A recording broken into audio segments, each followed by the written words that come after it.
Hey tea sippers, hey tea sippers, what it do, baby? What it do?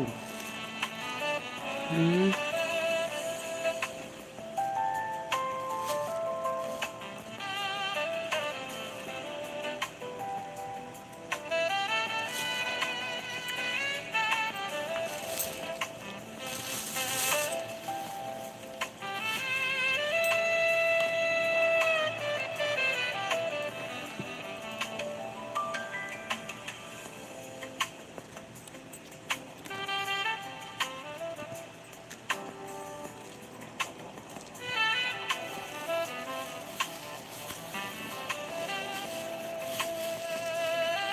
What it do? What it do? What it do? Come on in. Sup with me for a minute. I had to go get me something to eat. Hey tea sippers, come on in. We gotta check in on that goofy president, see what he got going on. What have we missed in this week?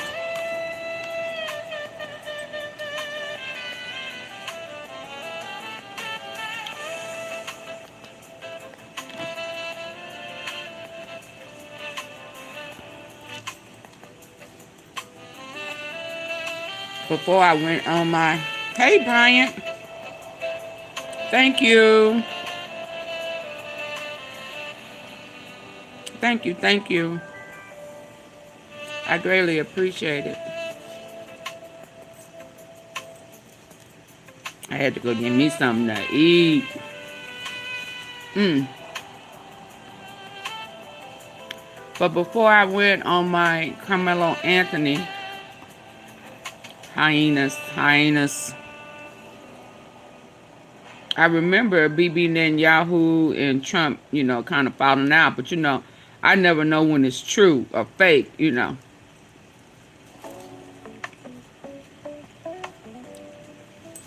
I could have sworn Trump said your 401k would be going up, up, up, up like you never seen it before. Boy, when I went in there and looked at it at some point, there was a huge crash. I mean, it went way down. So that's why I didn't even want to check it. But it slowly but surely came back up. And like last week, I think Friday or Thursday I looked at it. And I looked at it the other day. It went up like almost $1,000. And I'm like, Monday, when he do those, marketing crashes. Oh, we finna have a deal. The deal is signed. Now BB Netanyahu is, and I said, yeah, these are the games. I need to start playing these games that they playing. But somehow or another, it don't ever work out for us the way it work out for them. But let me get started.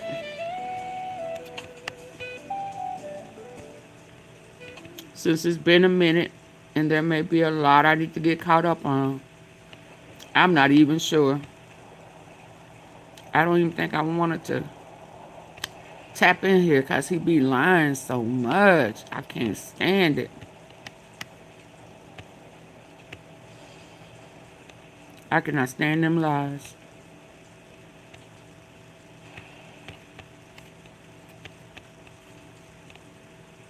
Let me see. Shout out to everybody. Alleged ringleader.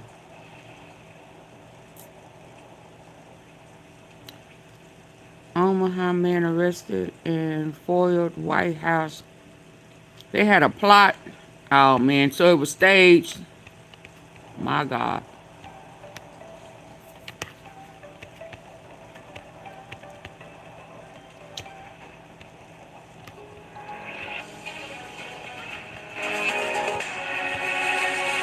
Good afternoon. I'm Nick Weig at the Alert Center with this breaking news. A national security scare with local ties. An Omaha man is now in federal custody, accused of being part of a plot to attack the UFC event at the White House on Sunday. It wasn't a threat to the building, but to that live event. the cage fighting show staged on the White House grounds. Now, right now, we're breaking down what we know, what charges this man is facing. So he gonna be able to say. Investigators are saying right now, what Nebraska's governor has to say about all this. We're going to start with the I'm your local crush. connection because this story Okay. begins here in I'll take that. Nebraska. Now, So over why the is it weekend, law also? So enforcement this is officials another conducted a publicity raid in stunt to be able to say, Salem I need a County, bigger specifically ballroom. Western. No, that was on the yard. That was on the yard. You shouldn't have invited them people to the White House like that to clown and act a fool. But that's, that's your type of hype. Hold on, let me get it up here so y'all can see whatever they finna show us. Let's go. Nebraska. This is about an hour southwest of Omaha. During that raid, authorities took a man into custody. He is Abraham Hermosillo Alvarez. He is an Omaha resident. Alvarez was booked on 2 federal charges: conspiracy to commit an offense against the United States of America and conspiracy to commit murder. Now, those are serious federal charges. Multiple law enforcement Who did he try to were kill? involved in that raid, confirming this was a coordinated multi-agency operation. But the full scope of what authorities say Alvarez was allegedly planning didn't become clearer until this week when the FBI director announced the arrests on social media, and today the Secret Service made a brief statement I don't on believe the nothing they case. say and do. It was an active plot, yes, involving purported claim to be planned to use drones, snipers, etc. Yeah, I believe that. Now, FBI Director Kash Patel said, quote, "Thanks to the rapid action of the FBI, our partners in the Department of Justice, in a multi-state operation, multiple individuals are now in custody and allegedly Yeah, I planned believe that. attacks were stopped cold." According to a law enforcement official familiar with the matter, 5 people were arrested in total from states including I Ohio, don't know no Missouri, president California, and here in Nebraska. Now, Alvarez, the Omaha has had this suspect, many is one of those attempts on 5 his life. individuals now in And they federal keep missing. custody. Now I want you to take a look at some of the images from the scene that Alvarez was taken into custody in Saline County over the weekend. Authorities say they first became aware of this plot 4 days before it was supposed to be carried out. Now, federal investigators have not yet released full details about the nature of the attack, what exactly was being planned, how far along Again, the plot it's was, blurry. You and can what barely exactly see him. was involved in terms of weapons. Those are questions investigators are still working to determine, with additional details expected to be released as But you the, can see that house clear. court process begins and documents are unsealed. But what we do know is that the FBI Omaha field office has confirmed that they do not believe there is a continuing threat to the public. The investigation is described as ongoing, meaning there could be more arrests in the days ahead. More on that in just a moment. Governor Pillen also responding to the arrest here in Nebraska, saying, quote, "The attack was to involve drone-delivered explosives." Anytime I can't clearly see a picture, and that's the news media right there, I believe it's staged. That's just my belief. I ain't saying it's the law. I'm just saying that that's my belief. If you can't show no clear picture, that shit ain't real. It was followed by shooting at survivors as they fled the scene. One of the key ringleaders of this planned attack was identified by the FBI right here in Nebraska. "I am proud beyond words, not only that this terrorist is now behind bars, but also that our Nebraska State Patrol provided significant support in the FBI-led operation that took him into custody." The governor went on to say that he is grateful that the president and everybody else at the UFC event was safe. Now, I want to take a quick step back here and give you some context of the event itself, because it was unusual by every stretch of the imagination. The White House hosted this UFC Ultimate Fighting Championship event on the South Lawn this past Sunday.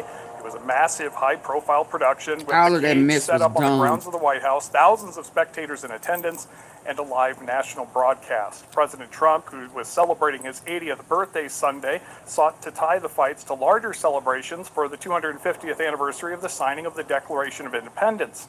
UFC President Dana White has had a well-documented relationship with President Trump, and this event was seen as a celebration of that connection. But it was also a 'Cause he knew wasn't nobody gonna be publicly there announced for his gathering, birthday. which of course made it a target. Large crowds, fixed location, a specific date and time.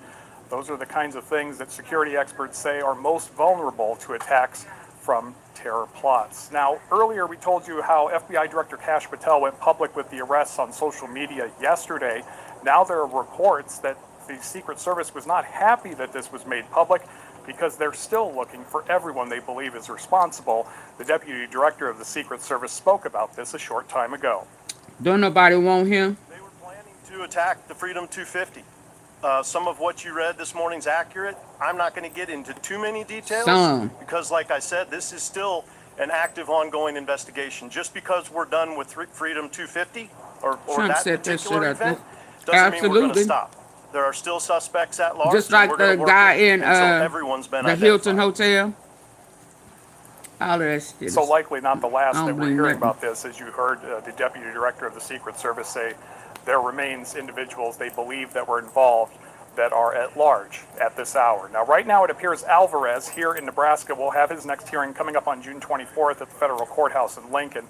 That proceeding could serve as both a preliminary and detention hearing. That's the latest on this ongoing investigation. I'm just understanding why can't nobody, I mean, these professional shooters, can't nobody hit it. Can't nobody get it right. Accused of plotting a drone attack and mass shooting at the White House UFC fight on Sunday night. Read the 14 points of agreement between Iran. Involved in the terror plot remain at large. For the very latest, you can get updates round the clock at firstalert6.com. We're updating the story second by second here as new details are coming in. You can also download our news app for breaking news and live coverage alerts when we go live here. Until then, thank you for joining us from the Alert. At that side, you can't believe. You can't even trust or believe or try to trust. Nothing this man say. Everything about him is a lie. A bold-faced lie in our face. Goodman, we're broadcasting from Belfast in the north of Ireland. This is Democracy Now!, democracynow.org, the War and Peace Report. I'm Amy Goodman. We're broadcasting from Belfast in the north of Ireland. The G7 summit continues in Evian-les-Bains, in the Alps in France. France with world leaders praising President Trump's so-called strong leadership amidst his tentative peace agreement with Iran. But questions linger about what's actually in the deal before the United States and Iran are scheduled to sign the MOU, the Memorandum of Understanding, in Switzerland on Friday. While the text of the U.S.-Iran deal has not been made public, CNN says it's obtained the full 14-point agreement. The first point calls for a, quote, immediate and permanent end to the war on all fronts, including Lebanon, unquote.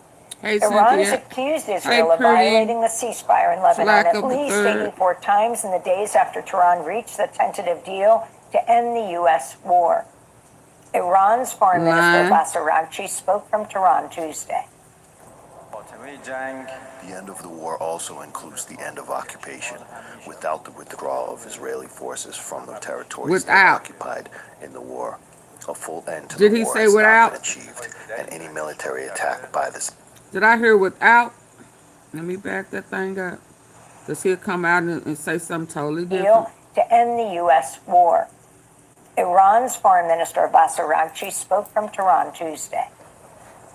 The end of the war also includes the end of occupation without the withdrawal of Israeli forces from the territories they have occupied in the war. A full end to the war has not been achieved, and any military attack by the Zionist regime on Lebanon from now on, as well as the continued occupation of Lebanese territories from now on, devil will, worship, in our view, be considered a violation of the Memorandum of Understanding. Iranian officials warned of a harsh response if Israel continues to escalate after Israeli forces killed another 4 people in Lebanon. President Trump's criticized Israeli Prime Minister Benjamin Netanyahu, saying the Israeli leader has to be more responsible in Lebanon. Following news of the proposed U.S.-Iran deal, far-right Israeli National Security Minister Itamar Ben-Gvir said on social media, quote, Trump's agreement does not bind us. Israel is not subject to the United States. We are an independent and sovereign nation. My position is clear. We are not partners to this agreement with Iran. Now they not partners. That does not ensure our security, and it now they not partners. Y'all see how they work? In any way, Ben-Gvir said. Meanwhile, Prime Minister Netanyahu's threatened Israeli forces will continue to occupy southern Lebanon in defiance of any ceasefire deal. For more on Israel's response, we go to Israel, to Tel Aviv. where we're joined by Ori Goldberg, Israeli political analyst Be and Rich. scholar, who's written extensively on Iran and Israel. Ori, thanks for joining us again. Can you respond to what Ben Gvir and Netanyahu are saying and what this deal that you, as far as you understand it, is all about between the U.S. and Iran? Well, first of all, I think the most important aspect of the deal is what it's not about, and it's not about Israel. In that sense, both Ben Gvir and Netanyahu are right, but to their own detriment, not as proof of their achievements. Israel was not included in the discussions. Israel asked to see an advanced draft of the MOU and was denied. This is an agreement between the United States and Iran, and it's based on Trump's interests and the Islamic Republic's interest. Israel is not a part of it. Does that mean that Israel is not bound by it? Ben Gvir is a dyed-in-the-wool populist. All he wants to do is set things on fire and sit back and enjoy the flames and stick it to Israel's Palestinian. So what I heard through the grapevine when I was on Carmelo is that the blackmail on Trump from Bibi Netanyahu is more than just kids. They saying that it's about him being with his daughter. They got pictures of him in Ivanka. That's what word on the street is. So the strong hold that Israel have and Bibi Netanyahu, you know, Miriam, everybody involved over there in Israel, it's about Trump and Ivanka. That's what I heard. I said, oh shit. Oh shit. Yeah, we done heard the rumors, but if he got that type of hold over Trump, let that be the reason. Citizens, as well as Israel's Palestinian objects, as frequently as possible. Any statements from him are not worth the paper that they're published on, if they're still published on paper. As far as Netanyahu is concerned, he is the leader of the country, but he has not completely detached himself from the United States. He can't afford to do that because he knows So is the prime minister Israel can't over do this alone. the president? Israel cannot operate in Lebanon alone if it has if it has invoked the ire of the world, and specifically Washington, towards it. The EU is just. So is the prime minister over the president over there? Because I thought Trump had asked the president to pardon Bibi Netanyahu. So why is he acting like he's the one who run the country when Trump asked the president to pardon him? I'm confused on that. Israel cannot operate in Lebanon alone if it has if it has invoked the ire of the world, and specifically Washington, towards it. The EU is just looking eagerly for an opportunity to sanction Israel, to review the Articles of Association with Israel, to show Trump that for once they're speaking the same language as he is. And I don't think Israel really has one significant ally left, which is, of course, Israel's doing, because it has consistently and emphatically burned all of its bridges over the past year or so. So I really do think that the most important aspect of this agreement, other than American-Iranian cooperation, is that Israel is not seen as a regional axis, as a force for stabilization, or simply as an entity that must be recognized no matter what. Israel is just not in the game. So the assessment by Trump that Netanyahu showed no judgment in ordering a strike on Beirut has been seized upon by Netanyahu's political rivals, also media commentators, ahead of the election that's scheduled in Israel for October. What's the current political landscape in Israel? And as Netanyahu faces this growing friction with Trump and Israel's most powerful military ally, of course, the United States, can you talk about the pressure he's facing within his own Likud party and where he stands? Is this shifting the Israeli population? To the best of my understanding, the answer would be a resounding no. It's not shifting Israel's population. It's actually, I think this is an Sorry. interesting bit of the conundrum that you described. It's actually making Netanyahu and his policies seem even more inevitable. Because when his rivals criticize him, regardless whether they do it from the left or from the right, the only criticism that they have is you weren't strong enough. You didn't do enough to secure Israel's future. You didn't do enough to calm Israelis in the north, which means create a strip of land that is completely empty of Lebanese, not just of Hezbollah. And when Israeli politicians are saying this, what they're actually saying is that Netanyahu's basic assumption, only war and hopefully forever war, makes Israel safe. That assumption is correct. So actually, this is not bad for Netanyahu.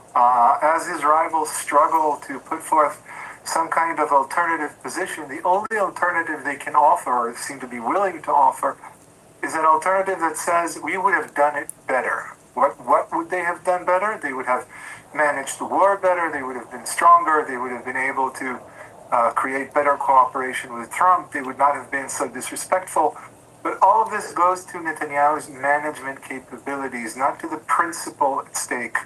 When it comes to the principle at stake, there's a broad consensus in Israeli Jewish society, and you can define it in various ways. One would be Jewish blood is worth more than non-Jewish blood in this case. Another would be the ultimate jackpot is complete, this is a term coined by Ehud Barak, our former prime minister, complete freedom of action for Israel, where Israel can do whatever it wants, attack whoever it wants for as long as it wants, and suffer none of the consequences. Most Israelis still believe that this is the way to go. Israelis are not supportive of any kind of resolution, especially not with the Palestinians. Israelis think of the Lebanese state as weak, as unable to control Hezbollah. People who live in the north, Haaretz just published a story yesterday. It's been very quiet over the past few days in Israel's north. And all of the residents that they interviewed said the quiet scares us more than when the action is on. So Israelis don't feel secure, and nobody has offered or even said that peace will make them more secure. There's some kind of agreed upon solution, diplomatic in orientation, would make them more secure. The only option that is still there, active and viable, as far as the great majority of Jewish Israelis are concerned, is war. So in that sense, Netanyahu comes out on top because he's been the one who's been fighting the war the whole time. And should it come to an election, I would think that that is what he would say. He would say all of these people are saying that maybe mistakes were made, maybe I'm not good enough or capable enough, but ultimately you all know that I'm right. And since none of his competitors have ever ventured any kind of opinion suggesting otherwise, Israelis would simply nod and vote for Netanyahu. Finally, I want to ask you, Uri Goldberg, about Israeli Defense Minister Israel Katz saying Israeli troops will war stay criminal. indefinitely in Lebanon and the Gaza Strip. Can you talk about Israel's treatment of Lebanon and Gaza? Israel is trying to do to Lebanon what it has been doing to Gaza for nearly 3 years now. Take this stuff. The part of Lebanon that is in close proximity to Israel.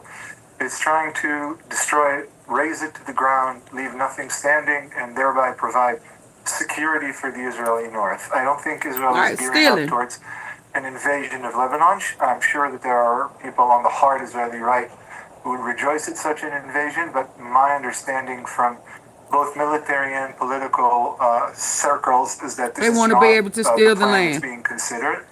As far as Gaza goes, Israel seems to be perpetrating a new status quo where Palestinians don't get enough food, where the starve them out. Humane conditions are deteriorating.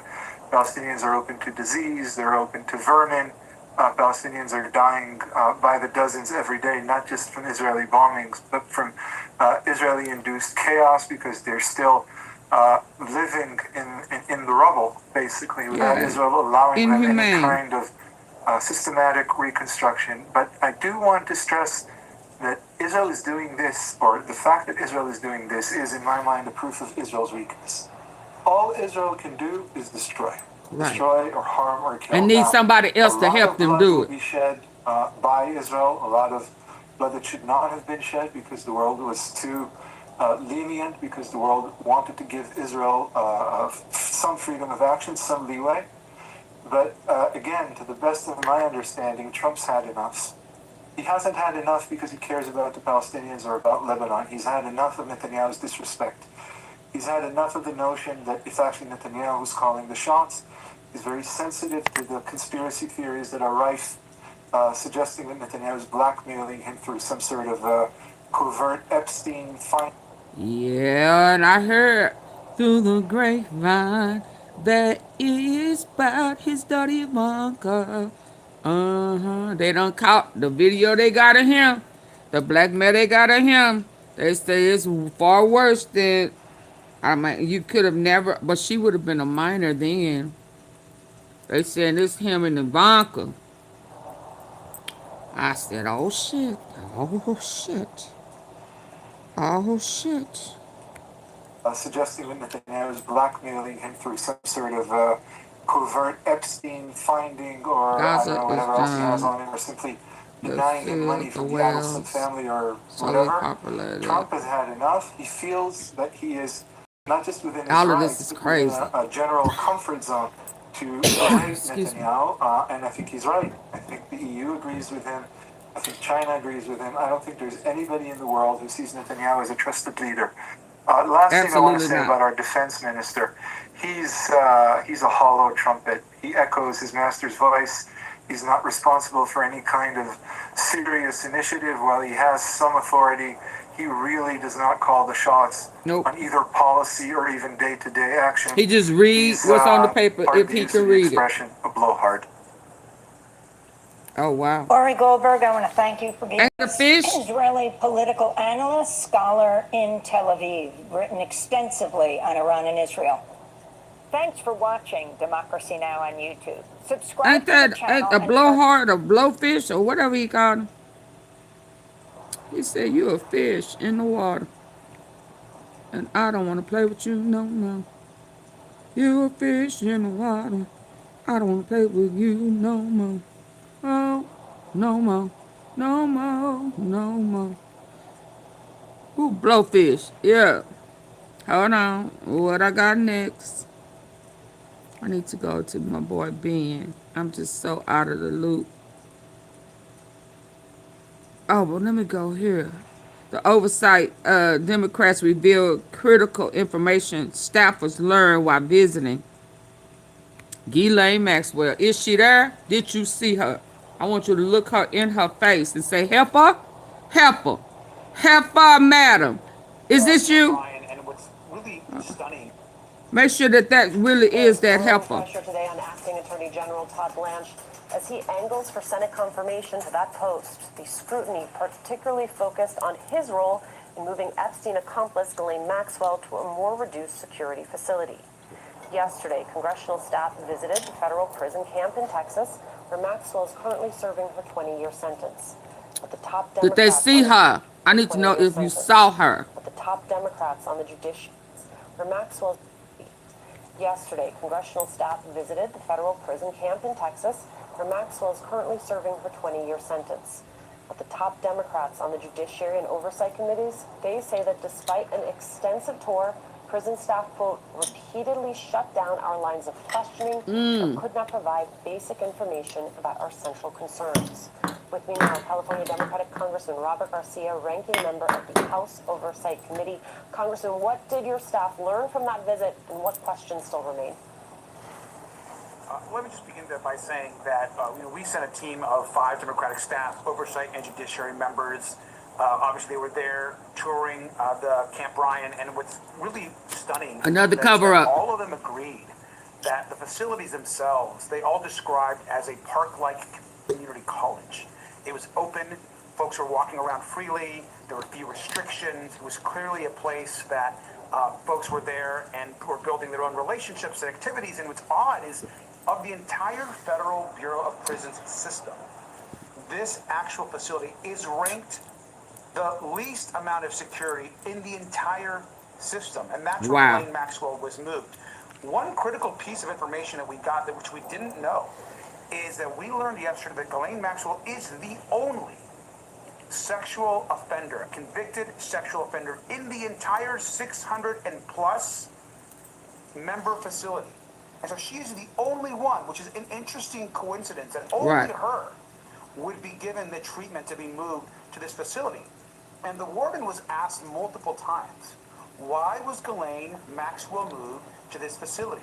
Why is she the only sexual offender that is now actually in this facility? And the warden's response was, we don't know. We don't have an answer. No one at the facility had any idea why she was there. And so this begs so many questions. It goes Send our ass to back. the original question.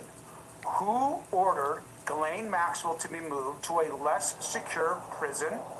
And what was offered in return?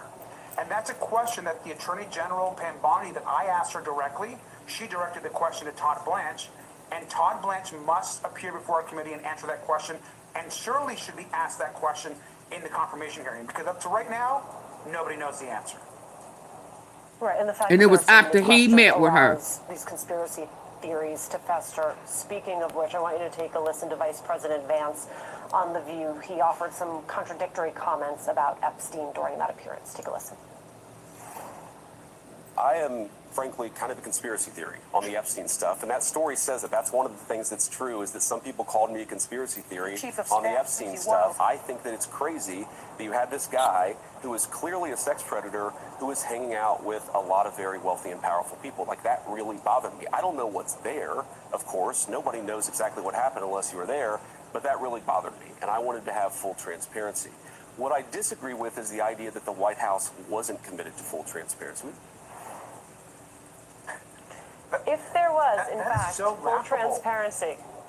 Yeah, go ahead. That's just Full of laughable. crap. I mean, look, the president of the United States spent the beginning of his presidency essentially blocking the release of the files. He called it a hoax. The attorney general put out memos saying there was nothing left for the investigation. His former defense lawyer, now about to be the AG possibly, saying there's nothing else to release. We had to force them. Thank you, Keith. By not just legislation, but the American public People who demanding did a release of the files just to make release the the files. They did nothing. Vance dirty. And if it wasn't for the Oversight Committee, members in He Congress, dipping in folks Trump's like Thomas orange. Massey and others, there would be nothing that had been released to the public. In addition to that, they have stalled every single step of the way. There are probably about 2.5 to 3 million files, almost half of the entire amount of files that have not been released to the public. And in fact, the vice president was asked about this, and he demurred and wasn't sure what they cost. Maybe they were duplicates, maybe their information that's privileged. Give me a break. Release the Epstein files. That is what the president That's promised it. to Release do. the files. What we do know is that the vice president is holding secret special meetings in the Situation Room to play cover-up, to talk about Ghislaine Maxwell, to see how they're exonerating President Trump. We have no idea how many meetings, by the way, that Vice President Vance hosted in the Situation Room. The whole thing is a White House cover-up, and they're going to get exposed. I want to go back to your first answer, which had to do with Todd Blanche and his forthcoming Senate confirmation hearings. Have you been organizing Democrats in the upper chamber? Have you been having conversations with them about the lines of questioning you think are most effective vis-a-vis the Epstein files? Yes. As you come in, please hit the like button. With members of the U.S. Senate and the teams there. So those conversations. And Mr. Blanche has a lot to answer for. I mean, the survivors themselves are demanding Todd Blanche testify also in front of the Oversight Committee, just specifically on those conversations are happening. They're very aware. They're invested. They understand that the Epstein and the White House cover-up around the files is critical to this hearing. And Mr. Blanche has a lot to answer for. I mean, the survivors themselves are demanding Todd Blanche testify also in front of the Oversight Committee, just specifically on just testifying, Epstein. but then what are y'all gonna do after that? Shifted all I of need the to see blame something. to the way the survivors Come were put in on. danger, docs, the way documents weren't released, who gave the orders for Ghislaine Maxwell. Todd Blanche apparently has answers to all these questions. And so these questions need to be asked by the entire U.S. Senate. And to be clear, Todd Blanche should not be confirmed. Why are we confirming the president's former defense lawyer, the person that essentially destroyed the privacy of so many survivors in the release of these documents, put out horrific information and photos. The person that's essentially put out information, sent it back, won't give it access. Members of Congress, of course, for being stonewalled, and so I think he has a lot to answer for. Congressman Robert Garcia, ranking member of the House Oversight Committee, thank you so much. Hold on.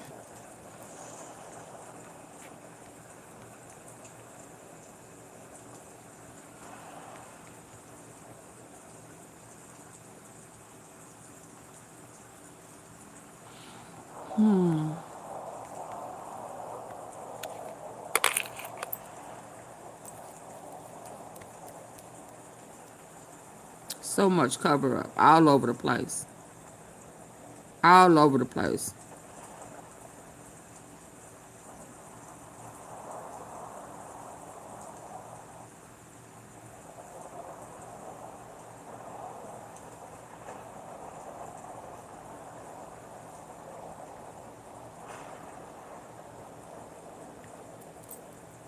Conversation about Iran, and Ed Luce with your latest piece for the Financial Times, which is titled, so we want to pick up our conversation about Iran, and Ed Luce with your latest piece for the Financial Times, which is titled, this time Trump and Netanyahu have really fallen out. And in it, you write in part, quote, Oh, this time it's for real. Netanyahu sold Trump and his own public on the idea that after 47 years, Iran's theocrats were finally meeting their Waterloo.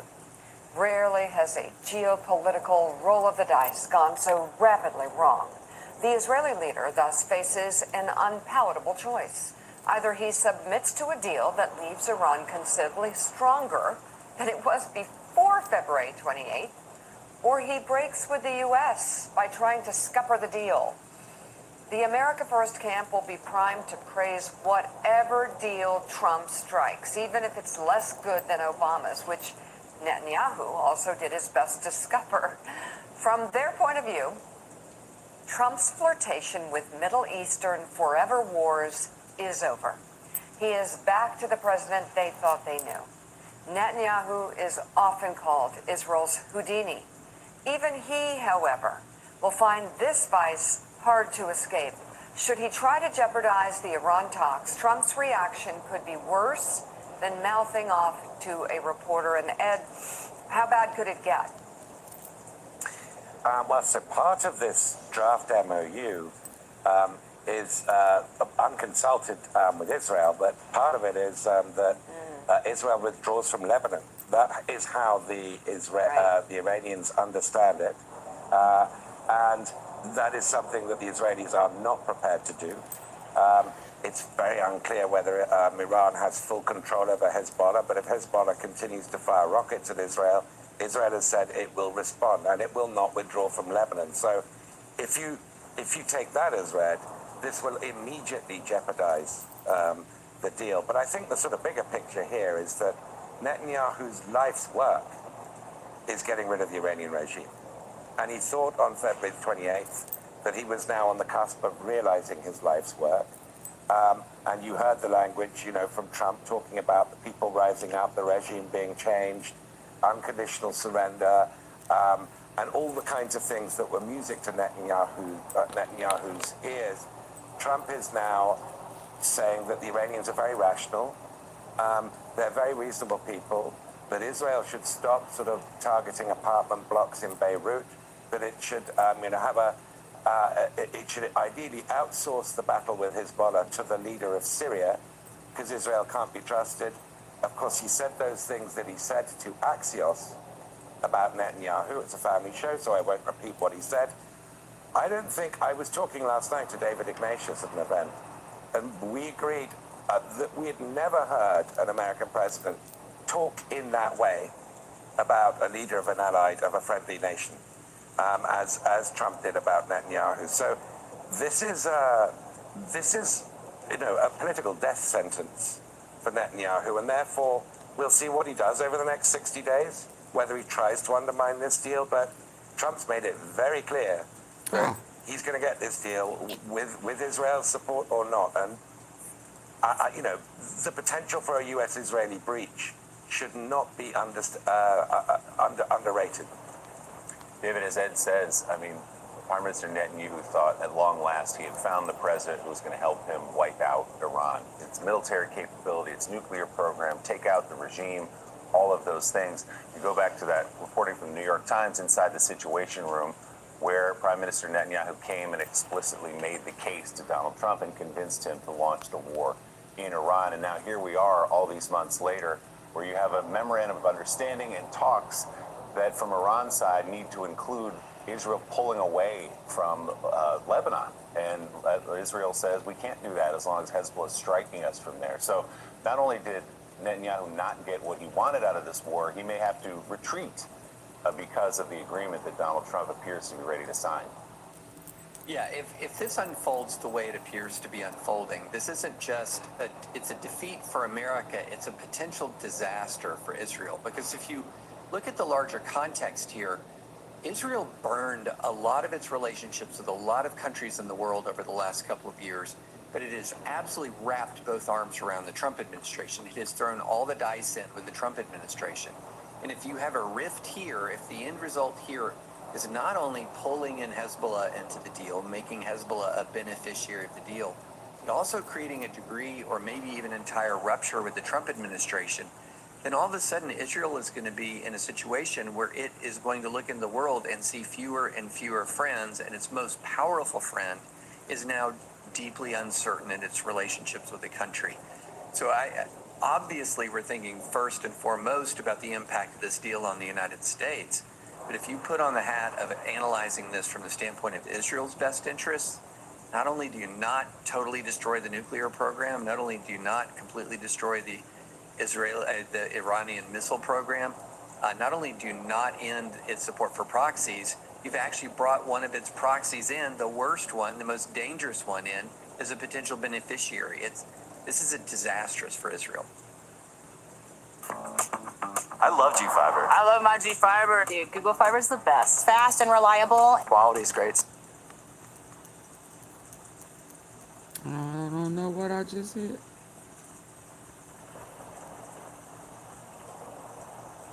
Well, again, if the MOU that we've seen, the draft of it, is anywhere near the final deal, and based on reporting Mike Barnacle from several outlets, the Wall Street Journal, the New York Post, and Murdoch-owned outlets who actually have been far more supportive of Donald Trump than not, then this is a disaster. Yeah, and by the way, I just want to ask everybody if they can just step back for a second and take Donald Trump out of this, take Democrats, Republicans, the midterms out of this, take 2026 out of this. They still have done a piss poor job. Will be like over the next decade if this deal actually goes through.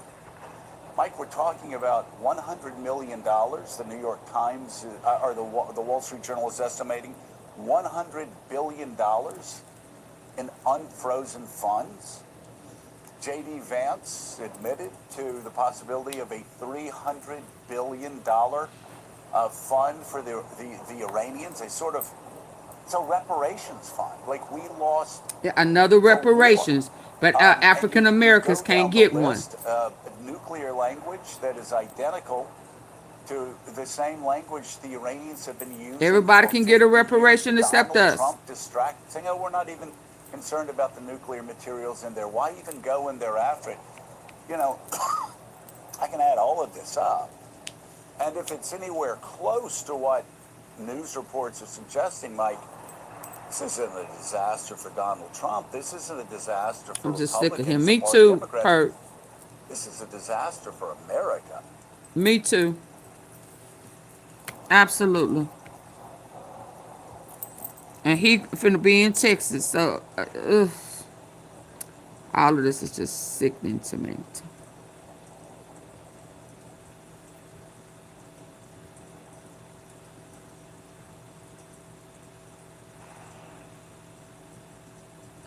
Now, why he lashing out at President Obama? He's the realest president all the criticism from inside the administration in my lifetime.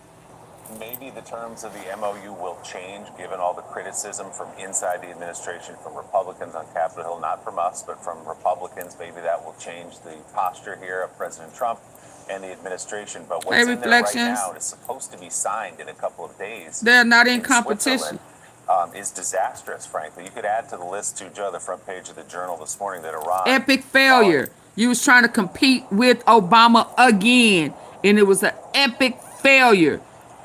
You cannot compete where your ass cannot, will not ever compare. Y'all are not on the same level. He is the greatest. Yeah, that's why you despise him.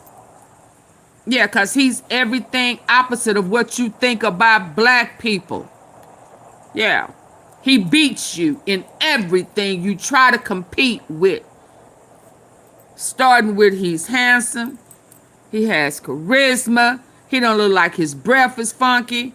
You know, he don't look like he smell like bed sores and shit. Everybody love him. Whether they want to say it out loud or say it proud. They love him. They wish his ass was still in office. Yeah, everything that you trying to force your name on shit. He creating avenues for people. He's creating recreation, fun time, history, learning, all of this in his center. He was hands-on. He wasn't sitting there shitting on himself, hitting the ball and cheating. Yeah. And you had a nerve. And have the nerve to bring us into a war that wasn't our war. Turn up a peace deal that was already in place because you jealous of this good-looking, brown-skinned man. He's a part of the same 50 Shades of Brown, but you will never, and I do mean never, be able to compare to former President Barack Obama. We miss him. We love him. We adore him. His compassion, his empathy, his fight for equality. Yeah, he was the most inclusive, transparent ever. Whether we liked what he was doing or not, he was transparent about it. I liked him because he couldn't just be about black people. He had to be about equality. That's what the fight in the march was always about. It was never about one race of people. Never. The government has money for our reparation. They got our 40 acres and a mule. They just don't put it way back there in the back in a storage where don't nobody go. It's dusty as hell back there. Yeah, and they hope that we never find out that there's money set aside for us. Yeah. But I heard it in one of them slipped conversations. Yeah. This deal Fart face start selling oil again. So you have the slush fund. You have oh, my bad, y'all. I went on a tangent. I'm sorry. This morning that Iran, following this deal, would be able to start selling oil again. So you have the slush fund, you have the unfrozen assets, you have the lifting of sanctions, and the ability to sell oil again. President Trump said just yesterday that all the programs, affordable insurance and jobs. Absolutely. That it is, quote, not radicalized, and that they are, quote, very rational people. That's the president of the United States talking about. I mean, there's some I went to the grocery store the other day. Hell, and some I used to spend $3 for $7. It was $7 and some. That Iran feels like it took its best punch. It also made a bet that all the bluster from President Trump was just that bluster when he said civilization is going to die tonight. If they don't come to the table and get rid of the nuclear program, we're going to hit them harder than they'll ever be hit. And it never happened. And that was a bet that this regime made, that Donald Trump was all talk. And to this point, it appears that he has been, and that none of those objectives laid out on February 28th has been achieved. I keep promoting detox your body consistently, not one time, consistently. Because, baby, in the minute, we ain't going to be able to even afford insurance, coming out your check, paying office, all of that. Everything is going up. Everything, the cost of insurance, and you have a job, is going up. So detox your body consistently every day. Take it like, I mean, some of us don't even, well, I do. Some folk don't even take vitamins. But you got to get these parasites out of your body They are banking on us not being able to go to the doctor. They don't want to tell you you can heal yourself with natural herbs, olive oregano, and that what is it, garlic. Get into it. Get into it. I promise you, whatever ailment, cracking in your knees, all of that. I mean, take them both. 2 capsules each with whatever, them gel things. Yeah, give yourself 3 months. I promise you, you will see a difference. You will feel a difference. You will feel a difference. Stuff that was stubborn and wouldn't move is moving. Get them damn parasites out of your body every day. Everything that we eat, everything that they pour, everything leads to parasites. Make that a part of your daily regimen. I'm telling y'all this. I push this every day because I understand better now. Everything is being poisoned. Everything. I take a bunch of stuff.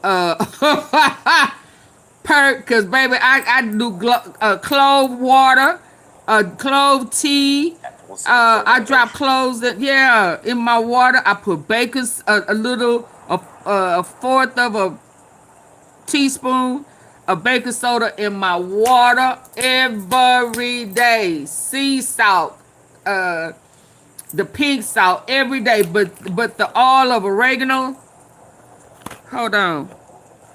This really to me have been a game changer. I'm gonna just be honest because I don't know if you know it. I had a really bad injury.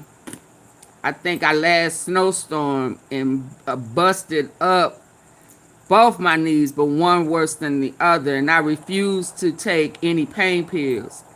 I don't know how old I thought I was, baby, but I refused to take pain pill, muscle relaxer. I refused to take any of that stuff because I had already detoxed a lot of toxins out of my body. So I relied on natural resources to get me through that. Plus, I finally got a copper shield. But anyway, with that injury, sometimes I would still hear some popping or cracking. And sometimes, when you get up in the morning, it was just different. So I was on the olive oregano first.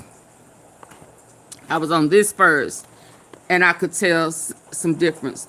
But I didn't feel the ultimate until I added this to it, the aged garlic extract, 700 to 500 milligrams. Those two together are a game changer. It got to be that 600 milligrams. It got to have all of this in it. Game changer, baby. I promise. I promise. I just did some, man, that knee was pretty bad. That knee was pretty bad. It was bad. I couldn't even make it to the restroom bad. I had to put something on the side because I could not make it. I could not put pressure on it. So anyway, God blessed me with that going down because people was telling me all type of stuff. But baby, when I started taking those two, as far as overall body, yeah, they're game changers. Game changers. So get into it, y'all. And if you can't afford the aged garlic and the olive oregano, put some money aside out your paycheck every now and then so that you can get them. But if you cannot, I understand. Get you some cloves. Get you a nice size bottle of cloves and put about 6 cloves in there in your water. Let it soak all day. Which one do I do? All night. All night. And then first thing in the morning, drink that clove water. And also this is the last one I'm going to show you because this is a bunch of stuff I take. that I could show you, because I like to test to see which one is best before I recommend. Get you some pumpkin seeds. First thing in the morning. Let this be what goes down in your stomach and fight off them parasites. Right here. Because they are trying to take us out. They don't want us to be able to afford our medical. And all the medical is going to do is give you some medicine to make you sick in other areas. It is a roller coaster. It is a merry-go-round on purpose. On purpose. On purpose. Let me get back. I just heard her say about her going to the doctor, and the cost of it is crazy. Just never in my life have I seen anything like this right now. Make that a priority for real. If your husband don't, your significant other, kids too. I mean, they really trying to poison the kids with McDonald's and feeding them flesh and stuff. It is just crazy. This is just crazy. They say it ain't enough cows in the U.S. to be able to process that much beef for burgers and ground beef or whatever. So they said, okay, when we unalive them, we just gonna grind their asses up. Grind their asses up. Wow. And feed them back to them. You eating on your own. Oh my God. A lot of medicine is not in stock.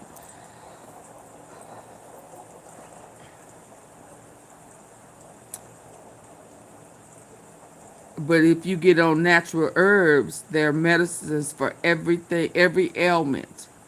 Every ailment that we have, God has have natural herbs for it.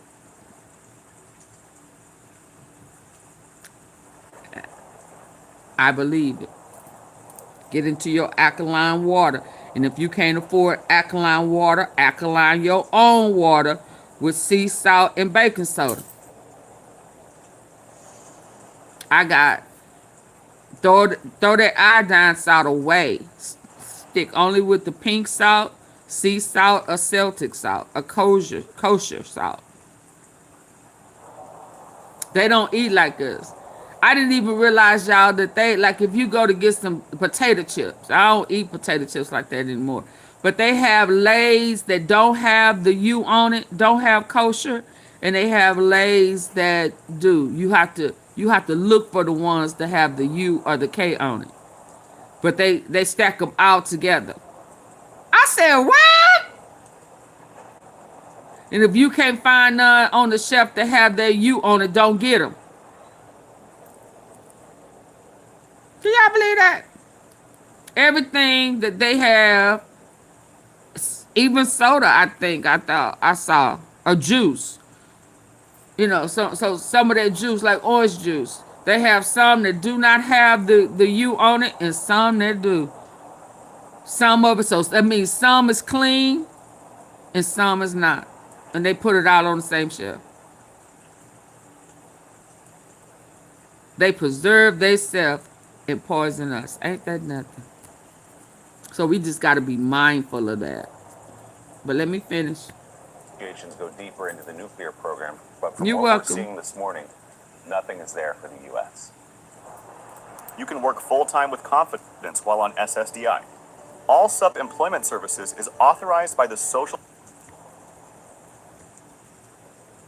Well, I've said on the show before, I had a meeting at the beginning of this war in Washington with leaders, not only thought leaders and journalists, but also leaders from other countries, members of government of other countries, and from the region, who kept saying, America must finish the job it started. We didn't want them to get into this war, but America must finish the job it started. And I kept hearing this, and I said, that's not going to happen. And they became quite indignant.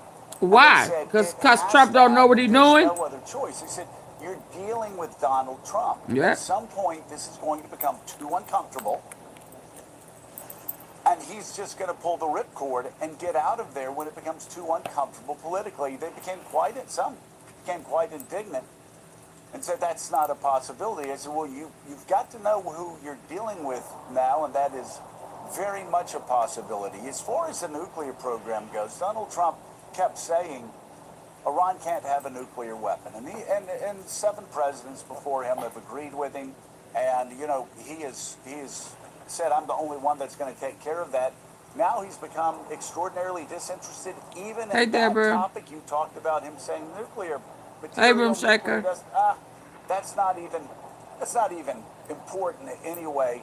I quoted Senator John Kennedy from Louisiana yesterday, who, when asked, will Iran stick to the terms of a nuclear deal, he said, well, if you believe they will, then you were obviously homeschooled by... They stuck to it with Obama. This is why it's bullcrap. They stuck with the deal for how many years with Obama? He been gone 8 years. It was Trump who brought his Oopa-Loopa ass in office and tore it up. He's a fuck up in everything he do, other than steal, ill, yeah, fooling, and that was a up. But you got away with it so long. See, that's the problem. You don't like this pressure. You don't like people knowing, and that's why it's coming out that what Bibi Netanyahu got on you is not just some kids. Yeah, it's with you and your daughter. Them odd ass pictures with, you know, your hand all almost damn near up under her little skirt or in the little side of her shorts and shit. Inappropriate behavior with your child. So my mama be like, get out of them. You don't sit in no man's lap. Get your ass down. All that popping up and down on the knee. Get down. Go in your room. You in here with grown folks. Yeah. All on, she loving like damn near holding your face, kissing you on the jaw. You know, no. So that's what they saying why the grip's so tight with him and Bibi Netanyahu, cause the evidence, the blackmail he got on him is him and Ivanka. And I remember when, maybe 4 months ago, when they was going to court and they didn't want nobody to know it, and that Jack Smith page that would keep us informed on what's going on in court.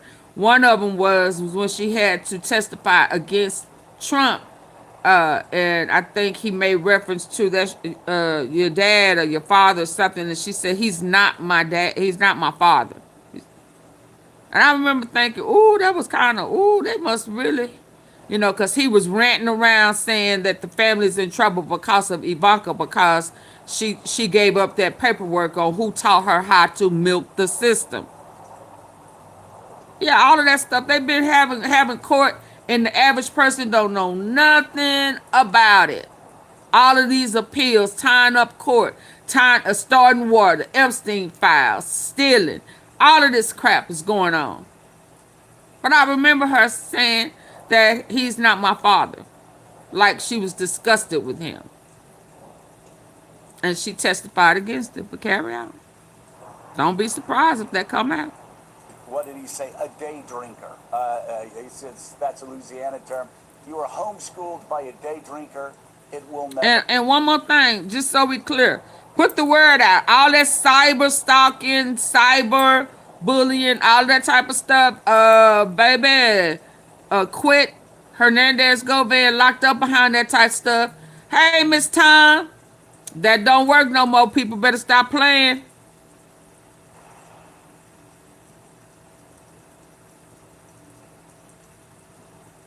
Oh, natural herbs from India. Okay, I'll check into that. Yeah, that's cyberbullying, cyber stalking, all of that, playing with people's address, saying that you're going to send pictures here and there and everywhere. Feds is picking that up. Oh, boy, they revoked that 4K he just put up Friday. They revoked it. He's remanded. Man, I ain't never heard them say remanded into custody. You know, you used to hear that on them court shows, not court shows, but them law and order shows. Bail denied. He's remanded. I said, ooh, they said remanded.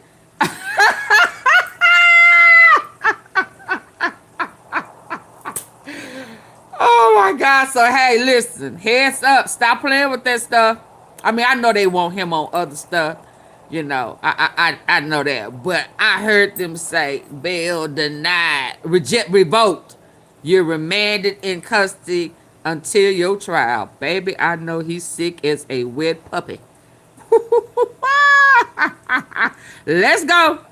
Happened, but that's where we are. And Willie, you showed again, this is not left wingers like at The Nation or at MS Now or at the New York Times editorial page.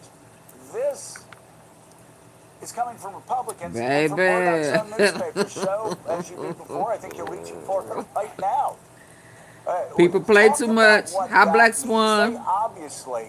They obviously have gotten, and some editorial writers inside there who Donald Trump's biggest supporters going after him hard now. Yeah, this is the front page of the New York Post, which has bent over backwards, even on the war in Iran, to support Donald Trump. Effectively, you can't support that man. Love bomb that we bombed Iran at the beginning of the campaign, and now we're ending this war with a love bomb, meaning it's showering, to put it in New York Post terms, showering the mullahs with cash and taking away the sanctions, calling the president out for saying the Islamic regime is not radical. All on the front page of the New York Post. I showed you the Wall Street Journal that's openly critical. You have people on Fox News, panelists calling the president of the United States Neville Trump. That's on Fox News, comparing him to Neville Chamberlain. Not going over well, and we're hearing that now publicly, but certainly privately from a lot of Republicans on Capitol Hill as well, saying we cannot agree to this deal, and some senators saying you got to put this in front of us for a vote if you actually want to get this. Let's bring in Chief White House Correspondent for the New York Times, Peter Baker, and staff writer at the Atlantic, Frank. Yep. Good morning to you both. On the streets Peter, and in jail.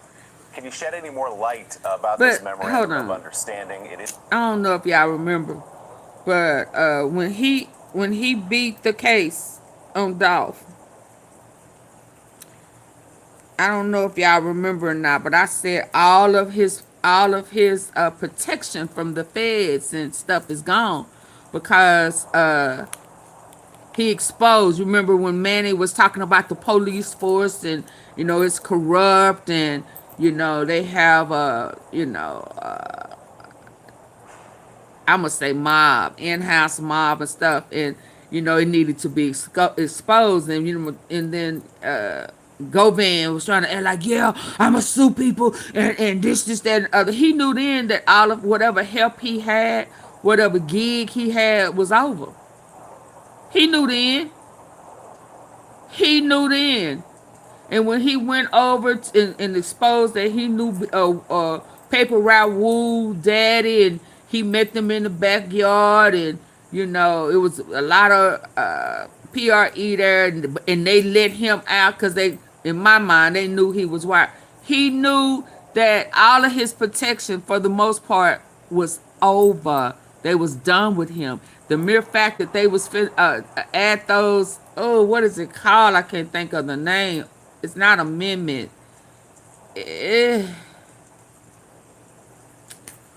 Dang. They was going to hit him with all of those career criminal. That was going to be added onto his time, and he would have been facing the death penalty had he been found guilty. Yeah, he knew then that they was ready to send his ass up the river.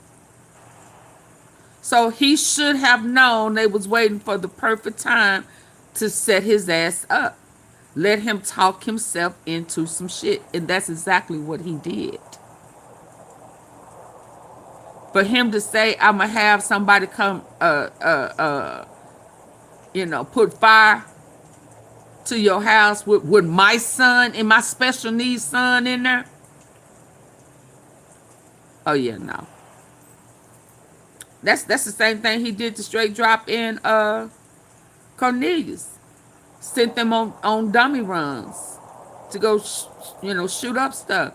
That's what they did to... That's what he did to Paper Raoul when Cornelius was able to say what exactly the orders was and what they did to Wu. and what Wu did back to them, to him. Yeah. So to say, I'm going to send somebody around there to put fire to that house, it co-signed the orders that he did with Dolph and Wu. Yeah. So his butt in trouble. They picked him up right after he got beat up. They sit there and watch that at the park. Is just that. Anyway, for now, it's an agreement to talk further Trump down the road. is trash. Some of the terms that Bloomberg, the New Funky York Post, trash. and others are reporting would be unacceptable to most Republicans on Capitol Hill, and frankly, probably to most Americans. Yeah, this is what unconditional surrender looks like under the Trump administration. Remember, of course, he said he wasn't going to end the war unless he got unconditional surrender. Well, the question is who, I guess, did the surrendering. That's what you're going to hear from Republicans who think this deal looks a lot like the Obama deal, or worse in some Worse. ways. Remember, the criticisms of the Obama deal were that it didn't, it gave Iran access to money again and allowed them to have and he some of gave its up own more money. sanctioned funds in exchange for a promise not to, pursue nuclear weapons and not to do a certain amount of enrichment for a certain number of years. And it did not make any promises on reining in their terrorist proxies, did not make any promises on ballistic missiles. Well, this deal doesn't have anything to do with ballistic missiles or reining in proxies either, and they're getting money in exchange for commitment. His deal was worse. If it's actually worked out in detail. Then want to go back and say, well, can I at least have the deal that was in place before? No.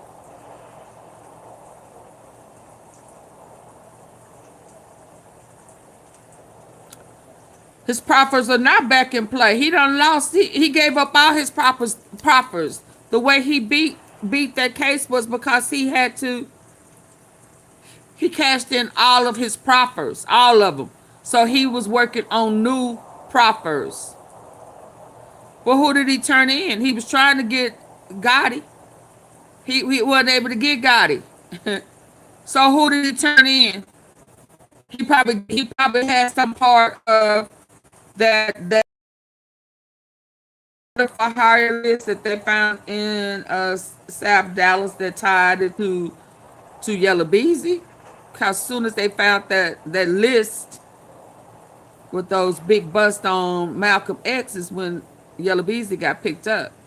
But Gotti was working on that for Juke, on Juke's behalf. And then boy brought his ass skip and hopping to Texas, and they found the list. They picked up Yellow Beezy. So he working. And now he done got caught up. They no longer need his services. They no longer have to offer him proffers unless he done gave up Gotti, and it works. That's it. Gotti or above. No more low level, none of that. Ask them, would Big Juke have been in jail? Well, he was out of jail the whole time, so why would he be in jail now? Yeah, he know too much. That's his problem. He knows entirely too much. But let me carry on. An awful lot like the same concept that Donald Trump ripped up when he came into office. And even Trump came in a con. You didn't hear him hopefully he don't leave out one. As being not radical and being reasonable people to deal with. So I think you're going to hear, you're going to hear a lot of people, at least if they're consistent with their past views on the Hill, ask no, way too much.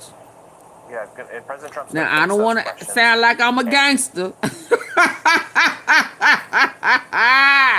I ain't trying to show my gangster card. I'm just saying. He knows entirely too much about everybody. And slipped up, was trying to act because he greedy. And, he wanted to get out the trailer park. He started, people started saying, you got to give me something. You got to give me something different. You got to give me something. It needs to be truth. I need to be able to verify the something. Give me something. So he had to start tapping off I know how many people was in the car. 2 of them gone. One of them is just like me and you. It's walking around like me and you. Yeah, because one of them was you. One of them was you. I know way too much. Sound like that one too. Queen -88. Yep, they know too much. They in too deep. I would, yeah. Absolutely know entirely too much about everybody's situation. How? How? Yeah, no. But now they ain't gonna let his ass out. And they got him cold turkey. They got him. And they won't even let him get out to try to act like, well, I got some more information I can give y'all about this, that, and the other. We don't want nobody but Gotti. If you can't give us Gotti on a silver platter, we done with you. And that's just how that is. Yeah. He talked himself. He done gave up on who underlied Juke, some of the same characteristics, situations, situationships that went on with Dolph was going on with other people.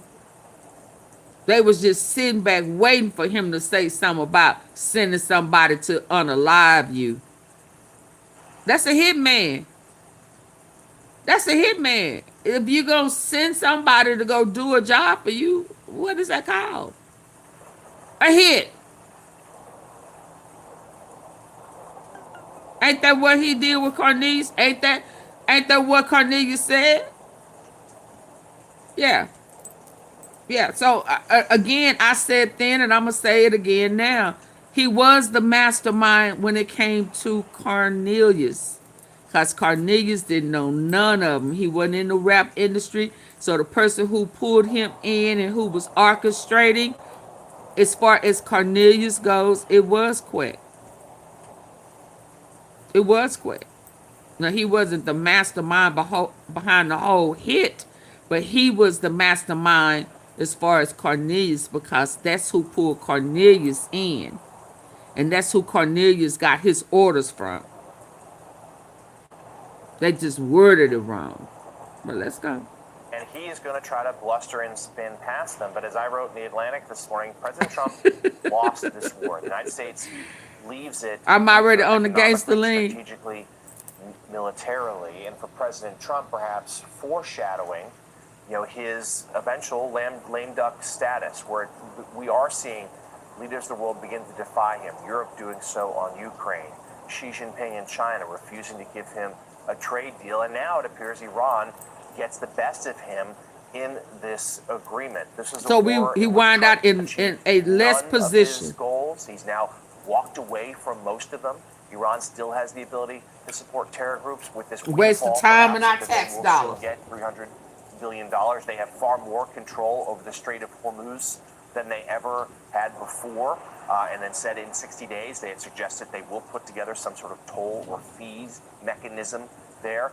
Trump even walking away from trying to get the uranium that's in Iran, saying yesterday, well, what's the point? It's no big deal of it anyway. And Frank Ford, the other thing that's happened here that would be considered a win for Iran is that suddenly it appears Israel may be checked in its ability to strike in the region. Trump has told Prime Minister Netanyahu several times in recent days, don't do this, don't go to Beirut, don't hit them. When Netanyahu has authorized some attacks anyway, Trump has been sharply critical, calling him a difficult person and worse in some interviews. And this whole agreement could be endangered if Israel continues to lash out Lebanon, including reports of attacks this morning.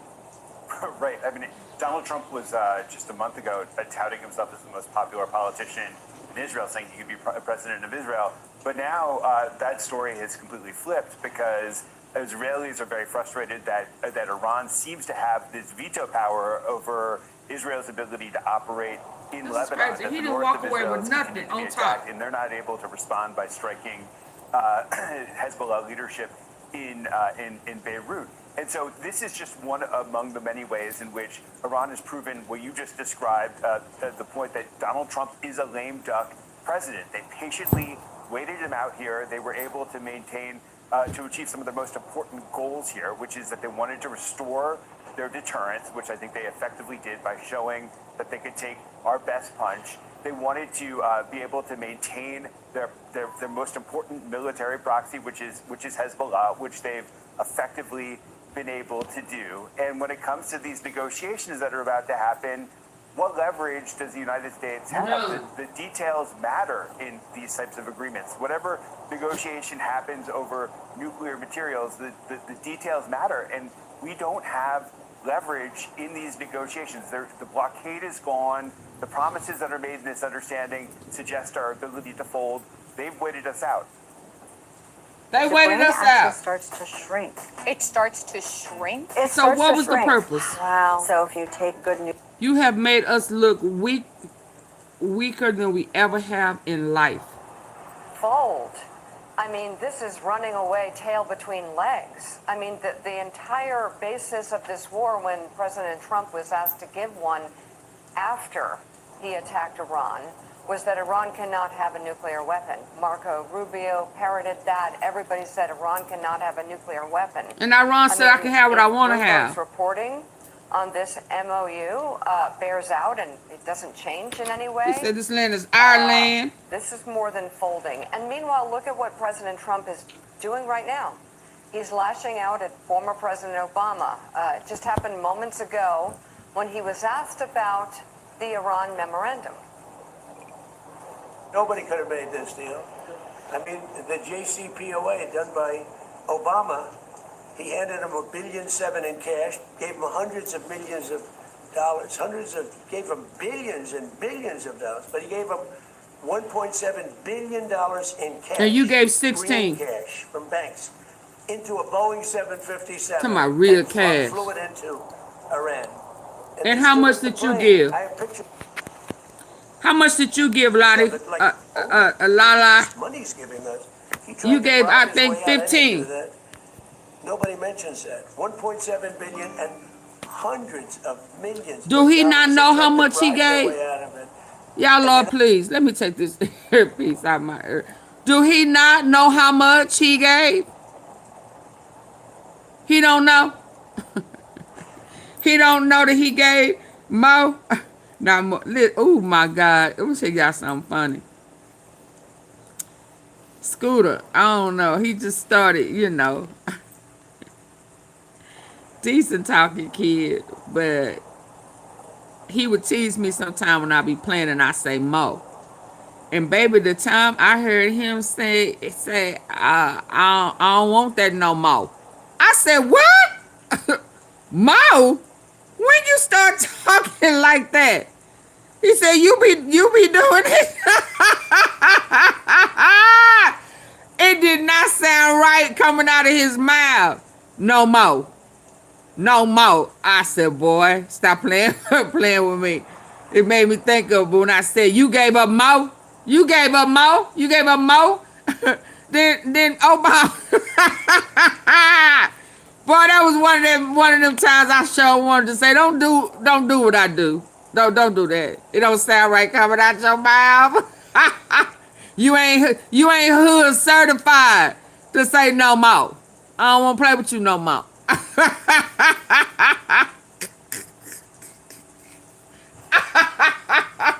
Yeah. Dude, you gave up more, not more, more than President Obama. But you don't want to talk about that. You always comparing yourself to him. I know he's the greatest. I mean, people don't want to give that man his credit. They was looking for him to do something that them white folks wasn't going to ever let him do. Unrealistic expectation. He has a job for everybody, not just for one race of color. And it was ridiculous for people to expect that from him. And even if he thought about it, they was not going to allow it. Carry on, Auntie Faye. You know what the Iranians did? They laughed at Obama and they said he's a stupid son of... Man, quit lying. Why they trying to say they don't want to negotiate with nobody but you? I mean, but him. So you had to give in to what he had already did, plus for even starting this war. You're going to have to fix everything that your ass tore up. You've been lying to your people, and they are waking up to you and your lies. You can no longer lie in majority of our space. We're going to call you out on your shit. We see you. We saw you before, but you done got worse. You lumped all over, your teeth doing something, and they say you ain't got no teeth, and you just had that purple shit all on your foreheads, green shit coming out the back. I mean, you just, just hard the hell out. Yeah, and you still trying to compare to greatness. And you started attacking Michelle, trying to make her out to be a man, because you like men. Hell is wrong with you? And your wife don't even like you. She don't even want you, your hands all grimy and slimy and sweating, just sweaty all hand, and then you don't wash your hands, and there's a whole bunch of germs, and then on top of that, you stink. They say you ain't working with, that man don't touch me. That's how she feels. She feels disgusted. I don't blame her. But hell, she the one that look like she can go in and out as a man. Oh, cause she's a hooker. Yeah, she sold that puss, that meow meow. She sold that she sold that cat.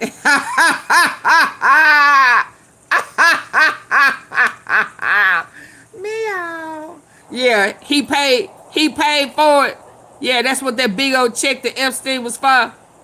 Yeah, the one that had been depleted and wore out and had too many miles on it and shit. Yeah, yeah, her, that cat wasn't, it wasn't, it didn't have a pretty, yeah, it was yeah, sound like a damn mangy dog. She sound more like a dog down there than the cat. Yeah. Wasn't no purr to it. Flew it into Iran. And they stood at the plane. I have pictures of it like, oh my, look at this money he's giving us. He tried to bribe his way out. Anytime he start doing all that goofy shit, he lying. He making up stuff as he go. Anytime he start doing all that or talking with his hands, like making stuff bigger than what it is. Yeah, he's exaggerating. When he do that with his hands, he's lying and he's exaggerating. Trying to be like old Chicago, trying to be like Mike. In essence, Obama. Yeah, the greatest. Absolutely. I get it. From banks into a Boeing 757 and flew it into Iran. And they stood at the plane. I have pictures of it like, oh my, look at this money he's giving us. He tried to bribe his way out. I didn't do that. Nobody you just gave it to him. Because they got pictures of you with minors. Or your daughter. They tried to bribe their way out of it. And you know what the Iranians did? They laughed at Obama and they said he's a stupid son of a bitch. No, he didn't, boy, please. Yeah, no, they actually, the he thing just is, be a couple lying. of things. The president said there that nobody could have made this deal. Let me just change one word in there. Nobody would have made this deal. No Republican politician, the United States Senate, would have made this deal. None of Donald Trump's allies at the Wall Street Journal or the New York Post. It's too much. Have made he didn't agree with. Deal. He didn't agree with the war. He say he ain't played with none of them kids. He say he ain't stealing. But he was part of in there fooling with Erica Kirk, and Erica Kirk came from Trump. So I don't know what he thought that was.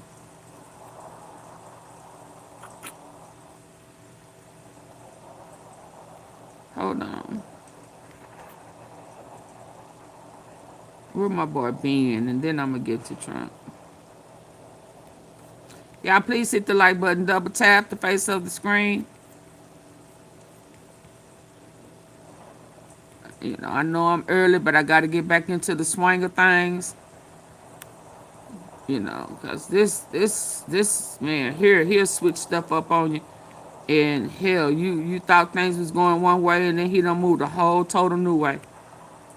Ooh, I'm so sick of him. Ooh. And I told y'all before that making America great again was what was going on in Frisco. And guess what? He's supposed to be in Texas this week, I think. Where is that? I want Ben. Where's that one with Ben? Hold on.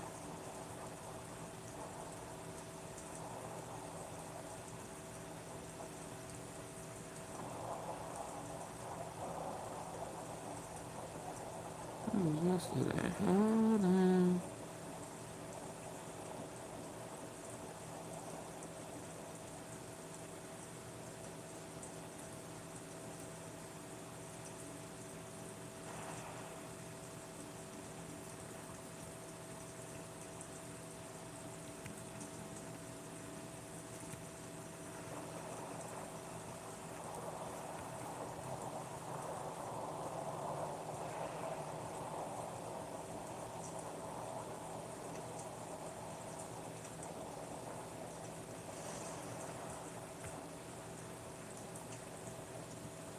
For children with the parent in prison, life feels Perp, you still in here? missed birthdays, empty. And welcome back, everyone, here to Live Now from Fox. I'm your host, Mike Beige, as we continue to roll on. One of the big top stories that we have been following for you today has been the U.S. releasing the 14-point plan agreement with Iran. Pretty much I miss you too, Mrs. Tom. There's been talks on just when this would be released ahead of the supposed Friday signing. His little blockhead is fall down like Humpty Dumpty. He is Humpty Dumpty. Fox News' Alex Hogan with a breakdown of this big story. Hi, Mike. Yeah, thanks for having me. So, of course, as you mentioned, a lot of details are starting to come out of this deal. President Trump, who is in France, talked about this just in the last couple hours, kind of reiterating what he wants to see out of this deal and potentially, when this will be signed. He said that will happen shortly. We have some footage showing him today. He's at the G7 right now. He's actually at Versailles. He gonna come up with something on Emmanuel Macron. He even spoke to the journalists before getting on the plane, saying he hopes Friday for the journalists sure. will be able to join him just because of how remarkable and how beautiful Versailles is. But now getting back to the main story, the deal, he again said that this could be signed within the next 48 hours, so either tomorrow or the day after. And as you mentioned, some little woman checked him at Versailles, where he will be with French President Emmanuel Macron. He even spoke everybody to laughing at him. We talking about they laughing at Obama. They laughing at you. Join him just because of how remarkable and how Ooh, your hands are beautiful sweaty. Versailles is. But now getting back to the main story, the deal, I need some hand he again said that this sanitizer. could be signed within the next 48 hours, so either tomorrow or the day after. And as you mentioned, this is a 14-page plan. We're learning more about some of the details inside that plan. So it would include the reopening of the Strait of Hormuz, and that would be toll-free for 60 days. After that, there's still a lot of negotiations. Toll-free for 60 days. To see what could happen. We have heard from Iran that they say after those initial Before this stop, there was no fee. You just went through there and got the shit. But because he stuck his hands in some stuff, licking up to the Epstein files. The Epstein files. Now, folk got 60 days to get your affairs in order, get your money up, because you come this way, you got to pay a toll. Things have changed, and we cannot go back to the way things used to be. Dumbass. 60 days that there could be tolls that are put in place. This deal will also end the naval blockade. It will lift sanctions off the selling of Iranian oil. The president saying that if people want to invest, they can. Iran could potentially access $300 billion. Sir, do you still don't know that you don't run nothing? You have no power to say anything. You relinquish that. Playing a game. You don't have no power to say nothing. You gonna have to pay. You gonna have to pay. We gonna have to pay for that. Oil. The president saying that if people want to invest, they can, Iran could potentially access $300 billion in a rebuilding investment fund. The administration has clarified that that would only happen if Iran does abide by the terms of this agreement. Trump also says that Iran will never have a nuclear weapon, and as far as the enriched uranium, this is the comment that President Trump had to say on that earlier today. They'll work closely with us to turn Because over I the already told so-called y'all Trump is enriched delusional. Yep. material that's very deep in the bowels of the earth. Very deep. Nobody can get it. So it's not important that we do it quickly, but we could do it fairly quickly. When we have a chance, we'll do it. But in the meantime, we have cameras on every inch of it. Nobody can do it. And if they do, we'll hit them with Patriots. That's all. You hit him with what? And they know that. Technical discussions on the removal of all stockpiles of enriched materials will begin immediately. We're going to start that immediately. So You lost. So another part of this deal is an end to the fighting in Lebanon. That is something that is at least creating waves here in Israel, because Israeli officials say that they have no intention of withdrawing the IDF troops from southern Lebanon. We've heard from Iran. They say that that would be a breach of this agreement if the IDF does not fully withdraw and does not end what they are calling this occupation. Of course, Israel says this is not an occupation. They say they're creating this buffer zone to protect the residents who live in northern Israel from Hezbollah. At the same time, we also heard new pressure from President Trump today, telling Israel that they need to do better, that they should be doing better when it comes to that fight against Hezbollah. And that being said, the president also did say that Israel is a great partner and that President Trump has shared this agreement with Israeli leaders. You're welcome, Black Swan. Yeah, Alex, so much has been really analyzed, especially on this $300 billion reconstruction plan, or really it's really an incentive for Iran to continue to fall in line with the other points, and then more funding, it seems, and more credit lines will be opened up. But where is this money coming from? Because it says President Out Trump of your says not taxes? 10 cents is coming from the U.S. So the president says none of that money, as you mentioned, He would be lying. coming from the U.S. or U.S. taxpayer dollars. A lot of it, again, we're speaking about some of these frozen assets. And we have heard, it is worth noting, a lot of analysts today, especially Iranian Americans, saying what they're most fearful in this is the potential that Iran is going to use Leaning. this. You better not move that stand. And that, of course, is something that we've heard the administration say, look, there's no way of regulating how Iran uses this money. Of course, this is an agreement, but there's no way of enforcing that, at least not in the paperwork. So we even heard the administration and President Trump say today that if Iran does not abide by these terms, again, they're not ruling out the potential of future military action. Mike. All right, Alex, thanks so much for the breakdown. We always appreciate it live tonight in Tel Aviv. Continue to stay safe to you and your crew. We appreciate it. Thank you.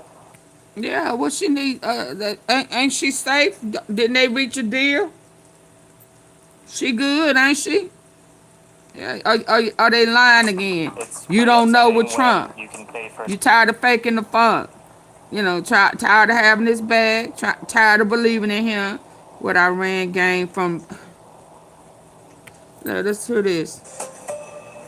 Hello, everyone. I'm Major Garrett in Washington. Welcome to The Takeout. I want to understand what the Memorandum of Understanding between the U.S. and Iran means. You want to understand. We what sure it means. do. Together we will try, but it is Call him not Bubba. going to Bubba be is Clinton. even by the standards of Middle Eastern diplomacy. Bubba is Clinton. Y'all remember when Epstein brother asked O'Bannon, did was it Russia? No, did Putin still have that picture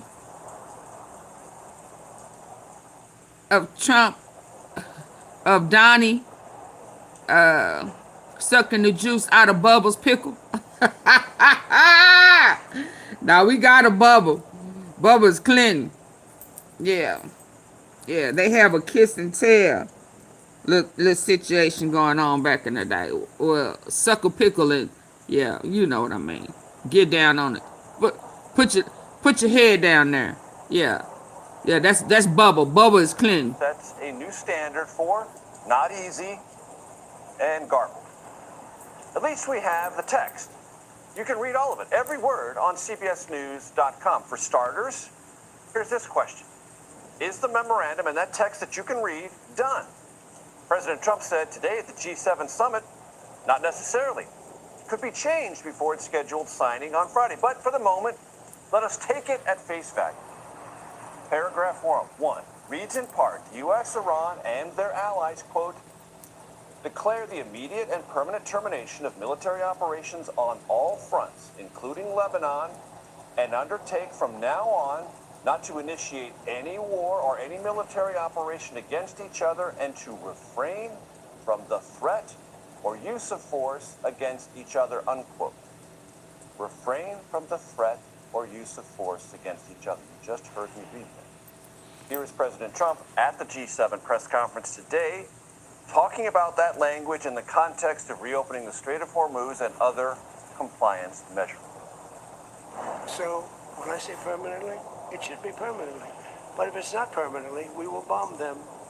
They will be bombed, just like I bombed them on Wednesday night and Tuesday Child, night. they was whooping our butt. Bomb them on Thursday night at a level that was 3 Whooping times your greater butt than and Israel butt. Earlier in the day at the G7, Trump was even more vivid, vowing to drop bombs, quote, right smack in the middle of their heads, meaning Iran. Sounds like a threat to me. Then there's the issue of what Iran gets. It can start selling oil immediately. And Trump, vessels with yeah, its oil I on like it Trump. are on the high seas now. That means money. I like that. Real money.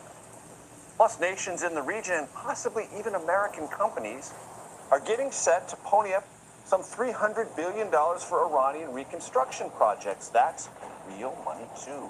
That's real money. Trump said today it was time to end the war and that Iran drives a very hard bargain. He also said, and this is important, you couldn't beat what they had. You couldn't stop shit. Talking about a hard bargain. I thought you was the art of the deal. Huh? Yeah, they wasn't playing with you. Everything was peaceful. Yeah, it went through with Obama, Biden, and then your Rumpty Dumpty Trampy ass came up in here. Bubba was the receiver. Absolutely.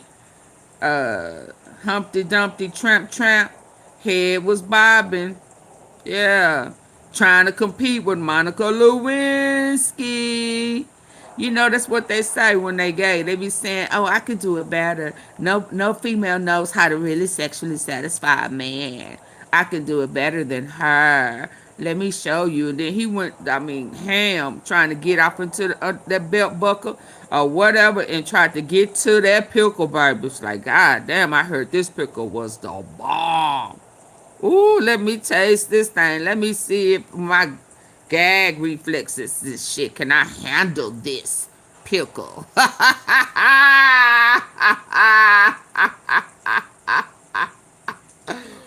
Woo, yes, indeed. A wide hip ass. I can't stand when men try to compete with women. The hell is wrong with you? Yeah. Don't,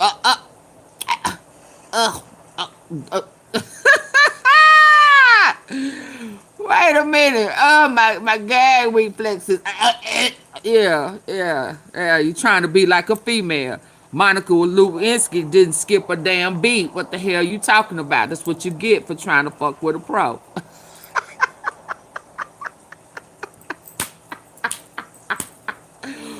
Woo! Yeah, being purple.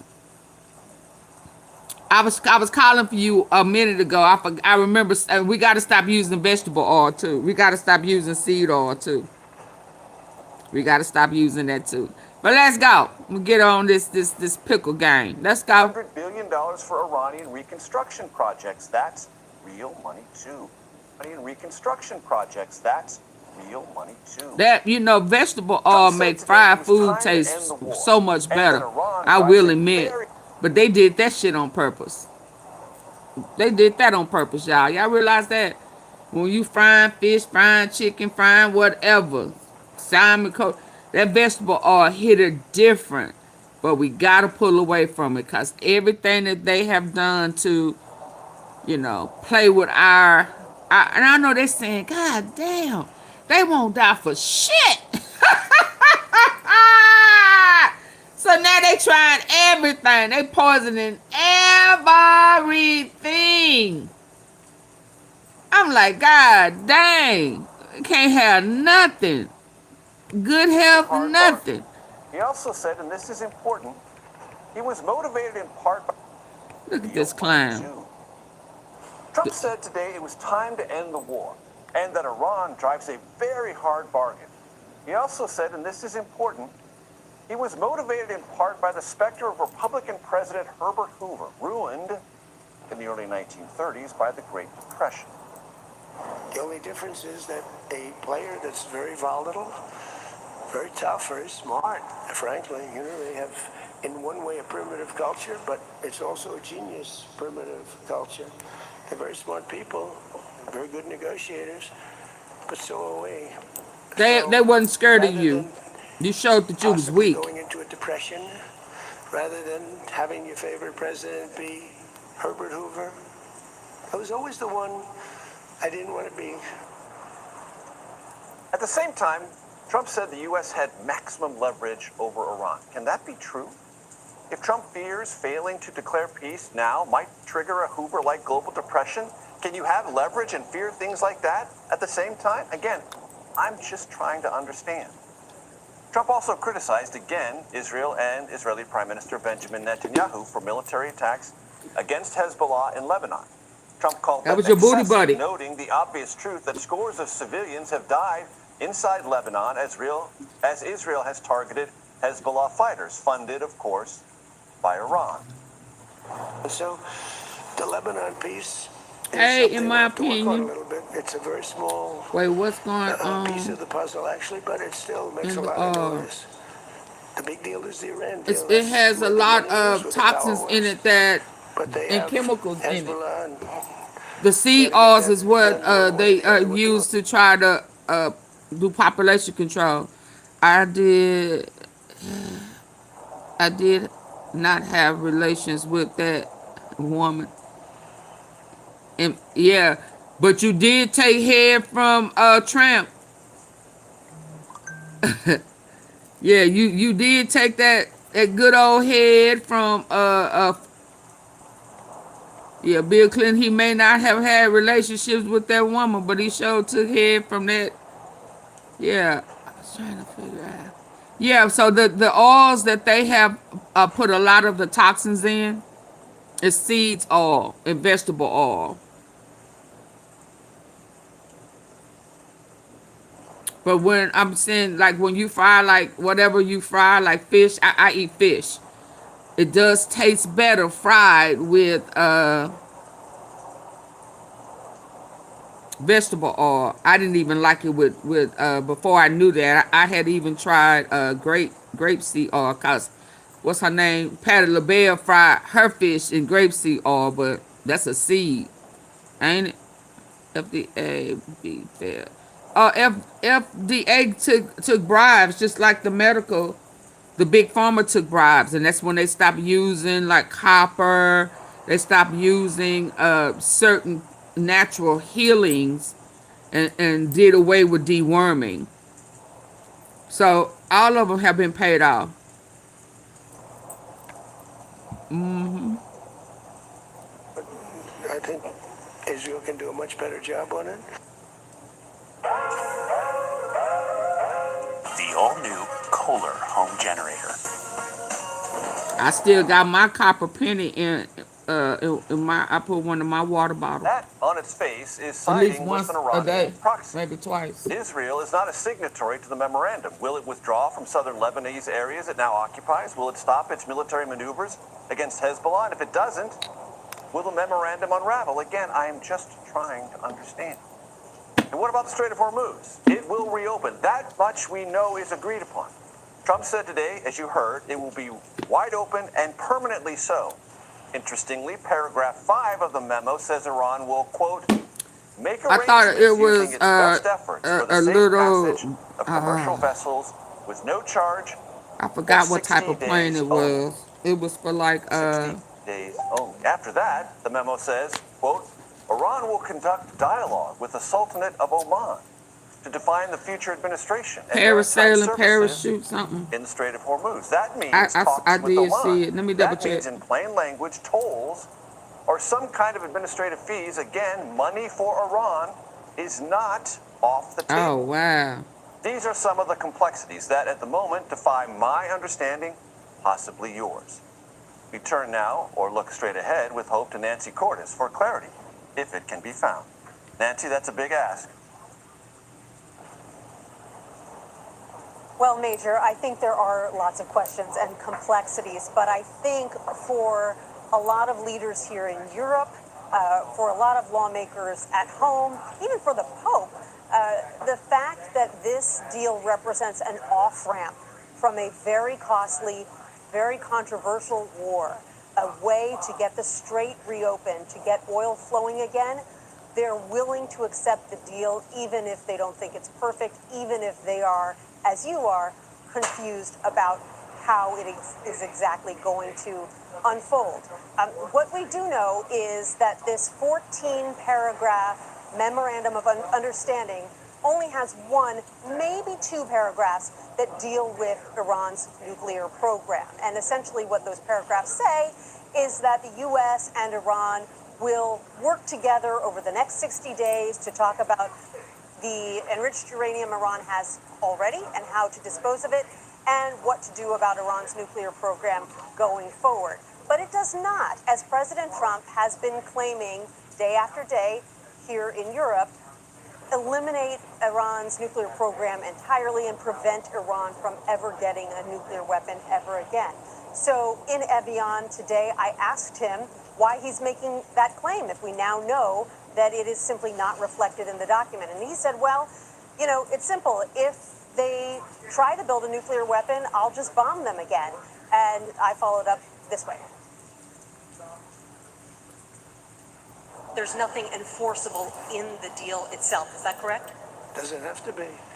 I let him know. I said, look, if Is you he don't high? adhere to the agreement, I don't want to do that. Something But we're going to God bomb the hell wants out of us to you. eat. And I don't think that they're going to veer from the agreement. What else am I going to do? Am I going to say I'm going to take you to court?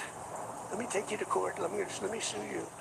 No, we're going to bomb No, the it's hell. the natural copper. Natural copper in recirculates the electricity in your body. So if it does that, then it will hit them lymph nodes. Copper used to be in the hospitals. They used to use copper for healing in the hospitals back in the day. Do your research. Copper is worth a lot. That's why they want to remove the pennies, because there are healing properties in the copper. Y'all better do y'all research. Yeah, you know how much shit is backed up in our body. Things that's supposed to be operating off the electricity in your body that are not being sharpened. I've heard it was a healing. You're right. Yep. Baby, when I saw it, when I was reading up on it, they were saying used to can put a penny in the water in the pictures and stuff. I said, let me put a penny in my water.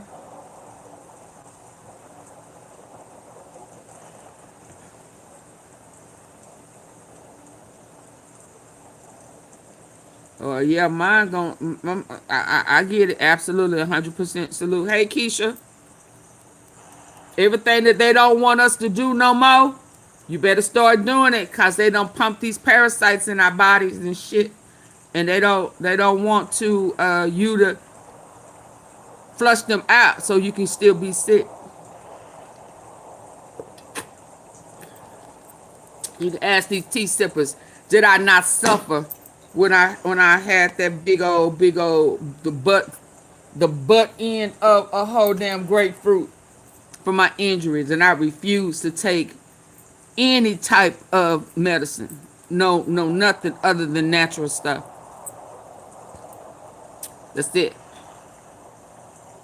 I am extremely proud of myself at my age, being able to go through that process without going to the doctor, because it was ice everywhere, so I couldn't go to the doctor. Couldn't go to the hospital. I should have, but I'm glad I didn't. them if they violate the agreement. Even Trump acknowledged that it's possible that the 60 days of nuclear negotiations with Iran that begin this Friday may not bear fruit, that Iran may not actually be willing to make major concessions. And he joked at the end of his press conference there that if it works out, he'll take all the credit, and if it doesn't, he is simply going to blame his vice president, J.D. Vance, who is leading negotiations, Major. We will have more on the J.D. Vance of it all later on in the program. Nancy Cordes, thank you very much. CBS News national security contributor Sam Vinograd joins me now. Sam, how do you read this? It's hard to read this as anything other than a capitulation document. It is very clear that Donald Trump wanted to end the war. Why? He said this publicly, and we've also heard this from sources we're speaking with, because the economic pressure that Americans were feeling here at home was not politically suitable for him. He said publicly that he didn't want to see more of an economic catastrophe. He didn't say, we stopped their march to a bomb, we accomplished our objectives to denuclearize Iran. He said, I didn't want to see an economic downturn. So this decision appears to have been driven by political motivations. On its face, Major, this gives a whole lot to Iran, not once negotiations are complete, but immediately. So I read this MOU, and frankly, I'm scared by it. I'm scared by the sanctions waivers that are going to come. I'm scared by basically what appears to be a blank check to Iran to do a host of bad things, terrorism-related, missile-related, cyber attacks, human rights, because the document says no new sanctions while we are in these negotiations. So I find it quite frightening. And Sam, it's worth reminding our audience that when this began, there were many priorities. Nuclear, but also ballistic missiles, support for terrorist proxies throughout the region, and regime change. None of those are systematically or even partially addressed. Well, they're addressed in Iran's favor, because under this MOU, again, coming back to these sanctions waivers, Iran isn't just getting waivers on sanctions related to its nuclear program. It is getting waivers across a host of sectors, and waivers for sanctions that have to do with terrorism, support for proxies, and more. At the same time, again, it says there's going to be a pause in any new sanctions. So if Iran supports terrorist groups all around the world, the U.S. is saying we're not going to sanction you as long as you stay committed to these negotiations. But none of these objectives were accomplished, Major. And when you hear the president say, as he did repeatedly today, well, if you don't comply, we'll bomb you. How do you think the Iranians interpret that? Well, I don't think they're going to take that seriously based on the fact that he just said, I can't afford to bomb you. Right, and when he kept saying it's going to be we was going to bomb you before they didn't. Herbert Hoover. And he doesn't want to be Herbert Hoover. So I think the Iranians have gotten the leverage back. And from a nuclear perspective, I think one paragraph, paragraph 8, touches on the nuclear file and says something like they affirm they'll never get a nuclear weapon. Guess how many times they've said that just since the Nuclear Non-Proliferation Treaty back in 1969, 1970. So I don't believe them. What I do believe is that Trump wanted out of this war, and unfortunately, the threats from Iran haven't diminished as a result of the war. They've probably increased. And what is your read very quickly? Hold on. Y'all, this is part of my injury. Y'all see that big protruding? Y'all see that brown spot? That was part of it. Do y'all see the side of that? Y'all see that wound over there? Y'all see how big that knot was? Yeah. That's how much pain I was in. You really couldn't eat. That was on the that really was the side. Yeah, and that yeah. And the other one was hurt too. It just was not that big. So when I had my injury, it was bad. It was bad. It was bad. Lord, I thank you. Bad. I could not walk. I could not put any pressure on my lip. Baby, it was rough. But Lord, I thank you. I just need for y'all to know that natural supplements, ice and heat and some CBD oil and magnesium butter. Yeah. Soaking them in, yeah. That was bad. Yeah. I'm talking about it now to my and almost bringing tears up in my eyes. Boy, I was in a lot of pain. But I made it. Let me move that thing. How do I get that way? I don't want to see that no more. Let's go. Sam, on this reconstruction fund, nations in the region agreeing at the front end to pour tens of billions of dollars into Iran, help fix things damaged by the war. Does that tell you that they're trying to not realign themselves, but get back in some kind of neutrality or good graces with the Iranian regime? Well, I read this and I thought that I was reading it wrong. I actually thought Iran would pay reparations to the countries that it actually bombed and sent drones against, but no. In my conversations with Gulf officials, they have emphasized that they, quote, want to get back Baking to normal. soda, water, and some They want to vinegar. bring investment back into their countries. They don't want missiles or drones coming into their territorial space. But, Major, giving money to Iran, especially through the central bank, is going to be very complicated from a sanctions perspective. And I don't know how many countries are rushing to dump money into accounts that baking could be, soda and vinegar. the subject of litigation or otherwise. It's You just clean your risky. vegetables and fruit. Great stuff as always. I appreciate it. Do not buy black girl vitamins. Okay, hold on. Let's get to. There's a lot going on, y'all. Y'all still not hitting my little like button? Y'all trying to test my gangster? I think y'all trying to test my gangster. What are we doing? Y'all want some jazz? Trump is getting ready to leave France.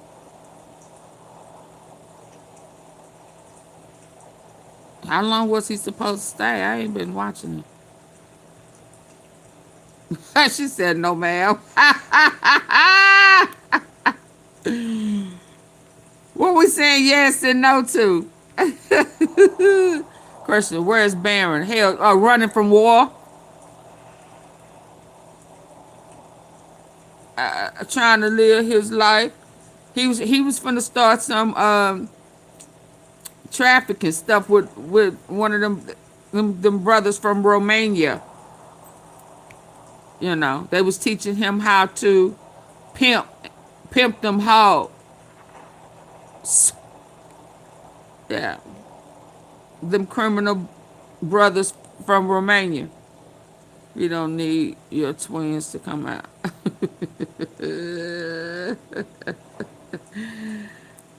Her, y'all don't need to see her. The Iran deal is not going to stick. He should have left it alone. He greedy. He want to get paid off of it. See, he wants to get paid off of them toes. Break me off a piece of that Kit Kat, boy. Give me a break. Give me a break. Break me off a piece of that Kit Kat, boy. Yeah, he wants some of that money. He wants some of the natural resources and stuff. He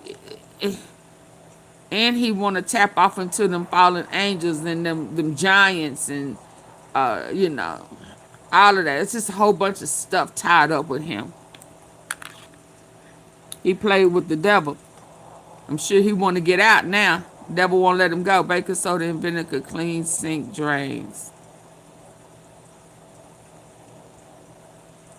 Oh, it cleans the sink, the drain, them pipes. Baby, we better start getting back in tune with that baking soda. You don't know my story. Uh-oh. Don't speak on me. Don't speak on me. Okay, hold on. Let me get back over here. Where my fella at?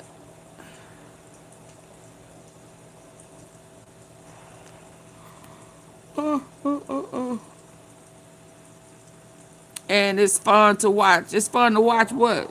It do the work. It's fun to watch what? Mrs. Tom?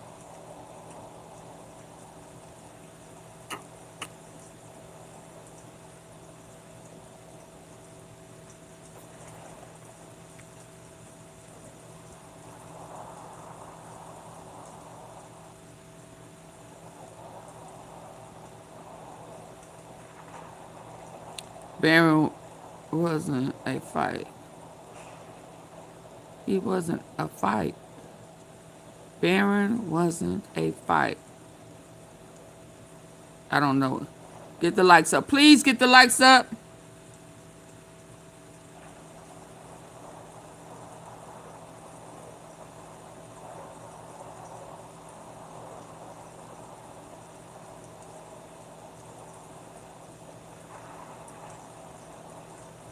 Hold on, I'm trying to get back to all the stuff I had lined up and just got overwhelmed with so much other stuff. It's just way too much going on.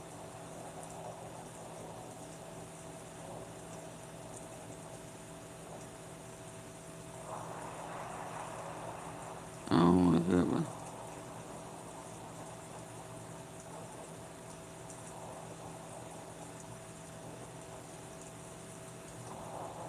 I know this was yesterday, but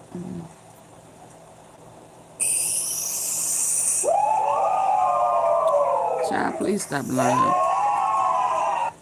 The document has leaked, folks. The Trump regime's memorandum of understanding with Iran is now public. Saudi Arabia's Al Arabia was the first to get their hands on it officially. They've leaked the 14 points of this memorandum of understanding. Indeed, it does involve an obligation by the United States to facilitate a $300 billion fund Did he just for arrive? private investments in Iran. I'll get into that more in this video.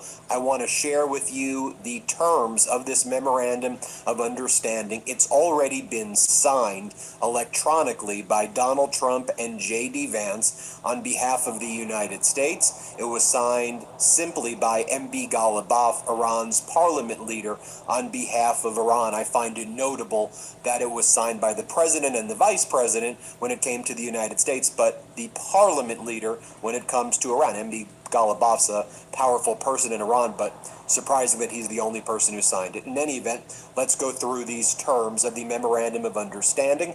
It's set to be signed in person in Switzerland Oh, he on wasn't there. Friday. He don't like him. Let's take a look at what it says. Iran and the U.S. He probably together. tried Point to one. play Iran with and him the U.S. too. together with their allies in the current war declare upon the signing of this Memorandum of Understanding an immediate and permanent end to the war on all fronts, including Lebanon, and commit that from now on they will refrain from the threat of use of force against each other.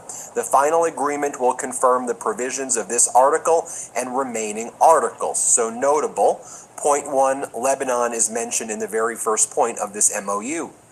Point two, Iran and the U.S. commit to respect each other's sovereignty and territorial integrity and to refrain from interfering in each other's internal affairs. 3, Iran and the U.S. commit to negotiate and reach a final agreement within a maximum period of 60 days, extendable by mutual consent. In other words, this is not an actual deal. This is a memorandum of understanding to negotiate a deal, although there are some terms that appear to be binding in this memorandum of understanding. And of course, it says it could be extended by mutual consent. So I think we can expect that when 60 days is about to expire, they're going to continue this throughout the Trump regimes and throughout Donald Trump's term, and then probably hand this off to the next president. That's my best guess. It then goes on to say 4, immediately upon the signing of this memorandum of understanding, the U.S. will lift the naval blockade and prevent any interference or obstruction against Iran and restore traffic within a maximum of 30 days to its full capacity. Ship traffic shall be proportional to the pre-war volume of traffic on the part of Iran. The U.S. also commits to withdraw its forces from the surrounding areas within 30 days after the final agreement. So a binding term on the U.S. right now is it will lift the naval blockade immediately, and we believe that has already taken place. And then restoring the normal traffic within the strait, that's within a 30-day period after the official signing on Friday. Point 5, upon signing of this memorandum of understanding, Iran will immediately take steps to ensure that the movement of merchant ships from the Persian Gulf to the Sea of Oman and vice versa is resumed within 30 days to the pre-war volume, taking into account the need to remove technical obstacles and the neutralization of mines by Iran. In other words, the blockade is open, we get our ships out, our control over the Strait of Hormuz is released in the sense that the ships can leave, but let's keep on reading what else is in this. The U.S. commits together with its regional partners to create a comprehensive plan agreed upon by both parties for the rehabilitation and economic development of Iran, while ensuring financing of at least $300 billion. The implementation mechanism of this plan as part of the final agreement will be formulated within 60 days. 7. The U.S. commits to ending on a schedule to be agreed upon as part of the final agreement all types of sanctions currently facing Iran, including resolution of the UN Security Council and the Board of Governors of the IAEA, and all unilateral sanctions, both primary and secondary.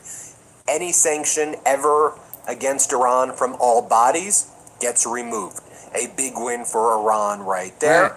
And that happens upon the final agreement. 8. Iran reiterates that it will never produce nuclear weapons. Iran and the U.S. have agreed that the fate of enriched material and all other mutually agreed nuclear-related issues, including Iran's nuclear needs, will be adequately addressed in a final agreement, the provisions of this article.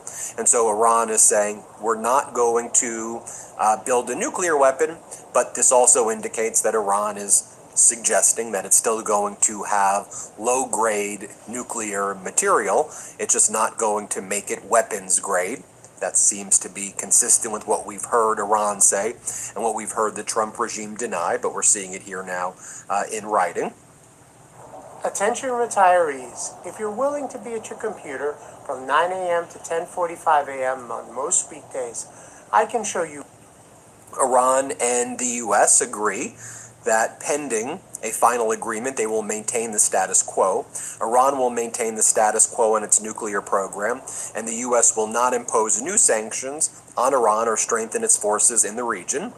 The U.S. commits that immediately after the signing of this MOU and until the date of the lifting of the sanctions, the U.S. Treasury will issue waivers for exports of Iranian crude oil, petrochemical products, and their derivatives, and all related services, including banking, insurance, transportation, etc. 11.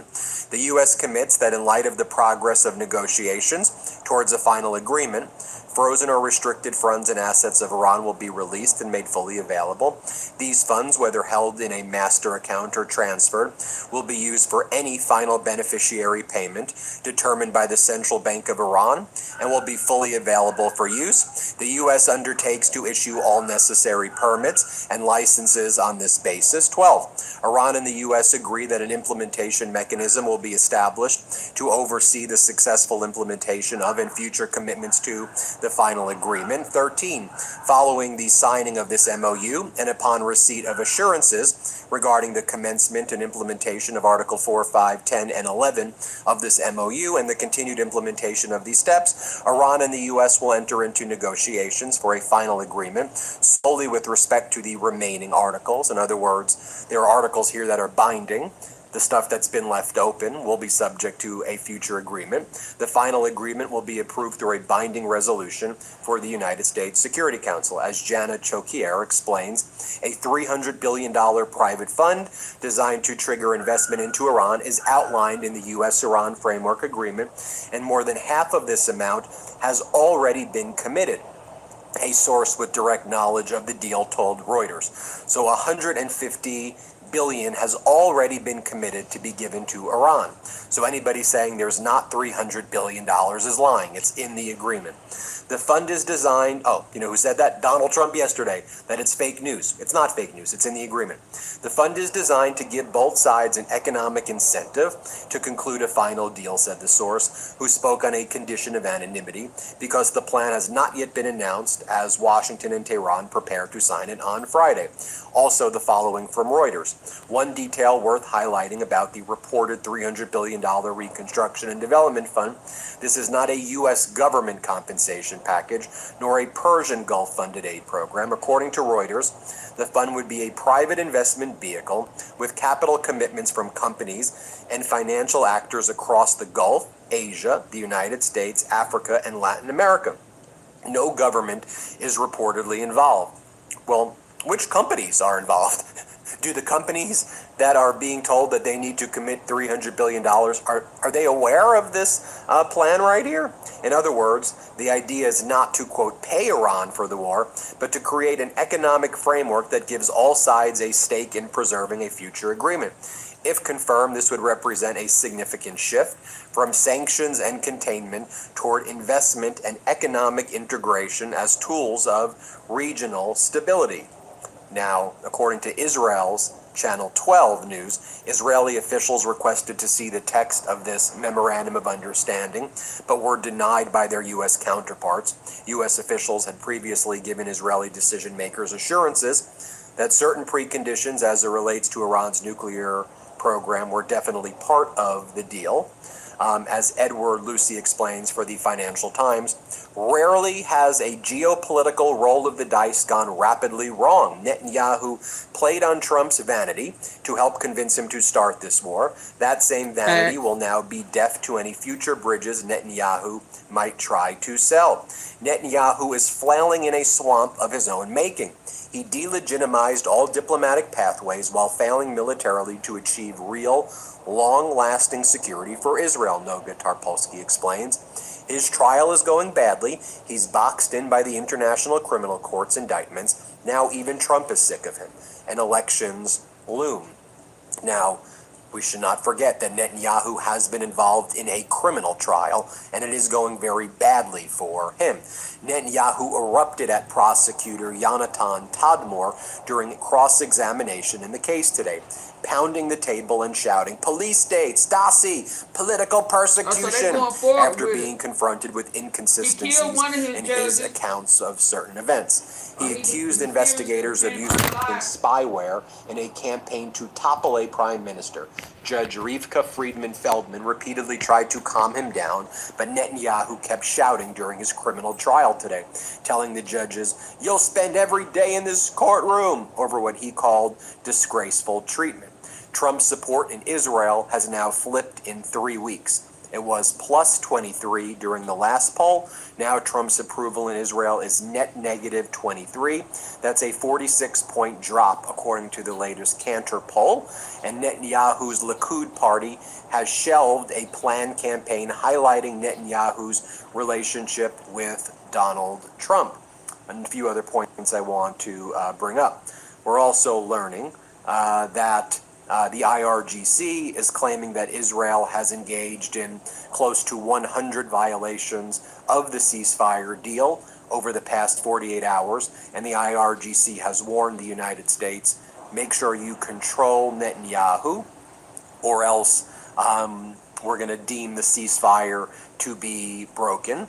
Remember earlier today, Donald Trump admitted that without the United States, there would be no Israel. Here's what Donald Trump said. Let's play it. Relationship. Without us, without the United States, there would be no Israel. Without me, there would be no Israel, because no other president was willing to do what I did. And that's the truth. I've had a great relationship with Bibi, but now Bibi has to. And then notably, Donald Trump's own ambassador Huckabee seemed to defy him and said the exact opposite message to Israel. Nobody would do what he do that foolishness except him. He right about that.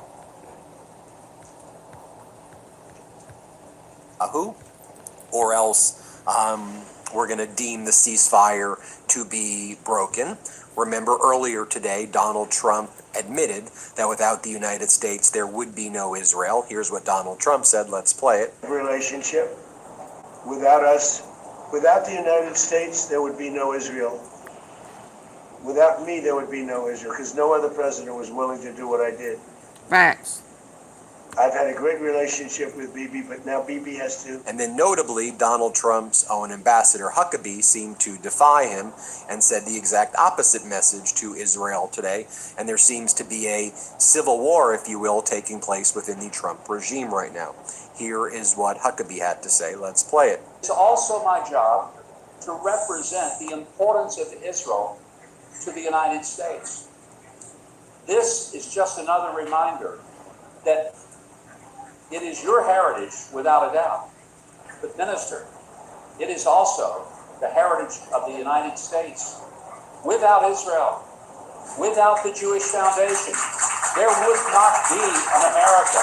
We owe our very existence to what happened in this land. Now, the New York Post has been condemning Donald Trump. The New York Post writes, Trump told Iranian protesters help is on its way, but the peace deal leaves the mullahs more powerful than ever, dissidents say. Many Iranians who stood against the regime are left feeling frustrated and angry as details emerge about the deal between Washington and Iran. That's what New York Post, that's what Murdoch's paper is saying. You know, I am glad that there's a deal. We should never have been involved in this catastrophic and unlawful war that Netanyahu dragged us into in the first place. Of course, I want to comment that compared to the Obama deal, this deal is far weaker, far less teeth, but ultimately my hope about everything is that I don't want to be in these never-ending wars. So I hope peace lasts. I hope that we can bring people together and stop these endless wars. And that's where we're at right now. Those are the terms. Hit subscribe. Let's get to 7 million. And thanks for watching, everybody. Want to stay plugged in? Become a subscriber. Okay, let me get over here. I hope I remember to. Hold on.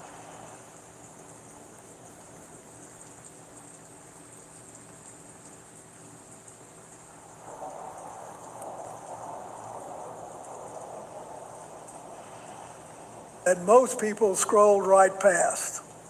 You know, I want you to think about something with me for a moment.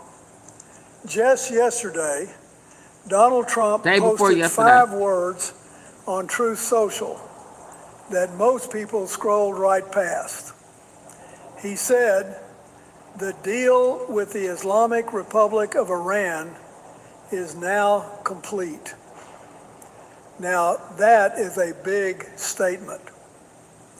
That is the kind of statement that changes the trajectory of an entire region, maybe the world. And I think most Americans heard it and thought, well, good, that's great. The war is over, we can move on. But here's the honest truth. If you stop there, you miss the whole story.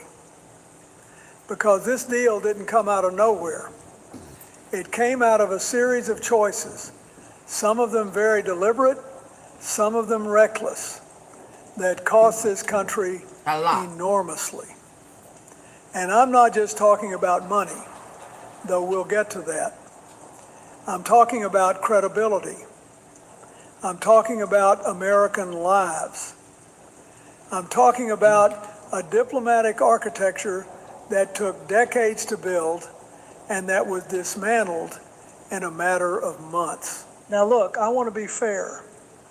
Anytime the shooting stops, anytime young men and women in uniform get to come home, that is something to be grateful for.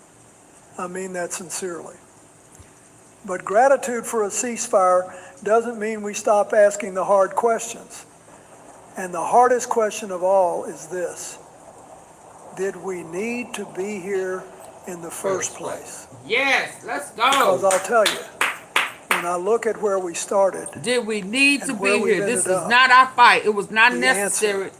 And this wasn't about us. But gratitude for a ceasefire doesn't mean we stop asking the hard questions. And the hardest question of all is this: did we need to be here in the first place? No. Because I'll tell you, when I look at where we started and where we've ended up, the answer is deeply troubling. And we'll come back to that comparison in a moment, because it matters more than anything else in this conversation. Let me tell you something most folks don't remember, or maybe never knew. Back in 2015, the United States, along with 5 other world powers, negotiated what was called the Joint Comprehensive Plan of Action, the JCPOA. Now, was it a perfect deal? No. I've been in enough negotiations to know that perfect deals don't exist. But here's what it did. It capped Iran's uranium enrichment. It reduced their centrifuges. It put international inspectors on the ground with real access. And it did all of that without a single American soldier firing a single shot. Not one casualty, not $1 spent on military operations. Then in 2018, President Trump pulled the United States out of that agreement. He said he'd get a better deal. And what followed was years of what they called maximum pressure, sanctions, isolation, confrontation. And you know what happened? Iran didn't come to the table with a better offer. They started enriching uranium to higher levels than ever before. They got closer to a weapon, not further away. Right. And then came February 28th, 2026. The United States and Israel launched nearly 900 strikes against Iran in 12 hours. They killed the supreme leader. They hit military infrastructure across the country. But they also hit a girls' school near a naval base in Manab and killed about 170 civilians. And Iran responded exactly the way anyone who has studied that region would have predicted. They closed the Strait of Hormuz and launched retaliatory strikes across the Middle East. Now, I want you to hold that sequence in your mind, because that is how we got to this deal. Not through diplomacy, through war. So let's talk about what's actually in this agreement, because that's where things start to get complicated. The deal, as it's been reported, includes an immediate ceasefire and the termination of military operations on all fronts, including Lebanon. It reopens the Strait of Hormuz. It lifts the American naval blockade that's been strangling Iran's economy since April. And it reportedly includes the release of roughly $24 billion in frozen Iranian assets. Now, on the surface, that sounds like a comprehensive settlement. But here's what's not in it: the nuclear question. The very issue that supposedly justified this entire war has been deferred, pushed to a second phase. 60 days of future negotiations that haven't started yet. Let me put that in perspective for you. The JCPOA, the deal that was already in place before all of this, had verified enrichment limits, centrifuge caps, and IAEA inspectors with access on the ground. What we have now is a promise to talk about it later. Senator Jack Reed, the top Democrat on the Armed Services Committee, said it plainly: we're getting less than what the JCPOA gave us. Congressman Seth Moulton called it a surrender document. Now, I don't love that language because I think diplomacy deserves more nuance than that. But I understand the frustration.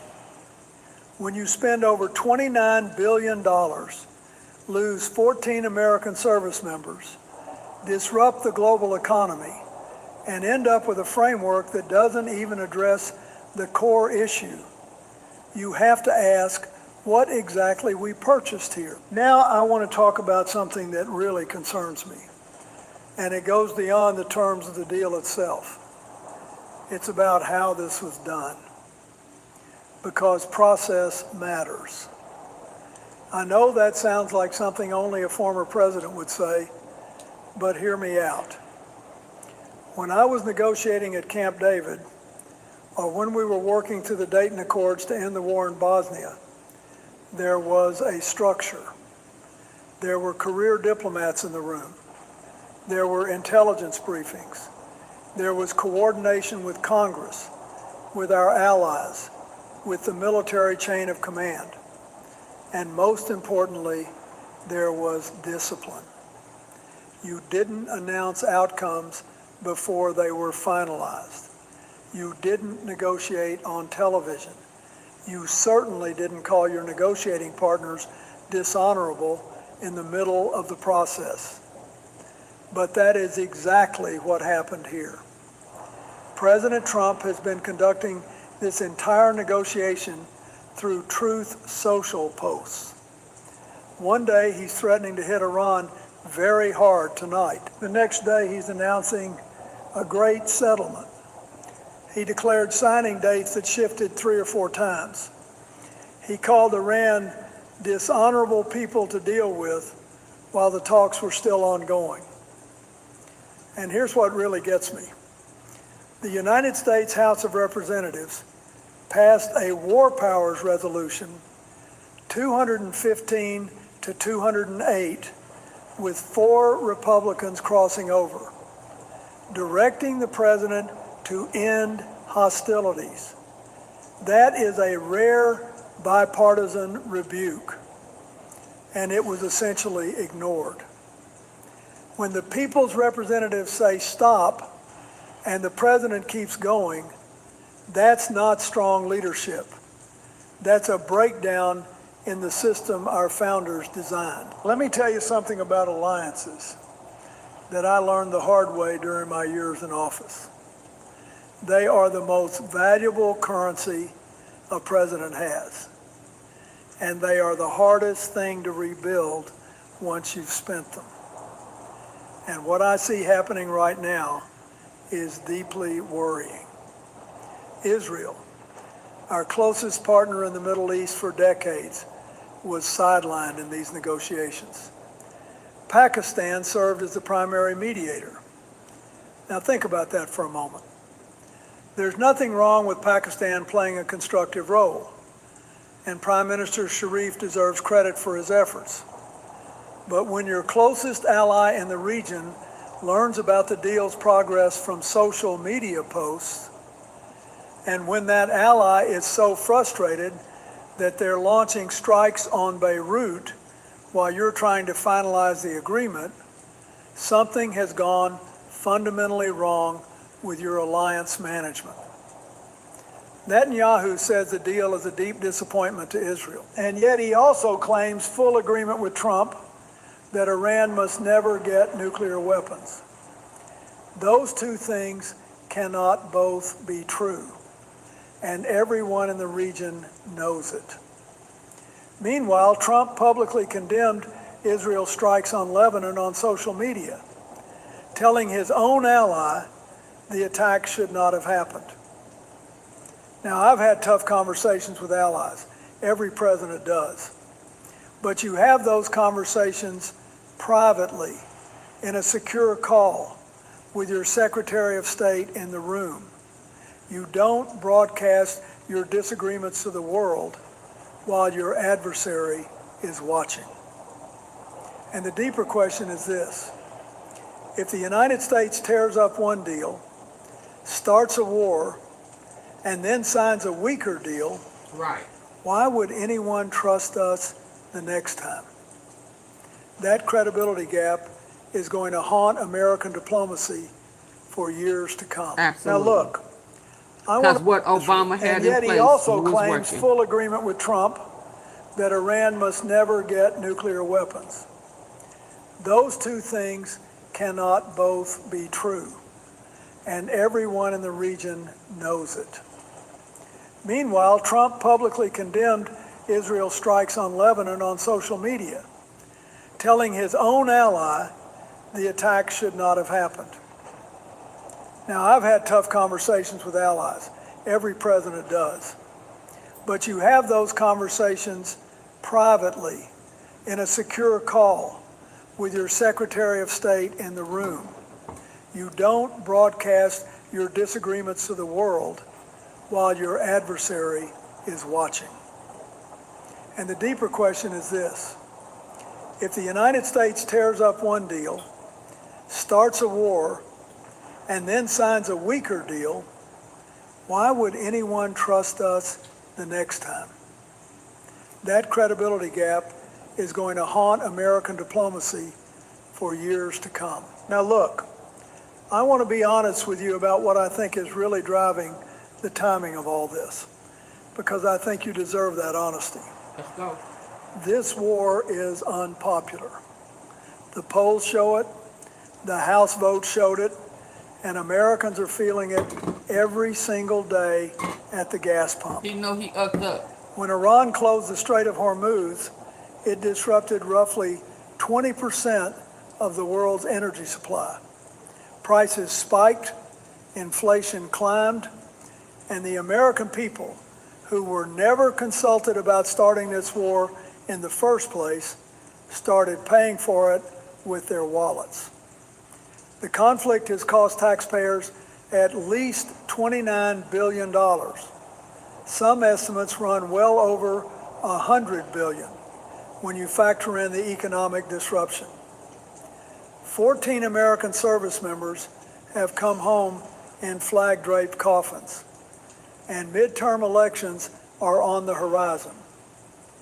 So when the president posts, quote, "Ships of the world, start your engines," unquote, I have to ask, is that statecraft or is that stagecraft? Because it sure feels like a message designed for a news cycle, not for a generation. And here's what's interesting. Almost nobody is satisfied.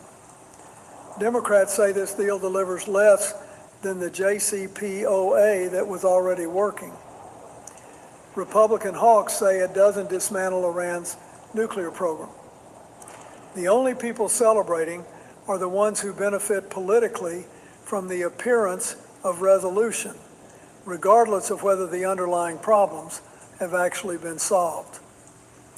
And I've been around long enough to know that when a deal is designed primarily to generate a headline, the problems it was supposed to fix have a way of coming back. And that brings me to where this goes from here, because that's the part that keeps me up at night. The formal signing ceremony is planned for June 19th in Switzerland. But as we speak, Israel is still striking targets in Lebanon. Iran's military has already warned that those strikes will not go unanswered. The deal says hostilities will end on all fronts, including Lebanon.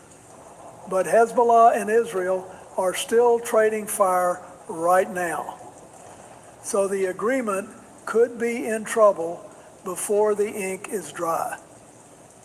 Even if the signing happens, the real test begins with those 60 days of nuclear negotiations.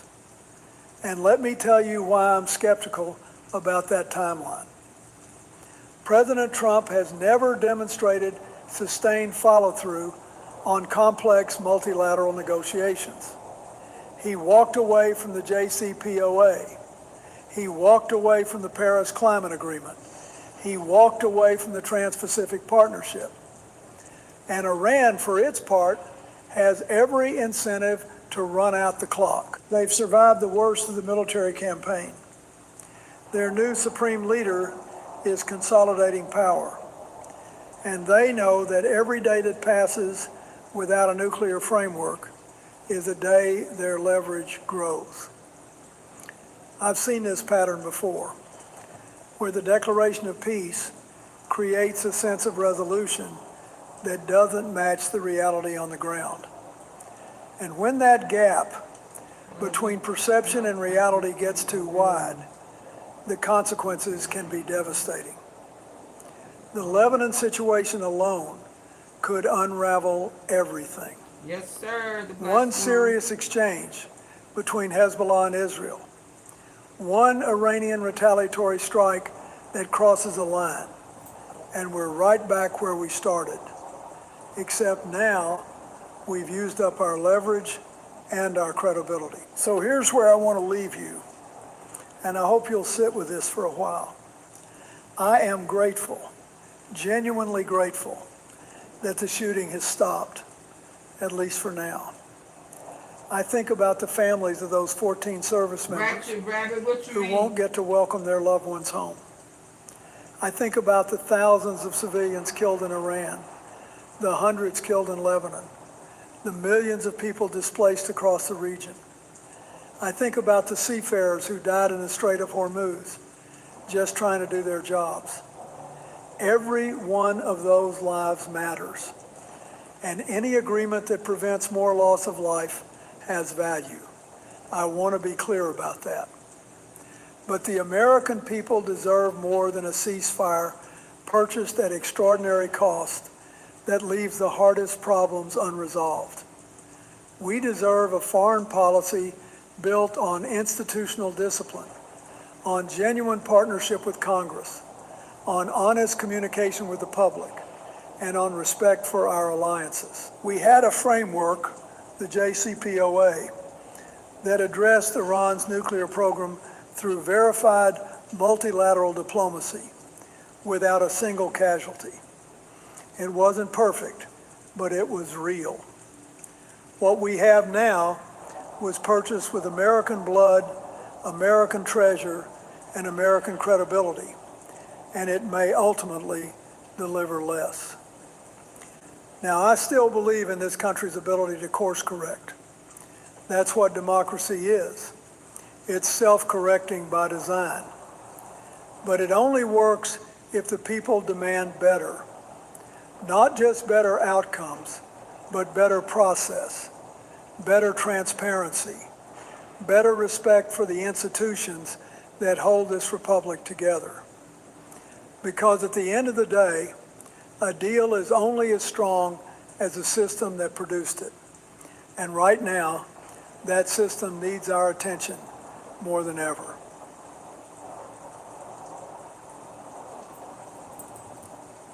Okay, y'all, I need for y'all to get the lights up for me. Let me see, doesn't want me to know.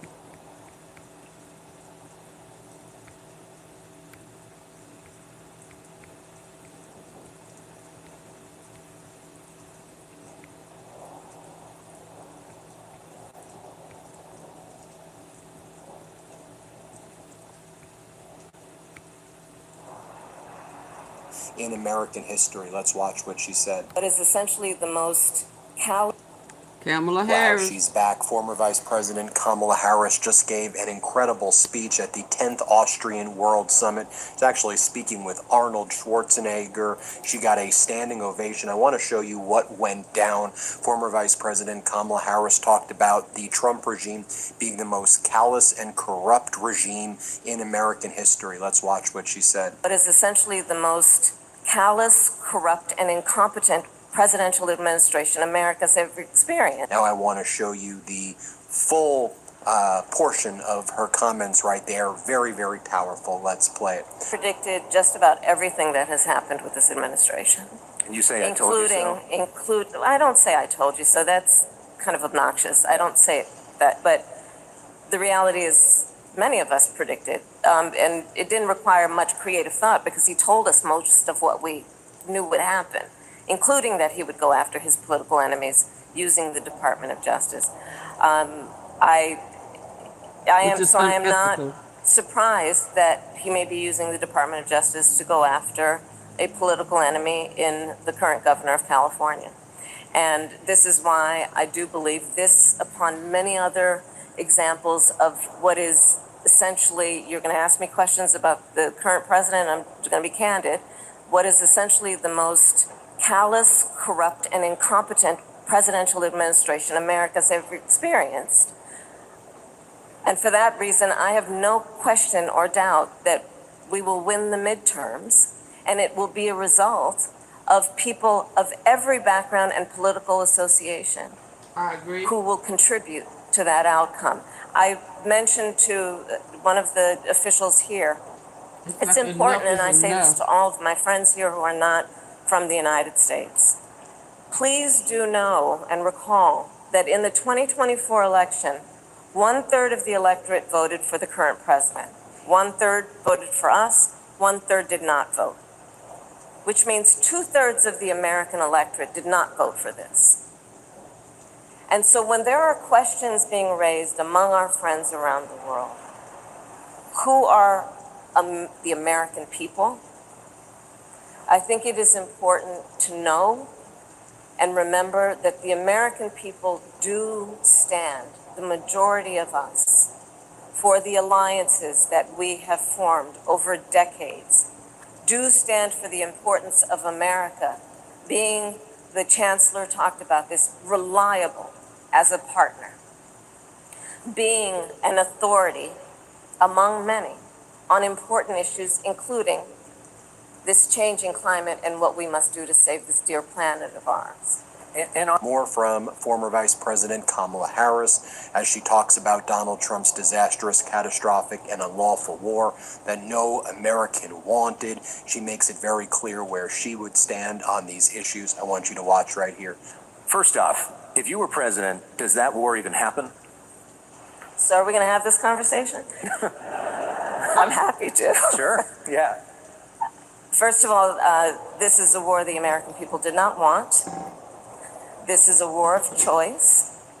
This is a president who has proven himself to be entirely self-indulgent. And we will see what happens in the coming hours and days in terms of the negotiation, and really it's a concept of an agreement and where it ends up. But there is no question that there is a direct correlation between this war of choice and what has happened in terms of gas prices. It is estimated the average American has spent since the war started $500 more because of this war. And I will add to that number, to put it in context, the average American is $400 away from bankruptcy for any unexpected expense. So $400 of an unexpected expense could result in bankruptcy for the average American. And this war has resulted in $500 more of expenses, a large part of that because of the gas prices going up. But to be clear, if you were president, you never start this war. Absolutely not. Absolutely not. And let's be clear about this. Let's be clear about this. Thank you, Tim. Let's be clear about this. Whatever is being negotiated, this president is going to declare victory and will end up where we were after the JCPOA and call that a victory, the JCPOA that he withdrew from. The Obama nuclear agreement. And so you're not, I mean, that's your thought on this potential deal? Well, I have more thoughts, but that's not why we're here. Yeah, sure. So we can, Now, former Vice President Kamala Harris talks about her speaking tour with the American people, what she learned, what she heard from people. Her words are deeply inspiring, and she talks about how after this Trump regime ends, there's going to be all of this debris. There's going to be all of this chaos that we're going to have to confront. Let's play it. What people are telling me includes that they want to believe in systems, and they've lost trust in those systems. Absolutely, especially the judicial. I hear a lot is that people know that at the end of this administration, there will be a lot of debris. I tell them often, I can't guarantee that it won't get worse before it gets better. But the one thing I do know is at the end of it, there will be a lot of debris, and it would be irresponsible to then address that in a way that we only talk about what should we do, what do we need to do to rebuild. If we do that with any sense of nostalgia, that would be irresponsible. Because the reality is, even before, there were many things that were not working for a lot of people. The status quo is not working for a lot of people. And what the people are telling us is that they want things to be better. And in some places, what that sounds like is we want that to be broken. But they don't actually necessarily mean break it through destruction. But they do mean it has to be better. And I think the people are right. One of the things I think about in the context of the future is Gen Z. I love Gen Z. They are, in the United States, I'm not sure about here in Austria, they are a larger population than baby boomers demographically. They are between the age of about 13 and 28. They have only known the climate crisis. They experienced a pandemic where they lost significant portions of their education and socialization. And the thing I love about this generation, they are so beautifully impatient. They are not waiting for us to figure it out.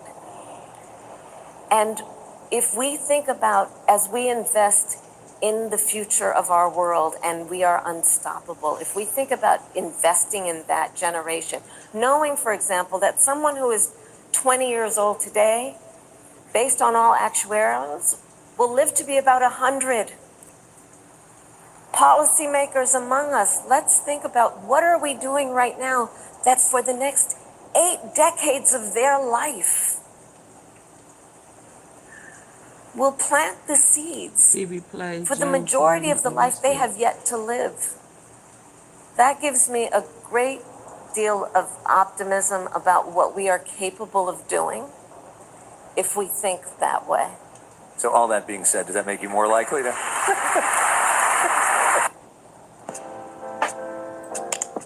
James Harden, I don't know who that is right off the bat. This is a Wegovy pill, and it's the first ever GLP-1 weight.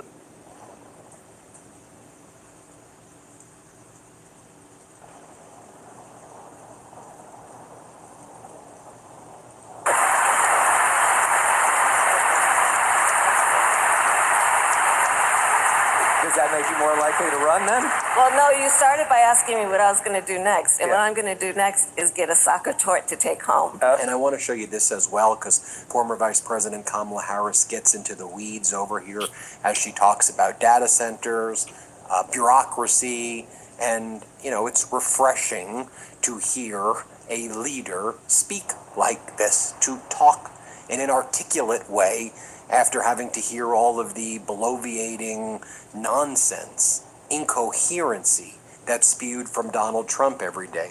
Let's listen to what she has to say. Let's play this clip right here. I believe that what we should be requiring from a policy perspective is that any organization, corporation that wants to build a data center in a community, that they be required to power it with renewable energy. And that they also be required to invest in what has been a decaying for decades energy grid in America. The energy grid writ large in America was built in the 1960s and 70s. It is old and it is inefficient. And when we look at the specific reasons for then high energy prices, that is among them, which is an old and decaying energy grid. So as data centers are being developed, and there is a certain,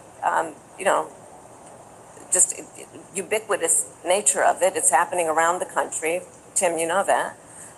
The question should be also, what is the trade-off? Right, what is the trade-off? Well, the trade-off should include that a requirement that it use renewable energy, so it is not sucking the resources out of those local communities, and that they also invest in those communities in terms of the energy grid. Do you agree with him that permitting could be sped up a little bit? Oh, absolutely. How so? Yeah, I say this as a devout and lifelong public servant.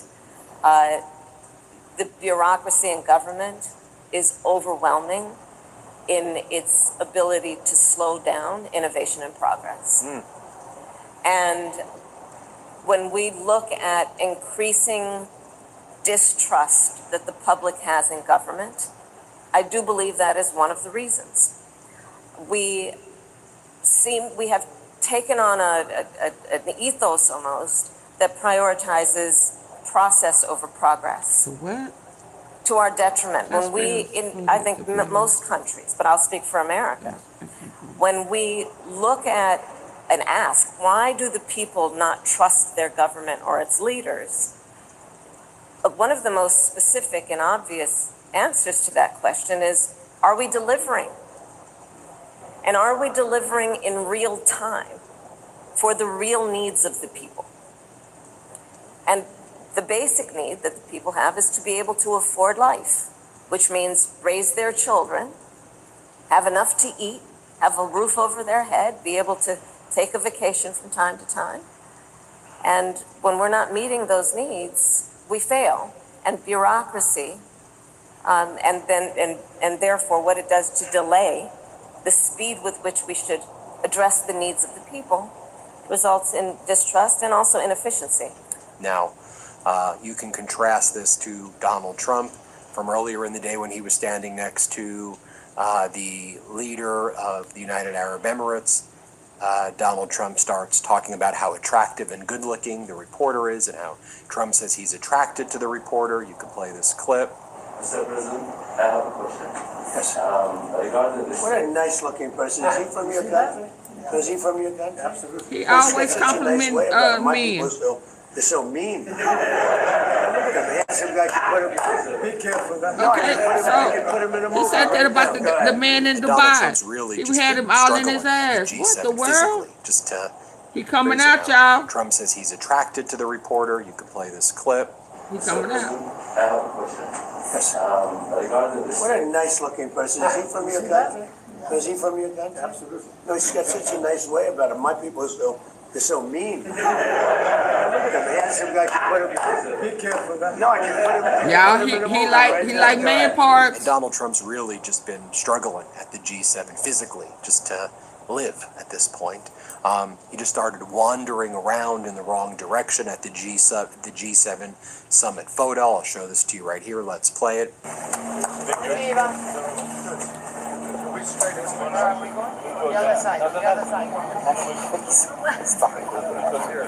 He lost. He looking for the big. He needed help. He looking for the big letters. In order just to, again, just he kind just of stand he up don't know where he at. Prime Minister Modi's hand. I'll show you this right here. He lost in the sauce. He just started wandering around in the wrong direction at the G7 Rubber got summit him photo. hooked. I'll show this to you right here. Let's play it.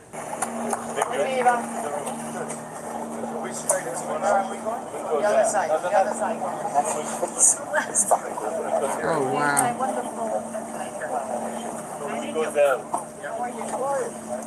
He needed help from the Indian Prime Minister in order just to, again, just kind of stand up. He had to grab Prime Minister Modi's hand. I'll show you this right here.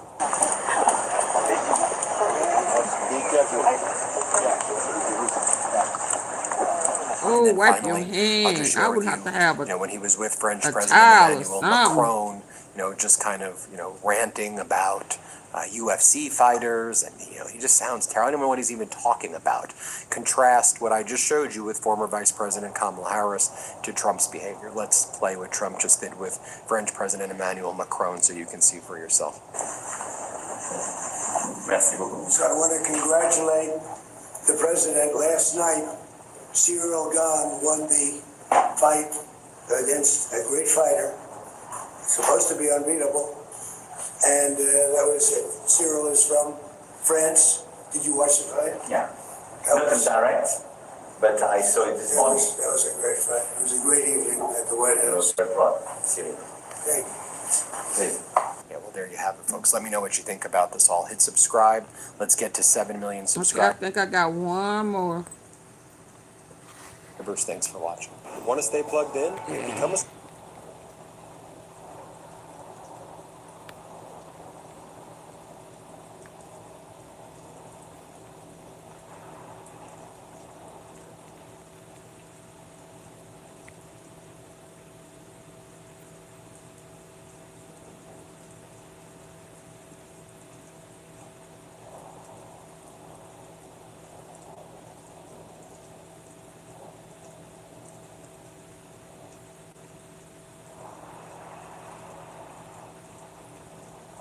the plain truth. You know, in all my years in public life, and folks, that's been more than a few, I have rarely seen a moment that captures the cost of abandoning diplomacy quite like the one we're living through right now. Just this past Friday, June 13th, Barack Obama sat down with Robin Roberts at his presidential center in Chicago. And he said something that I think a whole lot of Americans were already feeling in their bones. He said it is doubtful that any agreement with Iran is going to be significantly different from the deal we already had.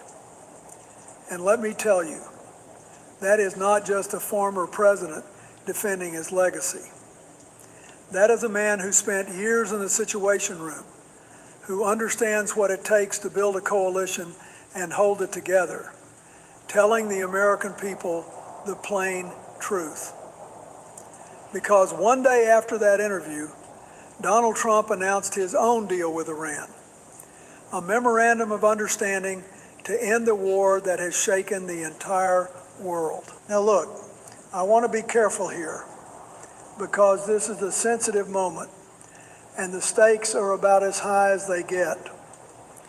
If this deal brings peace, if it stops the bombing and ends the suffering of ordinary people, then I will be the first to say, thank God for that. But here is the question we have to sit with, and we'll come back to it in a moment. If we were always going to end up at a negotiating table with Iran, offering sanctions relief for nuclear concessions, what exactly did we gain from all the destruction it took to get here? That question matters. It matters for every American family, for every service member, and for every nation in the world that is watching to see whether America's word still means something. Now, to understand why Obama's words carry the weight they do, you've got to understand what came before. Let me take you back. In 2015, the Obama administration, working alongside the United Kingdom, France, Germany, China, and Russia, negotiated the Joint Comprehensive Plan of Action, the JCPOA. Now look, I'll be the first to tell you, that deal was not perfect. Y'all please hit the like button. No deal ever is. When I was in the White House, every agreement I ever signed had something in it that made me wince a little. That's the nature of diplomacy. But here's what the JCPOA did accomplish. It constrained Iran's uranium enrichment. It gave international inspectors real access. And it kept the world's major powers aligned on one of the most dangerous nuclear challenges of our time. And it was working. Iran was complying. The inspectors confirmed it. Then, in May of 2018, the United States pulled out. And President Trump called it the worst deal ever made. What followed was a slow escalation that most of the world saw coming. In June of 2025, Operation Midnight Hammer struck Iran's nuclear facilities at Fordow, Natanz, and Isfahan. Then on February 28th of this year, a full-scale war began. American and Israeli airstrikes hit military and government targets across Iran. Iran's supreme leader was killed. Iran responded by closing the Strait of Hormuz, one of the most critical shipping lanes on Earth. Global energy markets went into free fall. A naval blockade followed in April, costing Iran $500 million a day. Civilians suffered, economies shuddered, and after months of brinkmanship, we arrived right back where we started, at a negotiating table, talking about the same issues we were talking about in 2015. So let's be precise about what actually happened this past weekend, because precision matters when we're talking about war and peace. Obama told Robin Roberts, and I want to be fair to his exact meaning here, that it is doubtful any new agreement will be a significant improvement from the deal we had in the first place, one that had worked for a long stretch of time before the United States pulled out of it. He said he was hopeful the bombing stops and ordinary people are no longer suffering. And then he said something that I think cuts right to the heart of it, that on a lot of difficult foreign policy problems, the notion that we can just bully our way or bomb our way to solutions may sometimes seem appealing. But you'd think we would have learned that lesson by now. Now here's what we know about the New Deal. It is a memorandum of understanding that calls for a 60-day ceasefire on all fronts. The Strait of Hormuz reopens without tolls. Iran reaffirms its commitment to the Nuclear Non-Proliferation Treaty. There will be some sanctions relief and a partial unfreezing of Iranian assets. Iran says around $24 billion, though Vice President Vance has disputed that figure. The formal signing is set for Geneva on June 19th. And this is where things start to get complicated. Because as of right now, the full text of this agreement has not been released to the American public. We are being asked to celebrate a deal that most of us haven't read. And in a democracy, that ought to give every citizen pause. Let me tell you something from experience. When you sit in that Oval Office and a crisis lands on your desk, and they always do, you have a choice. You can reach for the biggest hammer in the toolbox, or you can do the harder thing, the slower thing, the thing that doesn't make for a great headline, but that might actually solve the problem without breaking everything around it. In 1994, I faced a nuclear crisis with North Korea. We came very close to a military confrontation. And I will tell you honestly, the temptation to act with overwhelming force was real. But we chose diplomacy. We negotiated the agreed framework. Was it perfect? No. Did it buy us time and prevent a catastrophe? Yes, it did. Now, the fundamental criticism I have of how we got to this moment with Iran is not that a deal was reached. I am grateful a deal was reached. My criticism is that the path to this deal required a full-scale war. It required a global energy crisis. It required the assassination of a head of state and the deaths of civilians, including children. It required the closure of the most important shipping lane in the world. And it required months of a naval blockade that punished ordinary Iranians who had nothing to do with their government's nuclear program. When President Trump declared in March that there would be no deal except unconditional surrender, that was not strategy. That was escalation beyond what the situation required. And the proof is in the outcome itself. Because what we got at the end of all that was not unconditional surrender. What we got was a memorandum of understanding that looks in its basic structure remarkably like the kind of diplomatic framework that was available all along. Now here's where I need you to think long term with me, because this part doesn't get enough attention. When the United States signed the JCPOA in 20... Okay, y'all, hit the like button. Hit those three dots at the top right corner. Hit the dots at the top right corner and get the likes up. I'll wait.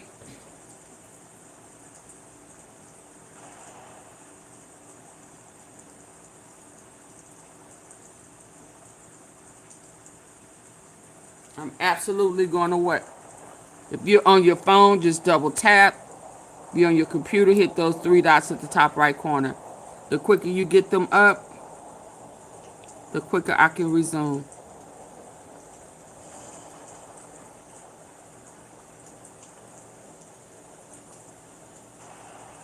Yeah, we know he fruity.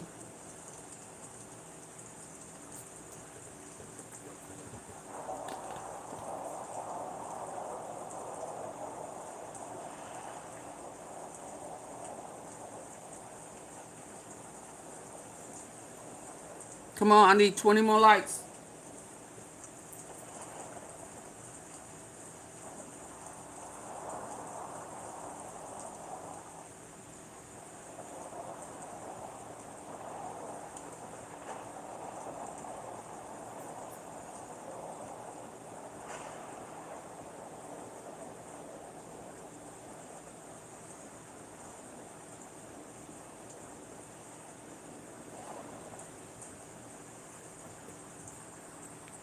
'15, it wasn't just America making a promise. What we got was a memorandum of understanding that looks in its basic structure remarkably like the kind of diplomatic framework that was available all along. Now here's where I need you to think long term with me, because this part doesn't get enough attention. When the United States signed the JCPOA in 2015, it wasn't just America making a promise. It was a commitment endorsed by the United Nations Security Council, verified by the International Atomic Energy Agency, and supported by our closest allies in Europe and around the world. That agreement carried the weight of international law and multilateral consensus. When we walked away from it unilaterally, we didn't just break a deal with Iran. We sent a message to every nation on earth that America's signature might not mean what it used to. And now, years later, we are signing a new bilateral agreement with the same country on what appear to be broadly similar terms. So let me ask you the question that every foreign minister and every capital in the world is asking right now. Why would anyone trust this one? If we tore up the last deal because the new president didn't like it, what stops the next president from tearing up this one? That is not a partisan question. That is a question about whether American democracy can sustain commitments across administrations. And it matters because nuclear diplomacy only works if both sides believe the agreement will outlast the news cycle. I am also troubled that we are entering a 60-day negotiation window with a memorandum that has not been shared publicly, whose financial terms are already being disputed between Washington and Tehran, and which has not been submitted to Congress for meaningful review. We've got to remember that transparency is not an obstacle to national security. It is the foundation of it. When you hide the details of a deal from the people who have to live with its consequences, you don't build trust, you erode it. Now look, I understand the political dynamics at play here, and I want to be honest about both sides. President Trump is framing this as the greatest deal in history. He posted on Truth Social that his deal is, and I am going to do my best to convey this accurately, a wall against Iran ever having a nuclear weapon, and the complete opposite of what he calls the Obama deal, using a deliberately misspelled version of Obama's name. He called for the impeachment of Senator Jack Reed of Rhode Island simply for questioning whether this deal is actually better than the JCPOA. On the other side, Obama and many Democrats are treating this moment as vindication, proof that diplomacy should have been the first tool, not the last resort. And here is the honest truth. There is a kernel of something real in both positions. If this deal genuinely constrains Iran's nuclear program more effectively than the JCPOA did, that would be meaningful. And if the basic architecture turns out to be fundamentally similar to what Obama negotiated, then Obama's point about the unnecessary cost of the detour is hard to argue with. But what worries me is that both sides are spiking the football before the game is over. The deal text has not been released. The 60-day negotiation window is where the real substance gets hammered out. Enrichment limits, centrifuge numbers, IAEA inspection protocols, the timeline for sanctions relief. None of that has been agreed to yet. What we have right now is a ceasefire and a framework. And when politicians declare victory before the hard work is done, the American people are the ones left exposed if it falls apart. So let me walk you through what I think. Get the lights up. Y'all steady coming in and you're not hitting the like button. See, this is the part I don't miss.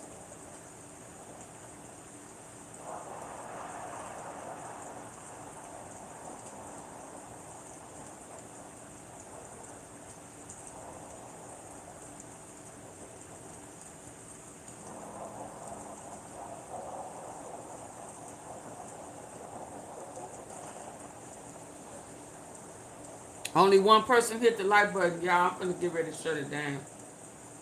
I'm not finna do this.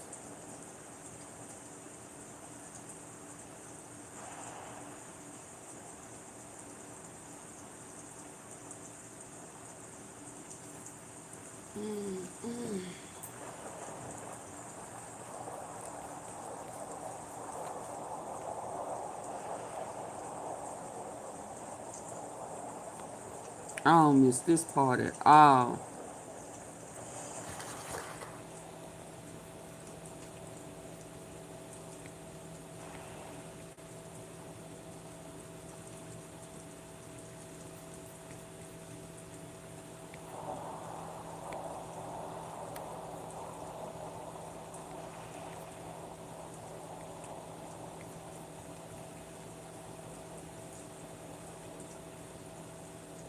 Hit the like button, double tap the face of the phone. Hit the three dots at the top right corner.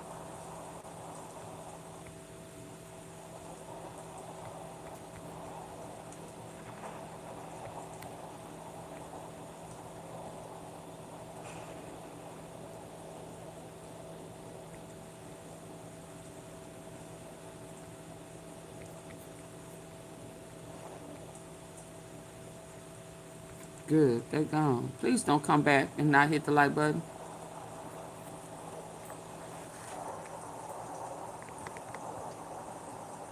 Positions.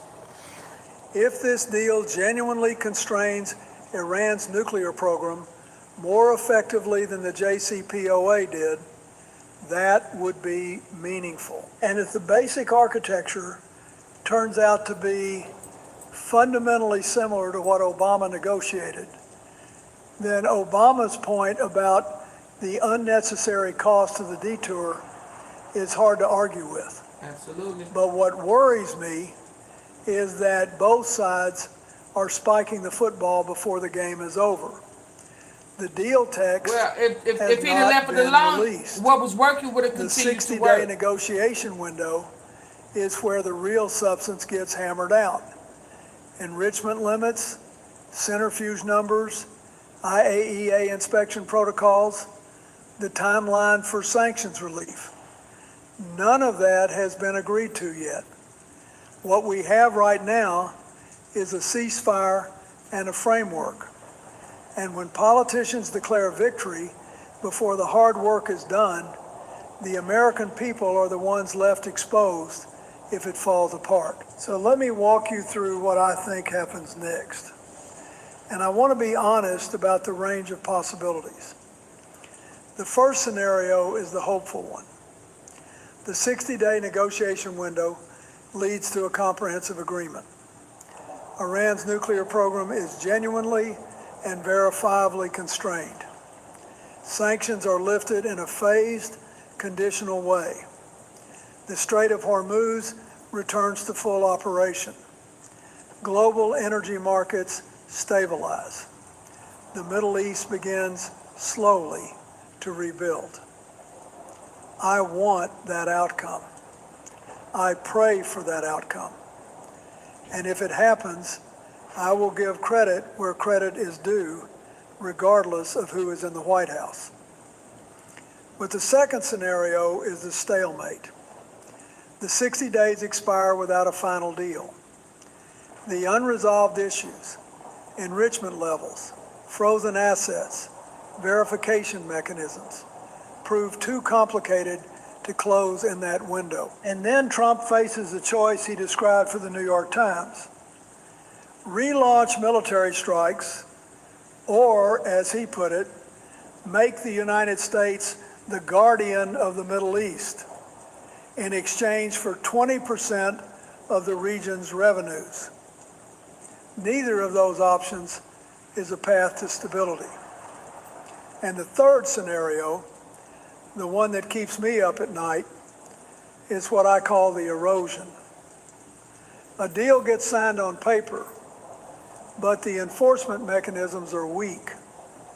Verification becomes contested. Iran pushes the boundaries inch by inch. American attention shifts to the next crisis, and within a few years, we're right back where we were.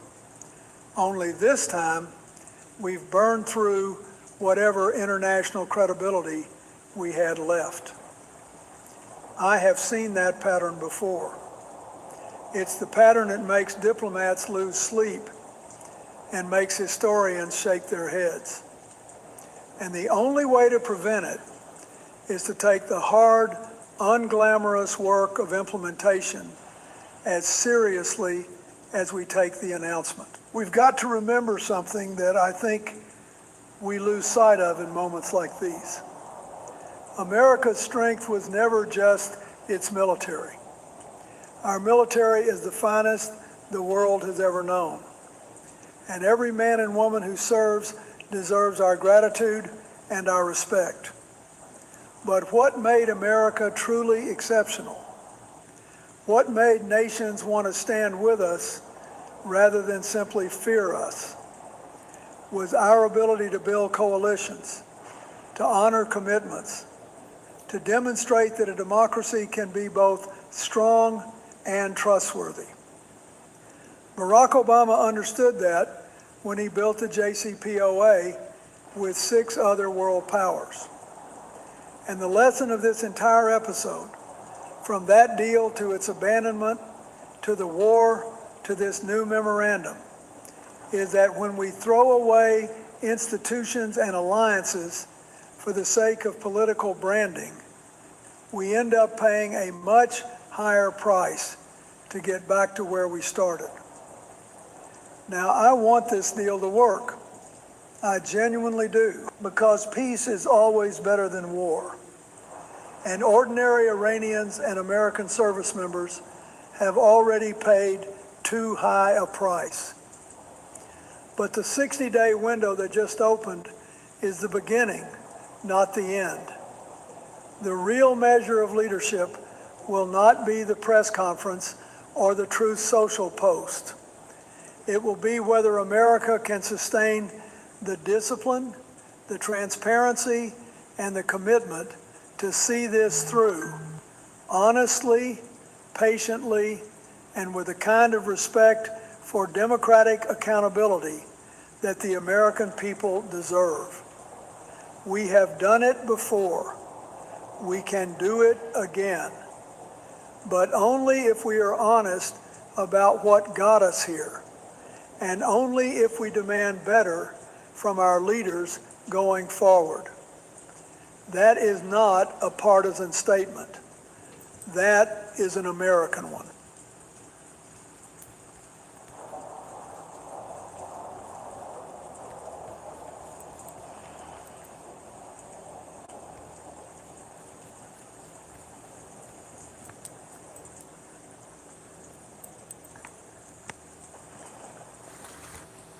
I I canceled all my food delivery subscriptions and upgraded to Cook Unity. And it's totally transformed the way I eat because every meal is crafted by award-winning chefs from across the country. The variety is unlike anything I've ever seen, with over 100 menu options to choose from every week, so I can always find the exact global cuisines I'm craving, whether it's Thai, Japanese, or Italian. So I can have Chef Christy. All right, let's get a little more perspective on this by bringing in the former Vice President of the United States, Mike Pence. Mr. Vice President, good to see you. Thank you, John. Good to see you. Trump tried to unalive him. That's where January 6th came from, because going in and getting best. Yeah. Oh, okay. Y'all, I'm finna go. Senator me and a number of other people. Boy, I can't walk away. Y'all do right for nothing. Clauses of this agreement. You have described this, though, as much bigger than a mistake, saying it smacks of appeasement. Put some meat on that bone for us. Appeasement. Well, first, let me give a great credit to President Trump for making the decision for the first time in modern history to unleash the armed forces of the United States against Iran last year and this year, and our troops have responded brilliantly. This president has done more to degrade the threat that the Iranian regime has posed to the United States and Israel and our allies than any president in history. That said, I do have concerns about the memorandum of understanding now that we see it, and the terms about what's in it and also lights what's up not in it. Or lights out. Suggests to me that it does smack of the kind of appeasement that our administration rejected in the Obama-Iran nuclear deal, and also as Joe Biden attempted to return to the politics of appeasement during his administration. I mean, here's the elements of it. Number one, what's not in it? There's no specific commitment to the verifiable dismantling of their nuclear weapons program that they've pursued for decades. There's no commitment in the MOU for the dismantling of their ballistic missile program. There's no commitment to end supporting terrorist proxies that have wreaked havoc, claimed 1,000 American service members' lives, and sown violence across the region for decades. That's what's not in it. But what's in it that's concerning to me is, first and foremost, we end a blockade that has put enormous pressure and brought Iran to the table. Secondly, my understanding that if this agreement is signed tomorrow, that there will be an immediate lifting of economic sanctions on the sale of oil. That could mean $3 billion a year. Yeah, we were just talking about that. Directly into the coffers of the regime. And what do you think they'll do with that money? Well, money's fungible. They can do whatever they want with it. And without those other undertakings, we don't missiles, know. build more drones. The second piece, though, is $100 billion in frozen assets. If you read the MOU, it actually suggests that if there is progress in the negotiations themselves, even before a deal is done, that some of those unfrozen assets could be released to Iran. And lastly, the $300 billion deal that you all were just unpacking from overseas. The United States makes a commitment here to arrange for other countries in the region to make those resources available. Look, my bottom line, I don't trust the Iranians. I agree with you, Hewitt, in that regard. I've had too much dealings with them in my years in the Situation Room and in my years on Capitol Hill in the Foreign Affairs Committee. There's the old saying that says, trust but verify, but when it comes to the mullahs in Tehran, we need to verify and then trust. Verify that they're dismantling this nuclear program. I mean, you could go dismantling the bombs, abandoning terrorist proxies, or we got to stay at the negotiating table. Or you could go so far as to say, never trust, always verify. Yeah. Never trust, always verify. So there was one aspect of this memorandum of understanding read to us earlier today, just about an hour ago, by a senior administration official that I found puzzling because we hadn't heard this before. We heard it from the Iranians, we heard it a little bit from the Omanis, that for 60 days, the Strait of Hormuz will be open to free, unencumbered shipping. But then after that 60-day period, Iran and Oman and other Gulf countries can enter into talks about some sort of administration of the Strait of Hormuz that could end up in fees being charged. Now, the president, or sorry, not the president, but the senior administration official dismissed that idea, saying Gulf nations would never agree to that. But there's still a provision in there for these talks to happen. Well, the specific language in the MOU is something to the effect of will facilitate commerce. How they do that, or no, they say ensure commerce in this. They don't say whether they're going to charge tolls or whether there's going to be fees. What we need to demand is the restoration of the freedom of navigation that existed in the Strait of Hormuz before shots were fired here. And that's why I really do believe, John. And look, I was encouraged that the president only said today that it's most likely that we will sign the deal. If I was at his side, as I was for 4.5 years, I would urge the president to take a step back, keep that blockade in effect, go back to the negotiating table and tell the Iranians, here's the deal. We won, you lost. If we need to prove that further to you, our armed forces are capable of doing that. But demand, we need a commitment that your nuclear program is going to be dismantled and abandoned, your ballistic missile program dismantled and abandoned, that you are no longer going to support Hamas and Hezbollah and terrorist groups across the region, freedom of navigation. If we don't have those commitments, John, I really do believe that we should unleash the armed forces of the United States and Israel, open the strait, end the threat the Iranian regime poses, give the Iranian people an opportunity for freedom, and do it all on our terms. Because all of that, including ballistic missiles into malign activities in the Middle East, was in the proposals that the first administration that you were in That's right. Was going for. I want to ask you about this because what brings you to Washington, D.C. is your new book, What Conservatives Believe. You were a devotee of Ronald Reagan and the conservative agenda.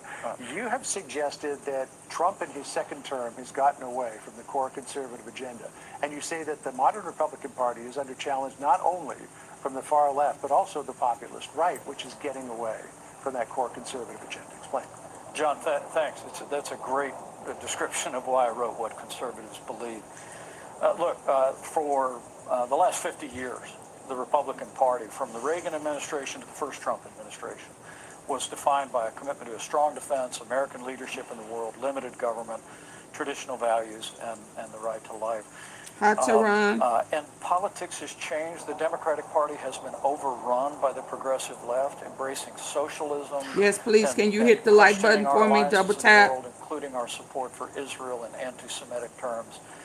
But there is a new threat to the conservative movement from the populist right that would embrace isolationism, big government solutions, marginalized. My lights haven't moved. And it's had some purchase in the administration, but not all. The new Trump administration has gotten a lot right, secured the southern border, extended the tax cuts, stood up to Iran, stood with Israel. But the stops and starts on Ukraine, John, some of the big... So am I supposed to assume that you don't want to hit the like button? Come back another day when you feel like you can hit the like button, okay? Yeah. Yeah, if y'all can't hit the like button, please don't come in. I'm looking at my likes. If you can't hit the like button, please do not come in. Go someplace else.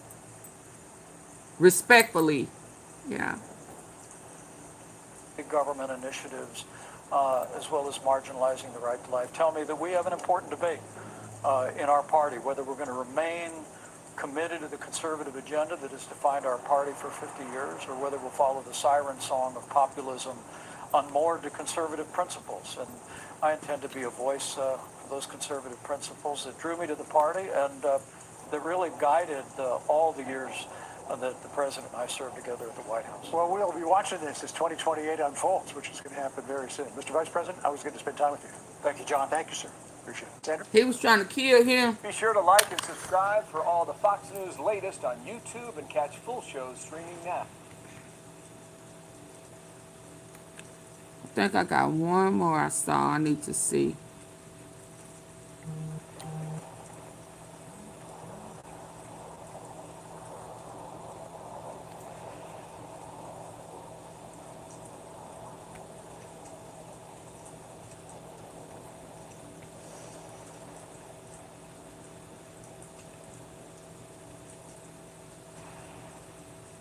Yeah, him.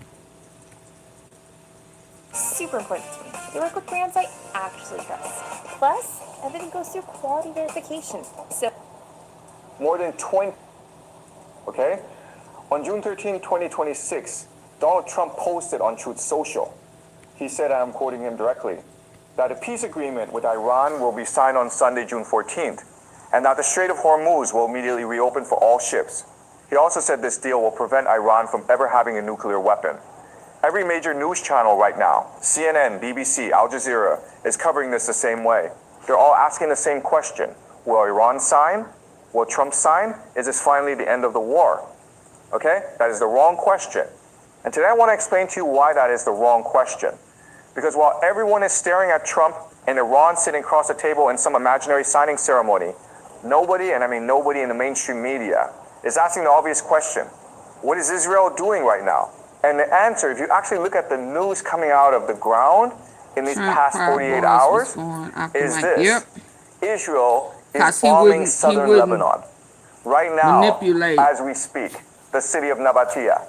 More than 20 villages. Israeli forces issued mass evacuation orders on June 12th and 13th. And the Israeli Air Force carried out heavy strikes targeting Hezbollah infrastructure. Hezbollah responded by firing rockets and drones into northern Israel. People died on both sides. This is happening on the exact same days that American and Iranian diplomats are telling the world a peace deal is just around the corner. Now, I want you to think about what that means, because I think most people hear about the Lebanon bombing as a footnote. Oh, Israel and Hezbollah are fighting again. Yeah, that's just background noise. No, this is not background noise. This is the central contradiction that makes everything else collapse. And today I'm going to show you three things that almost no one is connecting together. Okay? The first thing is why Israel, a country that is not sitting at any negotiating table, that has signed nothing, that has agreed to nothing, is the actual reason no peace deal can survive. The second thing is why the 14-point memorandum of understanding that Iran and the United States are negotiating is not a peace deal. It is what I call a tactical pause. It is Iran buying time, getting economic oxygen, while quietly preparing for the next round of this conflict. And the third thing, and this is the one that matters most in the long run, the one that nobody is paying attention to, is why the Strait of Hormuz will never go back to what it was before this war. And what that means for the petrodollar, for the Gulf Cooperation Council, and for the entire financial architecture that the American empire has built since 1945, okay?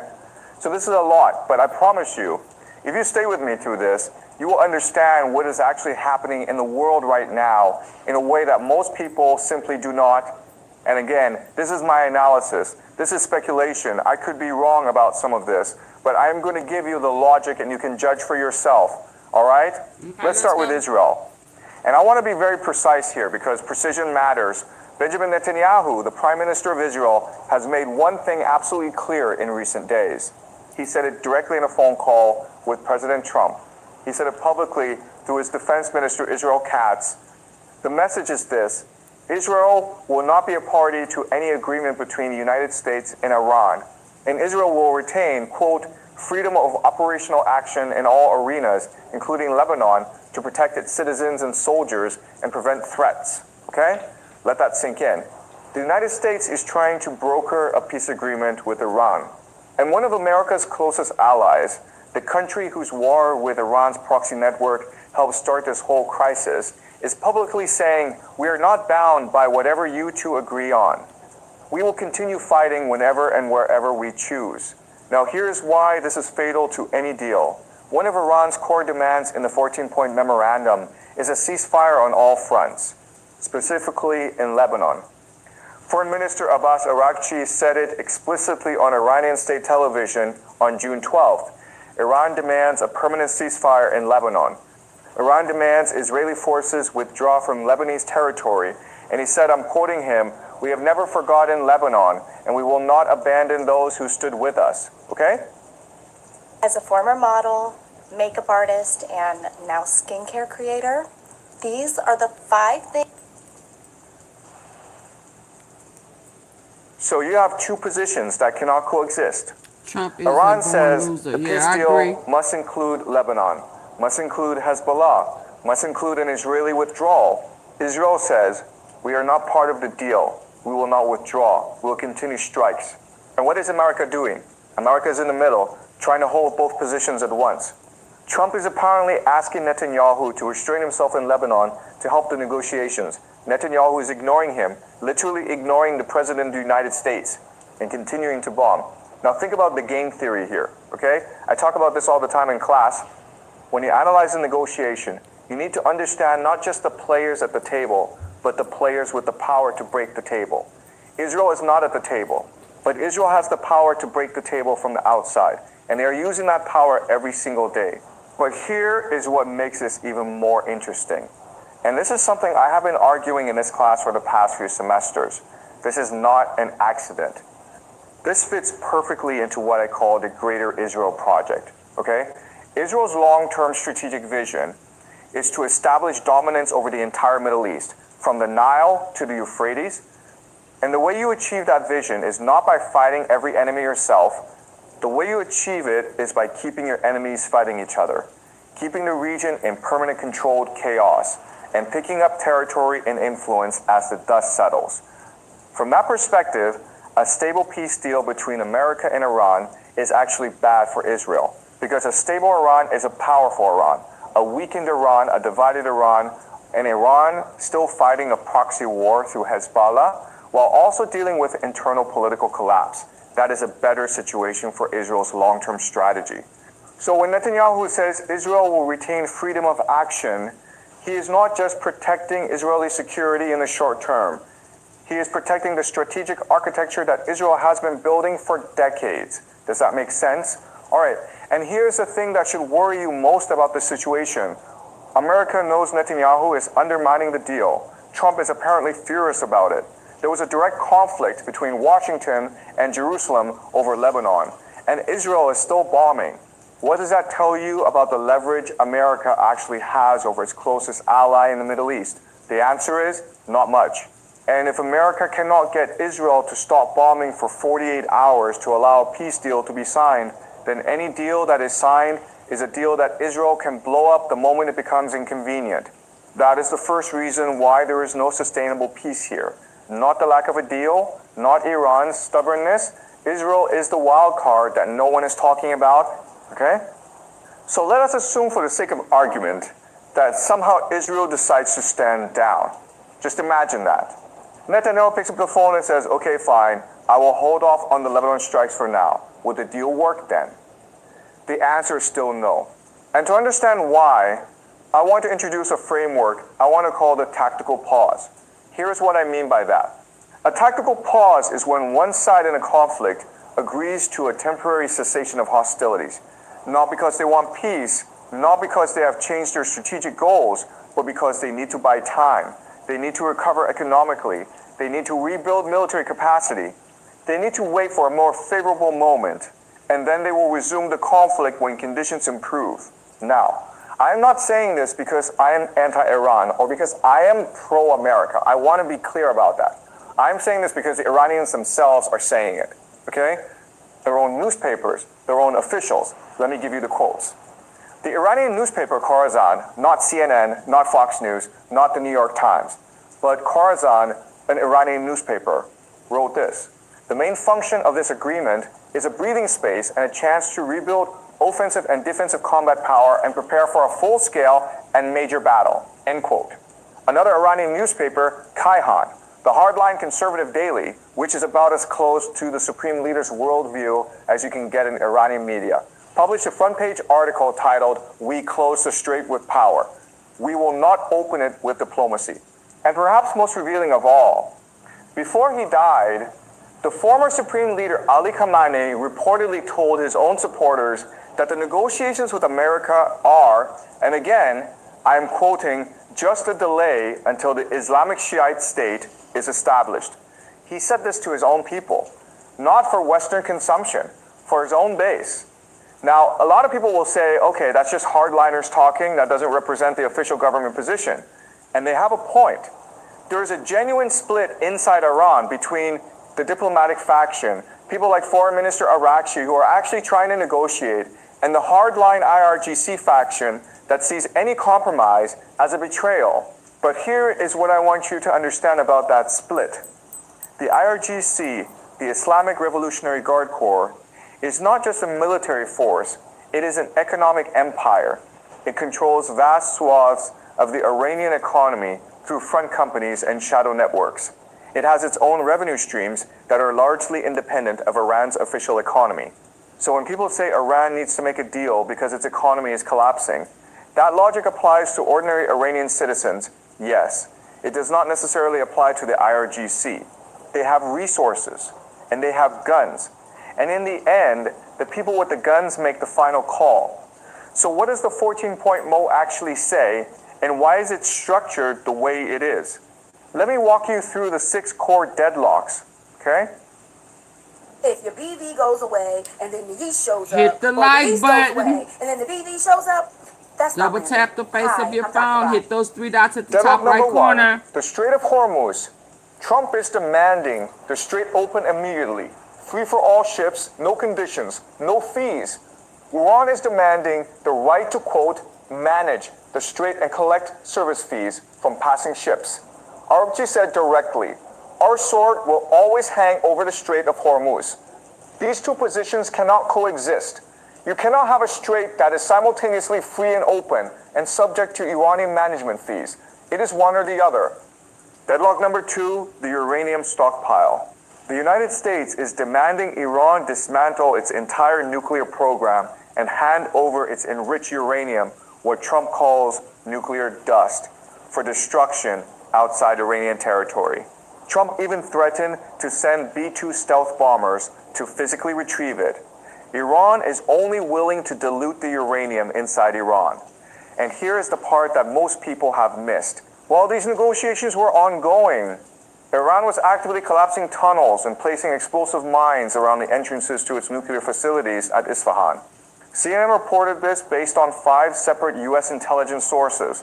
We are talking about roughly 440 kilograms of uranium enriched to 60%, enough for approximately 11 nuclear weapons, now buried under collapsed tunnels and surrounded by landmines. Think about what that action tells you. While your diplomats are talking about peace, your military is making the uranium physically impossible to retrieve. That is not the behavior of a country preparing to hand over its nuclear material. That is the behavior of a country preparing to hold on to it. Deadlock number 3, the sequencing problem. Iran is demanding that America lift its naval blockade and release $12 billion, half frozen Iranian assets, before any technical nuclear negotiations even begin. America's position, stated directly by Vice President J.D. Vance, is that no money will change hands and no blockade will be lifted just because Iran agrees to sit down at a table. The economic benefits will only come after Iran has fully demonstrated compliance. This is a chicken and egg problem with no solution. Both sides have perfectly rational reasons for their position. Neither side can move first without giving the other side an enormous advantage. Deadlock number 4, war reparations.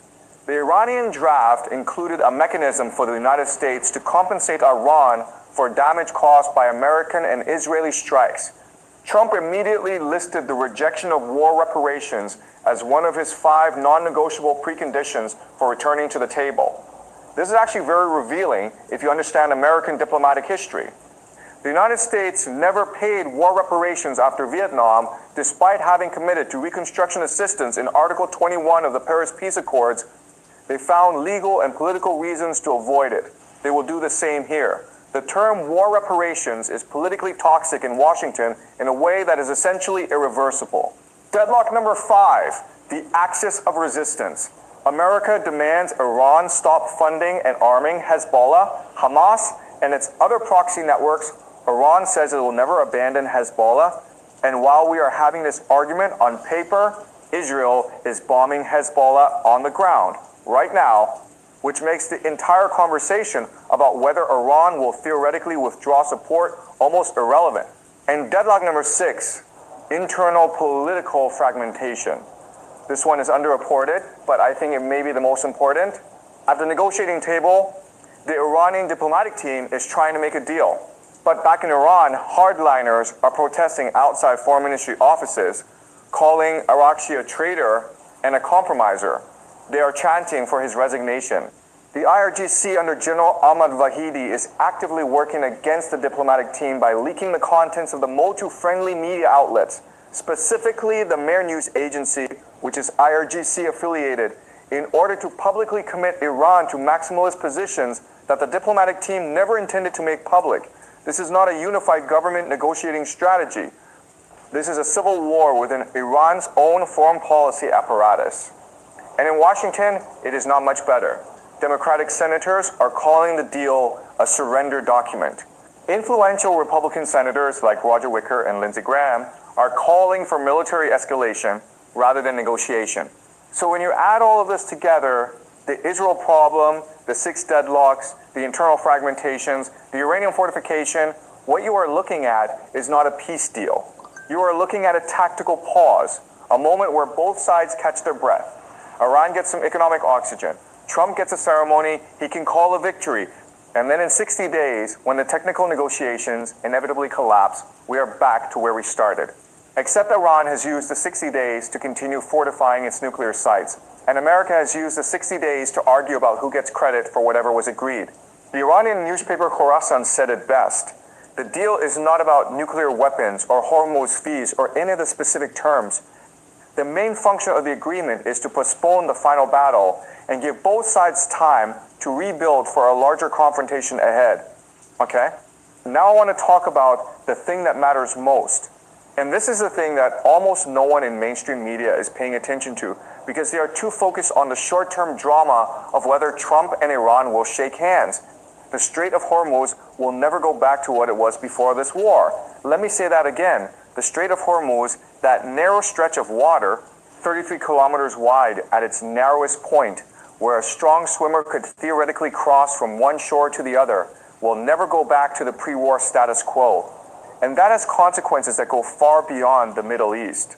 To understand why this matters so much, I need to explain something about how the American empire actually works. Okay? There go your Belinda. And I know I have talked about this before, but it is important to connect it to what is happening right now. Why does the US dollar have value? Not because of gold. America abandoned the gold standard in 1971. The dollar has value for one specific reason. If you want to buy oil from the Gulf states, you have to pay in dollars. This is the petrodollar system. Saudi Arabia sells oil, receives dollars, and uses those dollars to buy US Treasury bonds and invest in American financial markets. The UAE does the same. Kuwait, Qatar, Bahrain. This circular flow is the foundation of American financial power. It is what allows the United States to carry $39 trillion in national debt and still function as the world's reserve currency. Now, 20% of the world's entire oil supply passes through the Strait of Hormuz. 20% of everything. Japan imports 75% of its oil through that strait. China imports 40%. India imports 60%. The Japanese Prime Minister has publicly stated that if the strait closes, Japan runs out of oil within 8 to 9 months, and the entire Japanese economy collapses. And here's the thing about the GCC countries that are at the center of this petrodollar system. They are extraordinarily fragile in ways that most people do not appreciate. The UAE, Saudi Arabia, Kuwait, these are desert nations. They import 80% of their food from outside the region. They get 60% of their fresh water from desalination plants.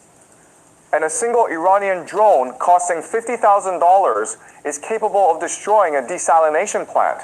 America's missile defense systems cost $1 to $3 million per interception attempt, and often they miss, which means you need to fire 2 or 3 missiles.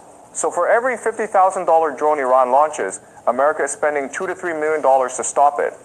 Think about what that asymmetry means over time. I hate that I can't keep this a secret. I canceled all my food delivery subscriptions and upgraded to Cook Unity, and it's totally transformed the way I eat because every meal is crafted. I'm gonna wait till y'all get the likes up. This man is breaking stuff down in ways you probably have never heard. Hit the like button. I'm over 4 hours trying to get caught up, and y'all cannot hit the like button. So can you leave, please?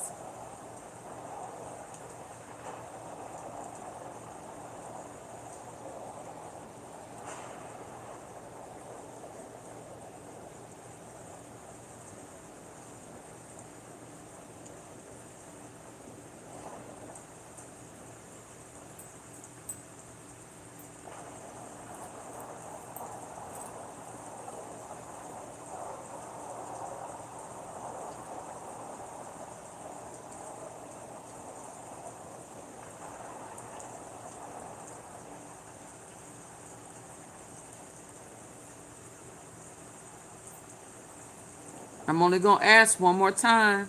Hit the like button, please.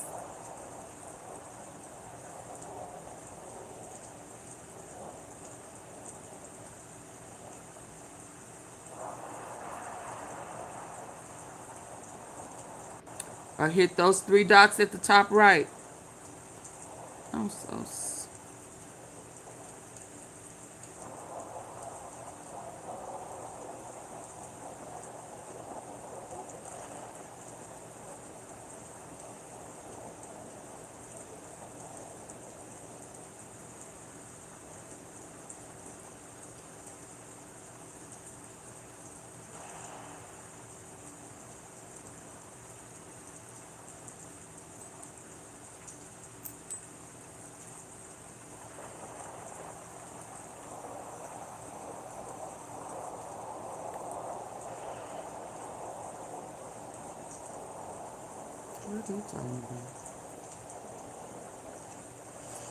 Iran can launch hundreds of drones per day. They have approximately 80,000 of them stocked from desalination plants. And a single Iranian drone costing $50,000 is capable of destroying a desalination plant. America's missile defense systems cost $1 to $3 million per interception attempt, and often they miss, which means you need to fire 2 or 3 missiles. So for every $50,000 drone Iran launches, America is spending $2 to $3 million to stop it. Think about what that asymmetry means over time. Iran can launch hundreds of drones per day. They have approximately 80,000 of them stockpiled, and they produce about 500 new ones every single day. America cannot sustain that rate of expenditure indefinitely. Nobody can. But here is the real question I want to ask. What happens if Iran never fully closes the strait, but simply makes it permanently uncertain? Not closed, just uncertain. Ships arrive and they are not sure if they will be fired upon. Insurance rates for tankers going through the strait go through the roof. Shipping companies start looking for alternative routes. The GCC oil trade becomes unreliable. Investment in the Gulf dries up. And gradually, slowly, the petrodollar system, that circular flow of oil for dollars that keeps American debt manageable, starts to corrode.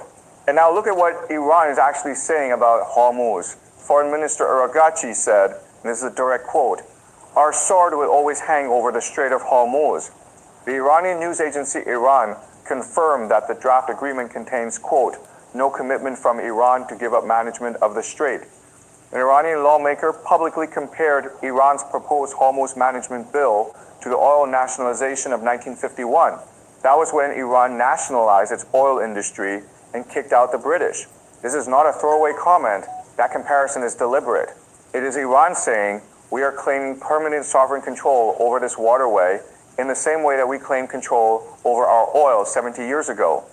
And the Iranian parliament is now actively drafting legislation, officially titled a Bill for the Security, Development, and Progress of the Persian Gulf and the Strait of Hormuz, that would formally codify Iran's right to collect fees from passing ships. Okay, let me ask you something. What happens to the petrodollar system if Iran successfully establishes a permanent fee structure on Hormuz? What happens if Gulf oil now comes with a permanent Iranian surcharge? What happens to the dollar's reserve status when the oil trade it was built on becomes subject to Iranian gatekeeping? I am not saying the dollar collapses tomorrow. That is not how these things work. But what I am saying is this: the dollar's reserve status is built on the assumption that American military power guarantees free and open access to the world's energy supply. That guarantee is now being tested in real time.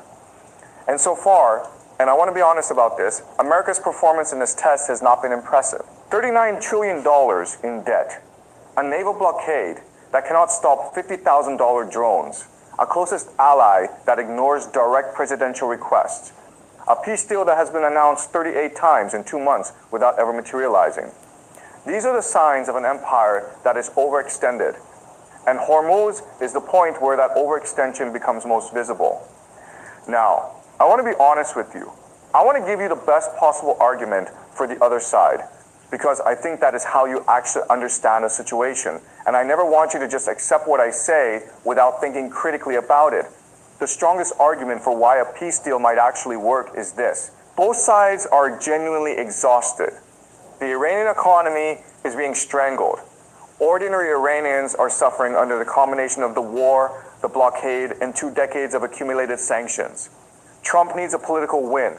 His domestic political situation requires him to be able to point to something he achieved that Obama and Biden never could. The global economy is bleeding because of Hormuz. European manufacturers who depend on Gulf energy, Japanese corporations running out of reserves, Chinese factories watching their supply chains deteriorate. All of these forces are creating enormous pressure on both governments to find some kind of agreement, even an imperfect one. And there's a real argument to be made, and smart people at organizations like the Erasure Group are making it, that if both sides formally declare this the end of the war, it becomes politically much harder for either side to return to active hostilities. There is a ratchet effect. Once you have signed something, even something ambiguous, the political cost of going back to war increases. That has real value, okay? That argument is not stupid. I respect it. But here is what that argument cannot account for. The IRGC does not need the Iranian economy to recover. The Islamic Revolutionary Guard Corps has built a parallel economic empire over decades. Construction companies, logistics networks, import monopolies, shadow financial systems, they have revenue streams that operate largely outside the Iranian state budget. When Iran's economy collapses, ordinary Iranians suffer. IRGC generals do not suffer in the same way. Their institutional survival is not dependent on economic recovery.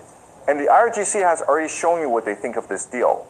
They leaked the contents of the MOU to their own media outlets specifically to sabotage the diplomatic team. Protesters aligned with IRGC-friendly factions showed up outside the foreign ministry in Mashhad, chanting "Death to the compromiser" and calling for Araghchi's resignation. The judiciary chief, who is not a diplomat, he is the man who controls who gets arrested in Iran, publicly stated that Iran's confrontation with America will have no end except with the uprooting of oppression and arrogance. When the man who controls the prison system of your country says the war is not over, and the military force that actually controls the country's hard power says we are not surrendering, a piece of paper signed in Islamabad does not change the strategic reality. Always trust actions over words. Iran is mining its uranium tunnels. That is an action. That is telling you something. All right, so let me give you 3 specific things to watch in the next 48 to 72 hours. Let's go. Okay? Because I think one of the most useful things I can do for you is not just explain what is happening, but give you a framework to test against reality in real time. Prediction number 1, if the Memorandum of Understanding is signed, either Sunday or early next week, watch what happens in the following 24 hours. Trump will describe it one way. Iran will describe it a completely different way. The Americans will say Hormuz is opening immediately. Iran has agreed to give up its nuclear material. This is a total American victory. The Iranians will say they are retaining management rights over Hormuz. The uranium remains in Iran, and they have secured the release of frozen assets. When you see those 2 descriptions existing simultaneously, and I am telling you right now, that is exactly what will happen. You are looking at confirmation that this is a tactical pause, not a peace deal. Both sides are selling incompatible versions of the same ambiguous document to their own domestic audiences. Prediction number 2. Watch Israel in the first 48 hours after any signing. If, and I expect this, Israel continues military operations in Lebanon after the MOU is signed, and Hezbollah continues to respond, and Iran says nothing about withdrawing its support from Hezbollah, then the core contradiction I described in part 1 will have been confirmed on the ground. The deal will have been born already broken because one of Iran's fundamental conditions, a comprehensive regional ceasefire, will have been violated by a party that never agreed to anything. Prediction number 3. Watch the Iranian parliament. There is a Hormuz management bill currently moving through Iranian legislative channels. If that bill passes, even after a peace deal is signed, it means Iran is locking in permanent legal authority over Hormuz as a matter of domestic law, not as a diplomatic position, as a statute. And a statute is much harder to roll back than a negotiating stance. If that bill passes, the pre-war status of Hormuz is gone permanently. Whatever the MOU says is irrelevant. The legal architecture for Iran to charge fees and exercise management rights will have been embedded into Iranian law. Now I want to give you your homework, and I mean this seriously. Do not just watch the news about whether the deal gets signed. Go read the statement made by Iran's Judiciary Chief Gholam Hossein Mohseni Ejano on June 13, 2026. He is not a diplomat. He is not a general. He is the man who controls whether Iran's negotiators get arrested if they agree to too much. Read what he said about the confrontation with America having no end, and then ask yourself, What does it mean when the person with the power to imprison the peace negotiators says there will be no peace? Then read the front page of Kayhan newspaper, the hardline Iranian daily, that is as close to a direct mouthpiece of hardline ideology as you can get, and read their article saying Hormuz was closed with power and will not be open with diplomacy, and ask yourself, are these the voices of a country that is genuinely ending a war? Or are these the voices of a country that is strategically choosing to pause one phase of a much longer conflict? And if you think my analysis is wrong, and I welcome that, I genuinely welcome it, then find me evidence that Netanyahu has agreed to any binding constraint on Israeli military action in Lebanon. Find me evidence that the IRGC has endorsed the mole. Find me a single quote from a senior Iranian military official saying Iran is willing to give up physical control of its enriched uranium. I do not think you will find those quotes because they do not exist. Right. But I could be wrong. I am always open to being wrong. Okay, let me leave you with this. Every channel right now is asking whether Trump and Iran will sign a piece of paper. And I understand why. It is dramatic. It is immediate. It gives you something concrete to report on.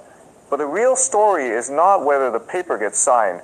The real story is what happens in the 60 days after it is signed, when all the irresolvable contradictions I described to you today come crashing back into view. Israel is not bound. Iran's uranium is buried under mines. Hormuz will never be free again. The petrodollar is slowly hemorrhaging. And somewhere in the tunnels of Isfahan, under collapsed rock and explosive charges, sits enough enriched uranium to change the course of world history. When Israel is still bombing Lebanon, Iran is fortifying its nuclear sites. And Hormuz is being transformed from a free waterway into a managed toll road. The real question is not whether a memorandum of understanding gets signed on Sunday. The real question is this: which side is using this pause to prepare more effectively for what comes next?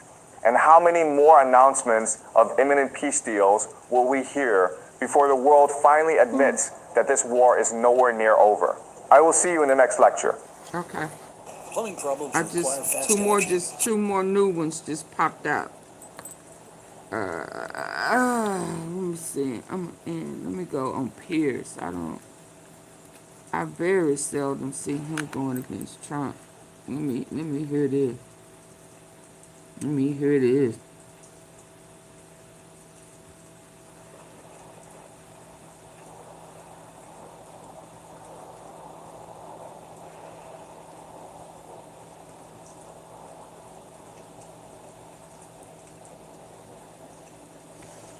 Let me hear this.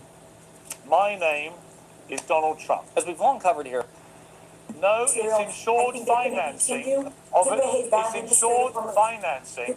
No, it's insured financing.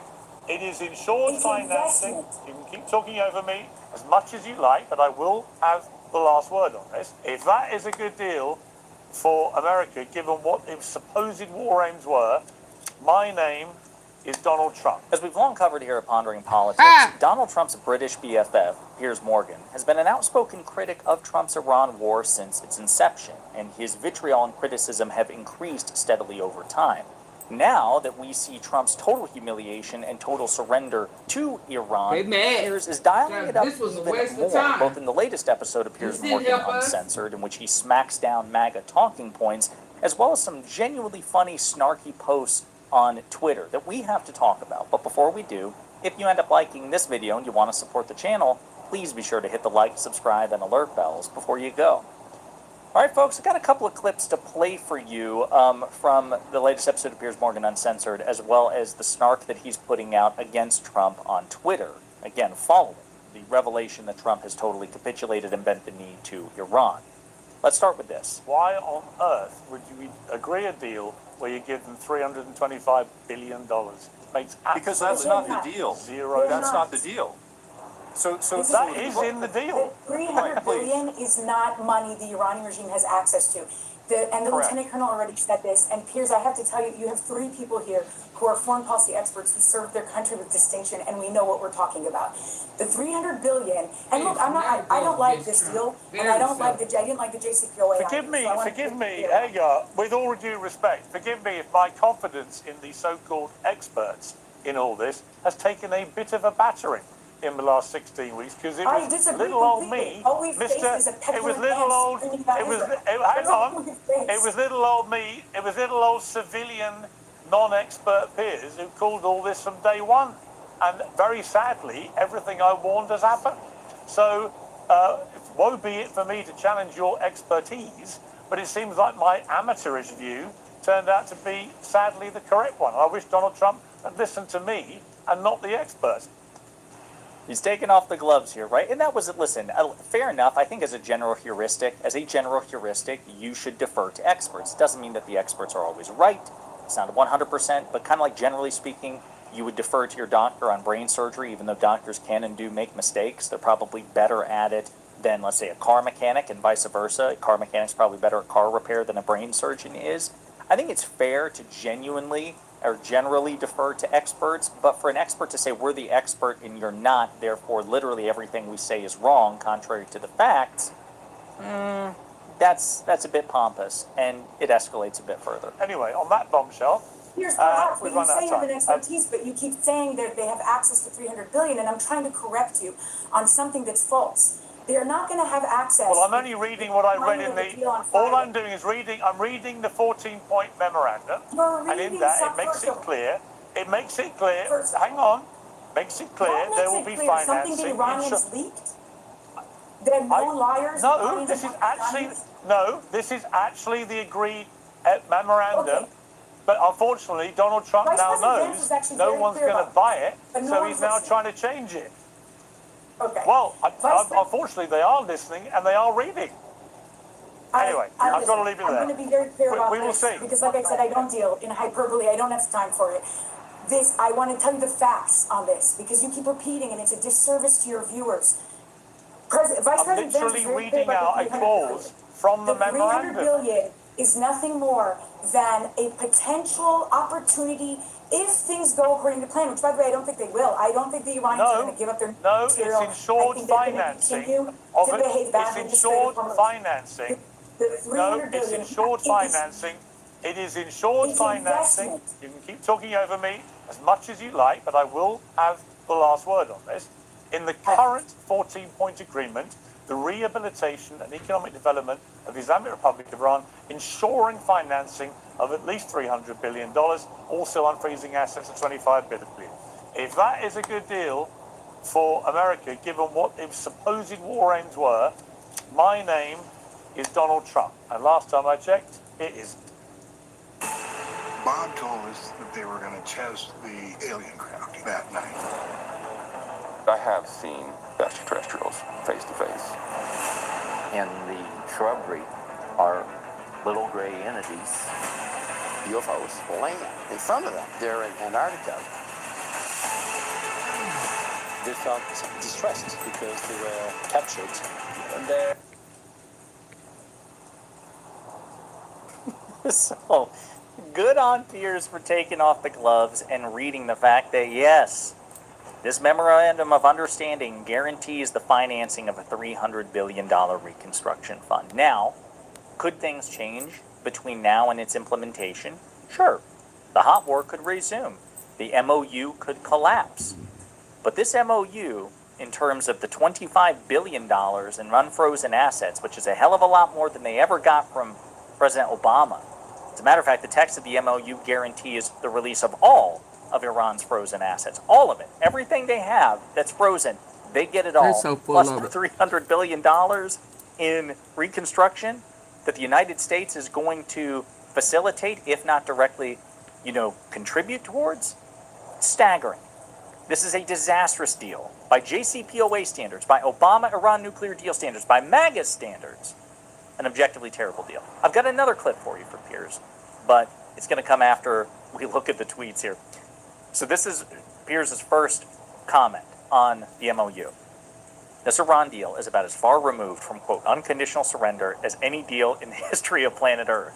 I'm glad President Trump is getting out of this fiasco, but I bet if he had his time again, he'd have never gotten into it or believed Netanyahu's bullshit. Somebody responded to Piers correctly, I think, saying Netanyahu this, Netanyahu that. Don't you have other things you can talk about? Trump is solely responsible for the war with Iran. Netanyahu can't force him. He made the decision. Will y'all just shut up already? Piers responded, Trump is solely responsible for America going to war, yes, but he was persuaded to do it by Netanyahu. He shouldn't have been persuaded. Of what would happen, He's easily regime persuaded. collapse, Iranian people uprising, Strait of Hormuz not an issue, etc., all turned out to be nonsense. Now that is true, but again, it is important Trump has agency. I think it's perfectly fair to assign a tremendous portion of blame to Netanyahu, both for persuading Trump and for also launching the Israeli part of the joint Israeli-U.S. war against Iran. But if we're criticizing the U.S.'s involvement, at the end of the day, Trump could have had enough intelligence and spine to tell Bibi no, the way President Biden did, the way President Obama did, the way President Bush did, the way President Clinton did. But Trump, who is morally and intellectually inferior to all of those presidents, and Piers will eventually have to reckon with that, and people should throw that in Piers' face. Like, Piers, your buddy, your American BFF, Donald Trump, is just objectively worse and dumber than Biden, than Obama, than Bush. How does that make you feel, knowing that they were smarter than Trump and they didn't make this colossal screw up like Trump? You want to talk about how you like to recognize the good with the bad? How about you take 5 minutes, Piers, and talk about how great Obama, Biden, Bush, and Clinton are compared to Trump, at least in this respect, and make fun of Trump a while and give the proverbial hand job to the other presidents that you like to constantly demean. Right? He always demands everybody, listen, well, you've got to call balls and strikes, and when Trump gets something right, you should acknowledge it. We do. It's just that he very rarely gets anything right. The First Step Act in his first term, for example, presiding over Operation Warp Speed, which created the COVID vaccine, those are good things. But other than that, he's just genuinely and generally a corrupt, incompetent sociopath. That's it.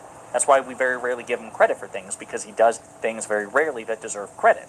Well, here's an example of other presidents doing things successfully that Trump failed at. So you should talk about how amazing they are and how stupid and inferior Trump is, because that's what you demand of everybody else when the shoe's on the other foot. But I digress. Best test for the Iran deal is what would Republicans say about it if Obama or Biden had announced the same exact plan?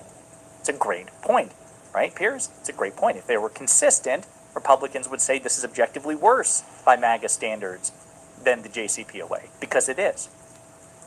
Then he quote tweets Donald Trump himself from 2015, I know they hurt his feelings. He says, the deal with Iran will go down as one of the most incompetent ever made. The U.S. lost on virtually every point. We just don't win anymore. Piers retweeted that and says, I wonder what that Donald Trump would have said about his own new deal with Iran. Exactly. Because, again, Trump's memorandum of understanding is objectively worse than the Obama JCPOA. Just orders of magnitude worse. Friend of the show, Brian Tyler Cohen, appeared on this latest episode of Piers Morgan Uncensored, and I want to play a bit of this segment. I'll start with you by playing a clip from Mike Pence, because I think this is quite a significant comment from somebody who was, of course, Donald Trump's vice president.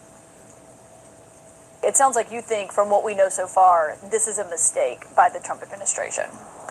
Well, it's much bigger than a mistake. I think it's ill-advised. We ought to keep the pressure on, keep the blockade on, and if need be, let our armed forces get back to work. I mean, worse than a mistake, and I did say again, I don't want to play, Monday morning clever dick, but I couldn't really understand why Donald Trump was doing this, given all his pledges not to take America back into, as he put them, pointless Middle Eastern wars, and with the obvious impact on cost of living, which he'd also campaigned on reducing the cost of inflation and so on. None of it really made much sense to me. And also, I couldn't see what the end game was going to be. And now we see the end game is at best a mess, and at worst, as Mike Pence, Trump's former number two, and normally pretty loyal to him actually, saying, worse than a mistake. And I did say this could end up being Trump's legacy, but it might also be something which could cost the Republicans the House and the Senate potentially in the midterm elections, and maybe even the next general election. These things have enormous consequences. Well, they have enormous consequences. Love it. I just want to say, appreciate that sober analysis from Piers. Fingers crossed that this does result in massive, overwhelming political defeat for the Republicans in the midterms. They've earned every fucking second of it. I love G-Fiber. I love my G-Fiber. Dude, Google Fiber is the best. Fast and reliable. Quality is great. These things have enormous consequences. Well, they have enormous consequences because everything that he's engaging in right now is severely unpopular. And Trump himself knows that it's unpopular because these are the things, as you said, that he campaigned expressly against. It was him who came out and said he was not going to engage in any of these endless, pointless foreign wars in the Middle East. It was him who said that he was going to focus on making sure the gas prices are low. Well, gas prices are high as the result of this war. It was him who said, who even today, you want to talk about cognitive dissonance, today Donald Trump said, and I'm going to quote this, the JCPOA done by Obama, he handed them $1.7 billion in cash. They tried to bribe their way out of it, and you know what the Iranians did? They laughed at Obama, and they said he's a stupid son of a bitch. So that was Trump saying that today, as he is in the midst of negotiating a deal where the Iranians would get not only $300 billion, but they would also have the ability to basically use the Strait of Hormuz as a toll route. And so on issue after issue, as it relates to this whole, what does he call this, an excursion, issue after issue, Donald Trump is undermining the very promises that he made. Right. And yet, this is a small part of a larger whole. Everything that Trump said when he was campaigning has been undermined by his presidency, whether he said that he was going to keep costs low, and of course he launched a trade war that sent the cost of everything surging. He was going to keep gas prices low. Gas prices are high. He said he was going to protect healthcare. Healthcare has been gutted for 17 million Americans who rely on Medicaid, 24 million Americans who rely on the ACA. And Brian goes on like this. Kudos to Brian for having a recitation of all the terrible campaign violations that Trump made. It is stunning. Again, eminently preferable to a hot war. Take this. I'll happily take this over a hot war. But what I'm not going to do, I've said it before and I'll say it again, it's a recurring theme, folks. We all need to link arms to be of one mind like this. We are not giving Trump credit for this deal. He gets all the blame for the fucking war. He gets all the blame for how bad this deal is. And he doesn't get credit for ending a war that he started in the first place. I'm sorry. Again, all this does is just cement that the Republican Party does not deserve to have power in this country. Absolutely. Fucking liars and idiots, every single one of them. I agree. But in the meantime, let me know what you think in the comments. Okay. And there was one more, I think. Yeah, I want to end on Ben. I want to end on Ben. Time is it 8?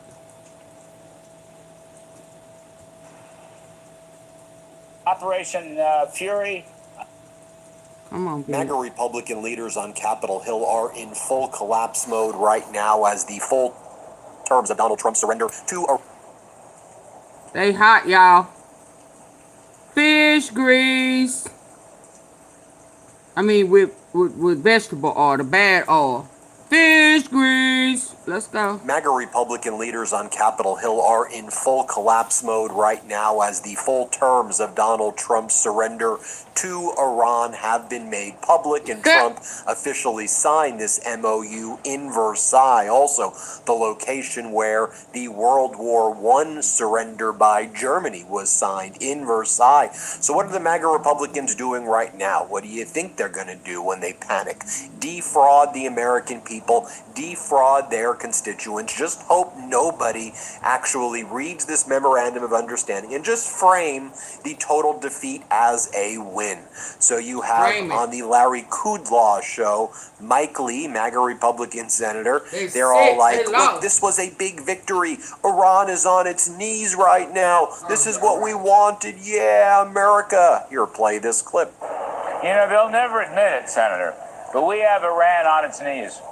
You know, we between Operation Fury and between economic fury, epic fury and economic fury, the military side and the economic and financial side, that country has lost its capabilities. They are not the bully they once was. They don't have the capabilities. They're on their knees. They'll never admit it, but we hold the cards, don't we, sir? We absolutely do. He's significantly degraded their military, their political leadership, their Navy specifically, other key points of infrastructure. And as a result of that, they are negotiating from a position of relative weakness while we're in a position of relative strength. So, again, I applaud him for doing this and for putting America first. Yes, sir. Senator Mike Lee, a great state of Utah. Thank you, sir. Then you have MAGA Republican Senator Jim Banks saying, look, Donald Trump just saved Europe. He saved all of Europe by signing this memorandum of understanding. Here, play this clip. Nuclear weapon. And what President Trump is attempting to accomplish from all of this will put him down in history as once again the President of the United States that saved Europe, saved the rest of the world, made the world a safer place by preventing Iran from having a nuclear weapon. I trust President Trump. I think this is the best way forward. The other part about all of this, Larry, too, is that we need time to rebuild our munition stockpiles, to invest in more sophisticated military weapons and technologies. So if we have to go back into Iran and hold them accountable in 3 months or 6 months, we'll be in a better position to do that thanks to President Trump's forward thinking and leadership at the Pentagon, the Department of War under Secretary Hegseth. That's an important part of this equation, too. Well, I think then you've got MAGA Republican Congresswoman Claudia Tenney, and she said, I think we all deserve to say to Donald Trump this evening, you're so courageous. You are incredibly wise. You are our Führer. I mean, listen to what these crazy people are saying. Here, play this clip. Well, I think everyone should understand that this is a memorandum of understanding. It is not the final deal. I think Iran, and I just want to say up front, I think President Trump was so courageous and so incredibly wise to do what he did to start this operation. Israel did it last year, got in between, and then we finished it off with Epic Fury. We put the Iranians in a position where they really were, I think, in a really tough spot, and they had to compromise. One after the other. I mean, state regime media was in rare form. They bring on MAGA Republican Senator Tommy Tuberville. I trust Trump. I trust Pence. We don't need to listen to anybody else. We don't need to read anything. If they say this is good, you know what we do? We accept it. That's what we do as patriotic Americans. These are sickos, y'all. Here, play this clip. But I trust President Trump. I trust Vice President Vance. We don't need to listen to anybody up here on Capitol Hill. Let's trust these two. They've been at this now since they've been in office. We're fortunate that our first strike was a perfect strike on about 50 to 55 of their leaders, Larry.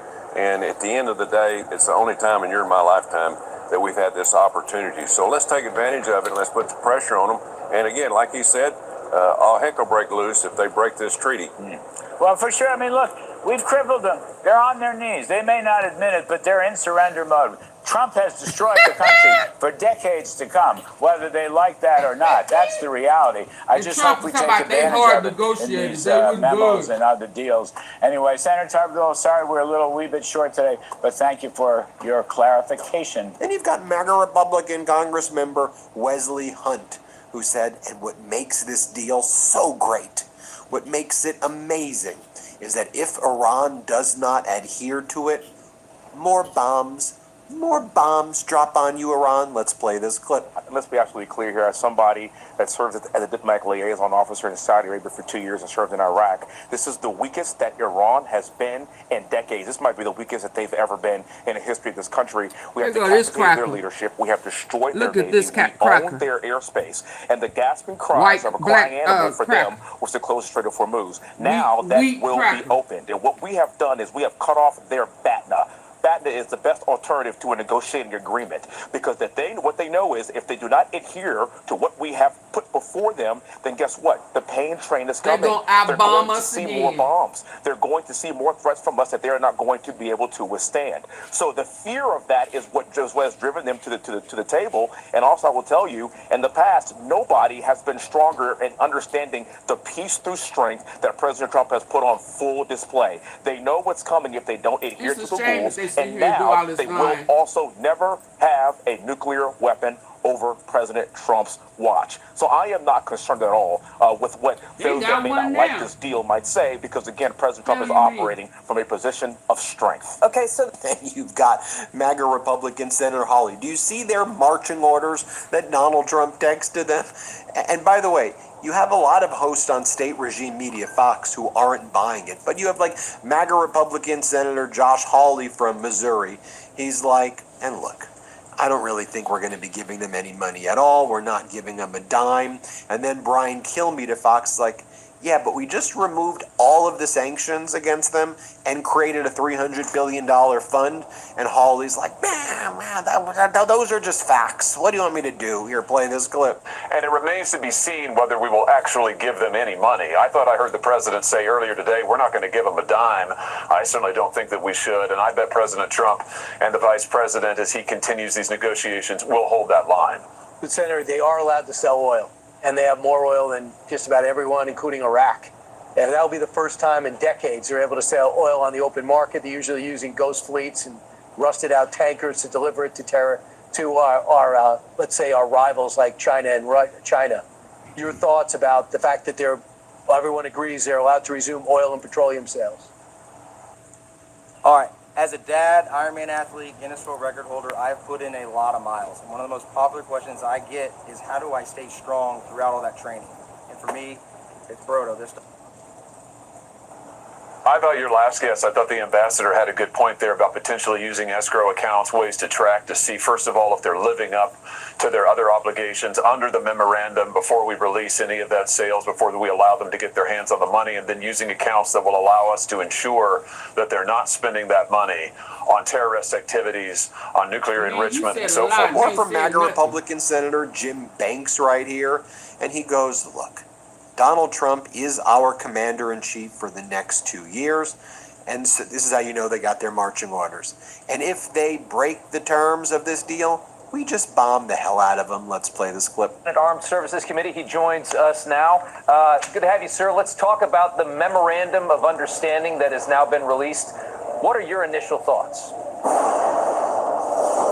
Well, President Trump has made it very clear that at the end of the day, Iran will never have a nuclear weapon. And also, over the last year, we've decimated so much of Iran's military that they are so much worse off today and weakened so much more than they were 1 year ago. So this MOU is a step forward to clear the strait, a free and open Strait of Hormuz for free shipping, an opportunity to move forward with Iran to build a stronger, a healthier relationship, hopefully with them moving forward. But Rob, the one big missing piece of all of this that the media refuses to report is that Donald Trump is going to be in the Oval Office as our commander-in-chief for the next 2.5 years. And if Iran doesn't keep up their end of the deal, there will be hell to pay. Right. And Donald Trump will bomb the hell out of them if they don't do what they said they would do. And that's the missing piece of all of this. I trust President Trump. It's time to hopefully move forward, knowing that we're in a much better position and safer than we were a year ago. That was exactly what I think was needed from the news conference today, because you want to see what the Democrats are saying? This is Democratic Senator Chris Murphy from the great state of Connecticut.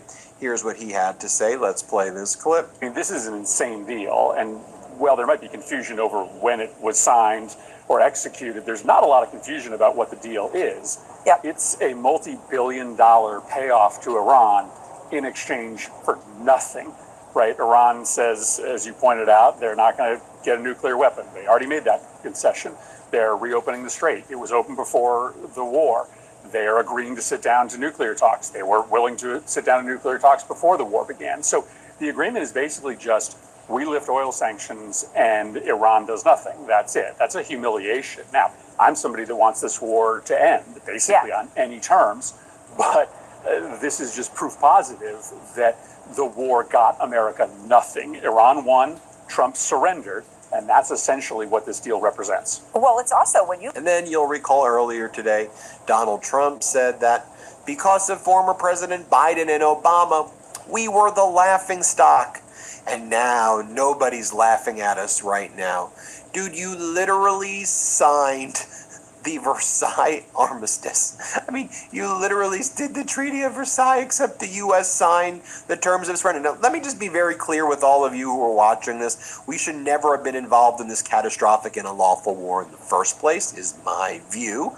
Also, we lost this war, and so when you lose, when you break things, you fix it. Of all of the alternatives, I actually think that this deal was the only alternative. We should never have been in the war in the first place. What I'm simply pointing out, though, is that Donald Trump and all of his regime propagandists promised one thing when they went into this catastrophic war. Now the exact opposite has happened. Everything that Biden and Obama and others warned would happen if you took this approach are happening. And then these Trump idiotic cultists are like, this is 5-dimensional chess.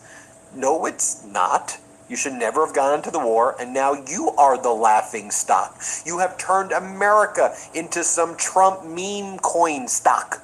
We're the United States of America, damn it. How did you do this to? It's so frustrating, is an understatement.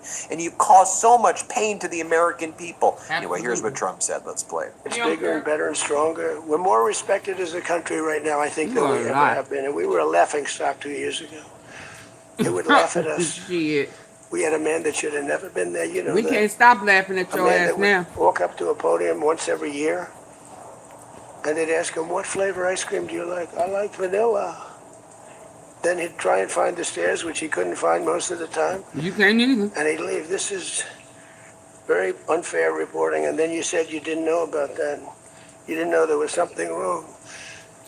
We know something wrong with you. Country. Again, to me, we had the worst inflation ever. We had the worst in prices, the costs. It's all coming down now because the oil is bringing it down. You're going to see numbers that are going to be amazing. But this evening, there you have it, everybody. You said that about my 401k. Hit subscribe. Let's get to 7 million. Okay, y'all. I may see y'all later. Want to stay plugged in? If not, I will most definitely see y'all tomorrow. You'll get daily recaps. But I may come back on Carmelo Anthony. I'm not sure. I'm waiting for some changes. But I may be back. If I come back, please come in, hitting the like button. Support the platform. I try to go places and find the tea that's more accurate than all the lies that we're getting from Trump and his party. His zoo animals. Because they clowns. They are the zoo. You know. So anyway, I'll see y'all later. If not, I'll see y'all tomorrow. Then before I go out, let me double check.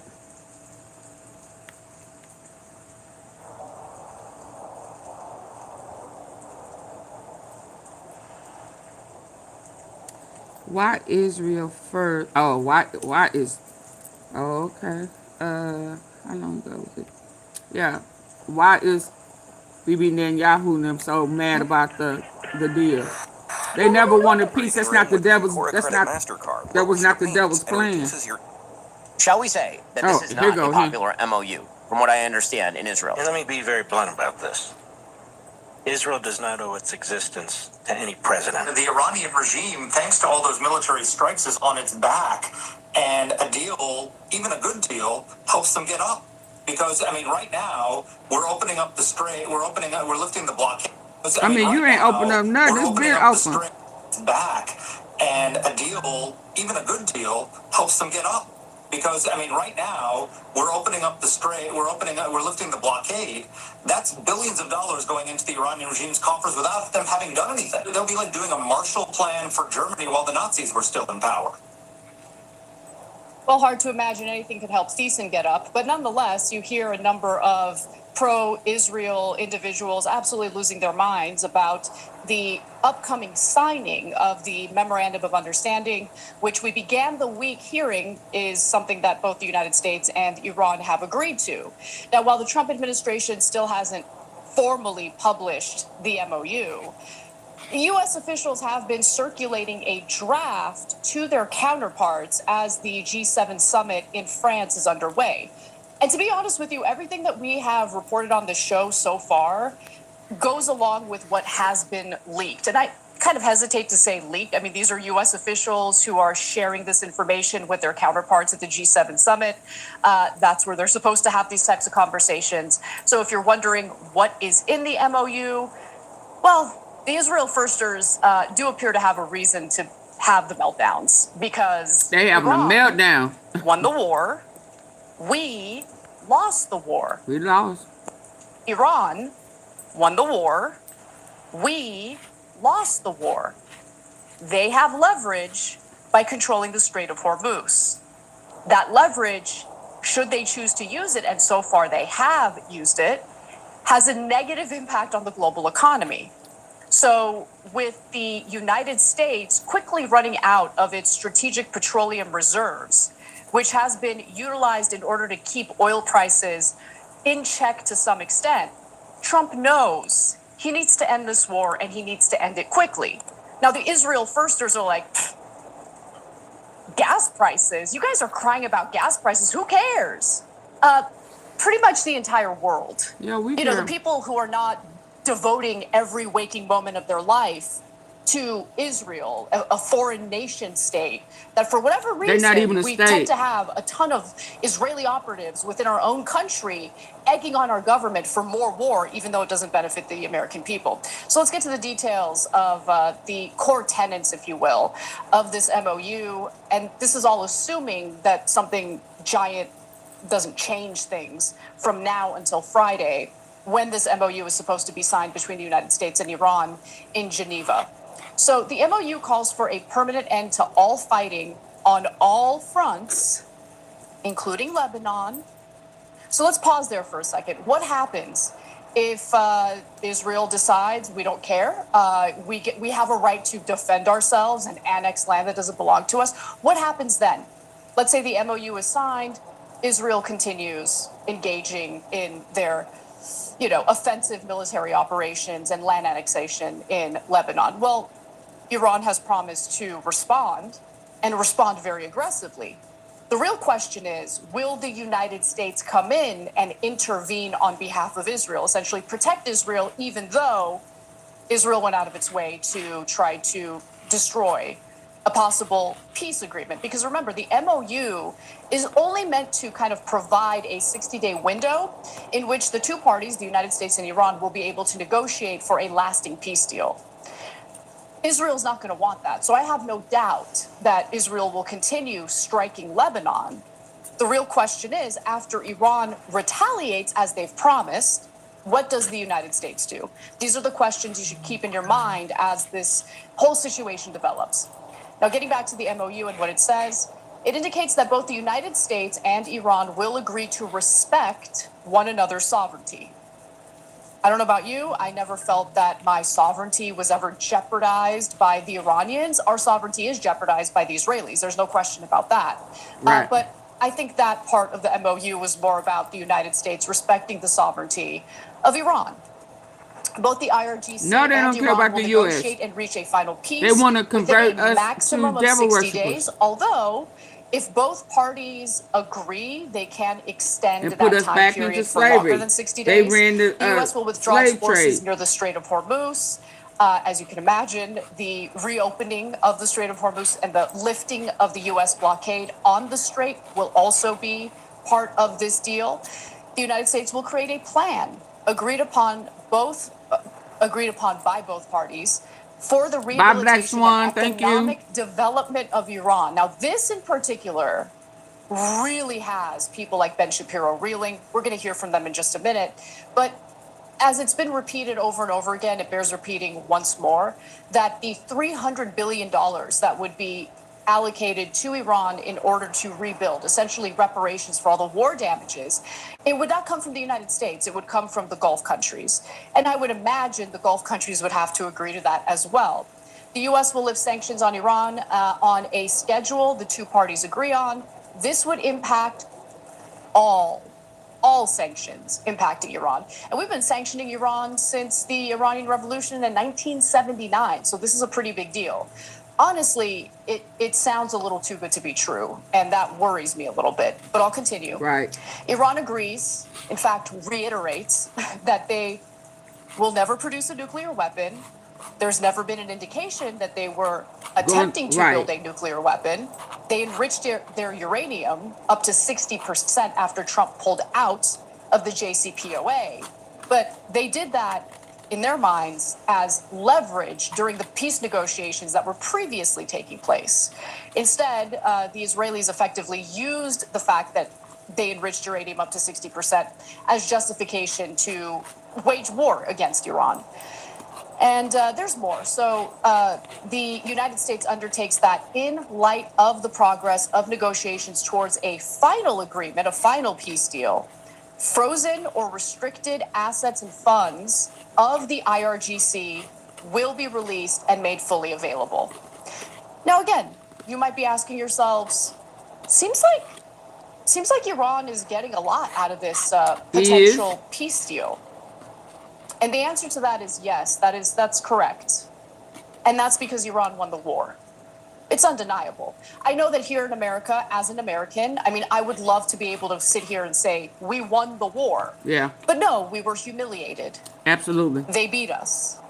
Bad. The war was a stupid idea. And previous administrations, regardless of how much they love Israel, regardless of how devoted they are to Tel Aviv, did not enter a war against Iran because they knew exactly what would happen.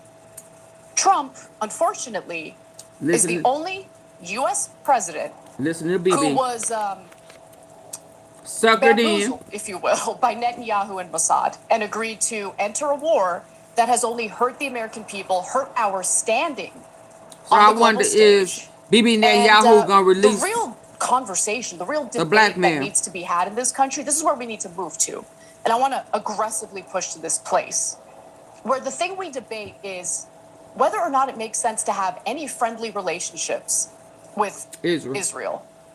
I'm not even talking about alliance. I don't think we should have an alliance at all. Right. It ain't a real country. It's not a real state. It ain't real. It's stolen land. They're not our friends. And I think that we have done a good job proving on this show over and over again why they are not our friends. They see our soldiers as cannon fodder. They see our taxpayers as their personal ATM machine so they can... They are enemy. ...pay for the military weaponry they use to commit atrocities and land grabs. They're not our friends. And while you have people like John Podhoretz whining and crying about how, this war can't be won unless we put American boots on the ground. Well, those Israel firsters would never dare suggest IDF soldiers invade Iran, put their boots on the ground and fight that war. Just really reinforces the notion that they do not see Americans as human beings equal to Israeli civilians. They don't. They just don't. Every time you ring the bell below. Okay, y'all. See y'all later. See y'all tomorrow. I'm not sure. Make sure y'all go back and if y'all not getting notification, go back and unsubscribe and then turn back around and subscribe and hit the top bell. Like, share, subscribe, support the platform. Thank you for the cash app I received. I greatly appreciate it. Y'all have a good night. You're welcome, Joe. Good night. Peace to all. Black Swan.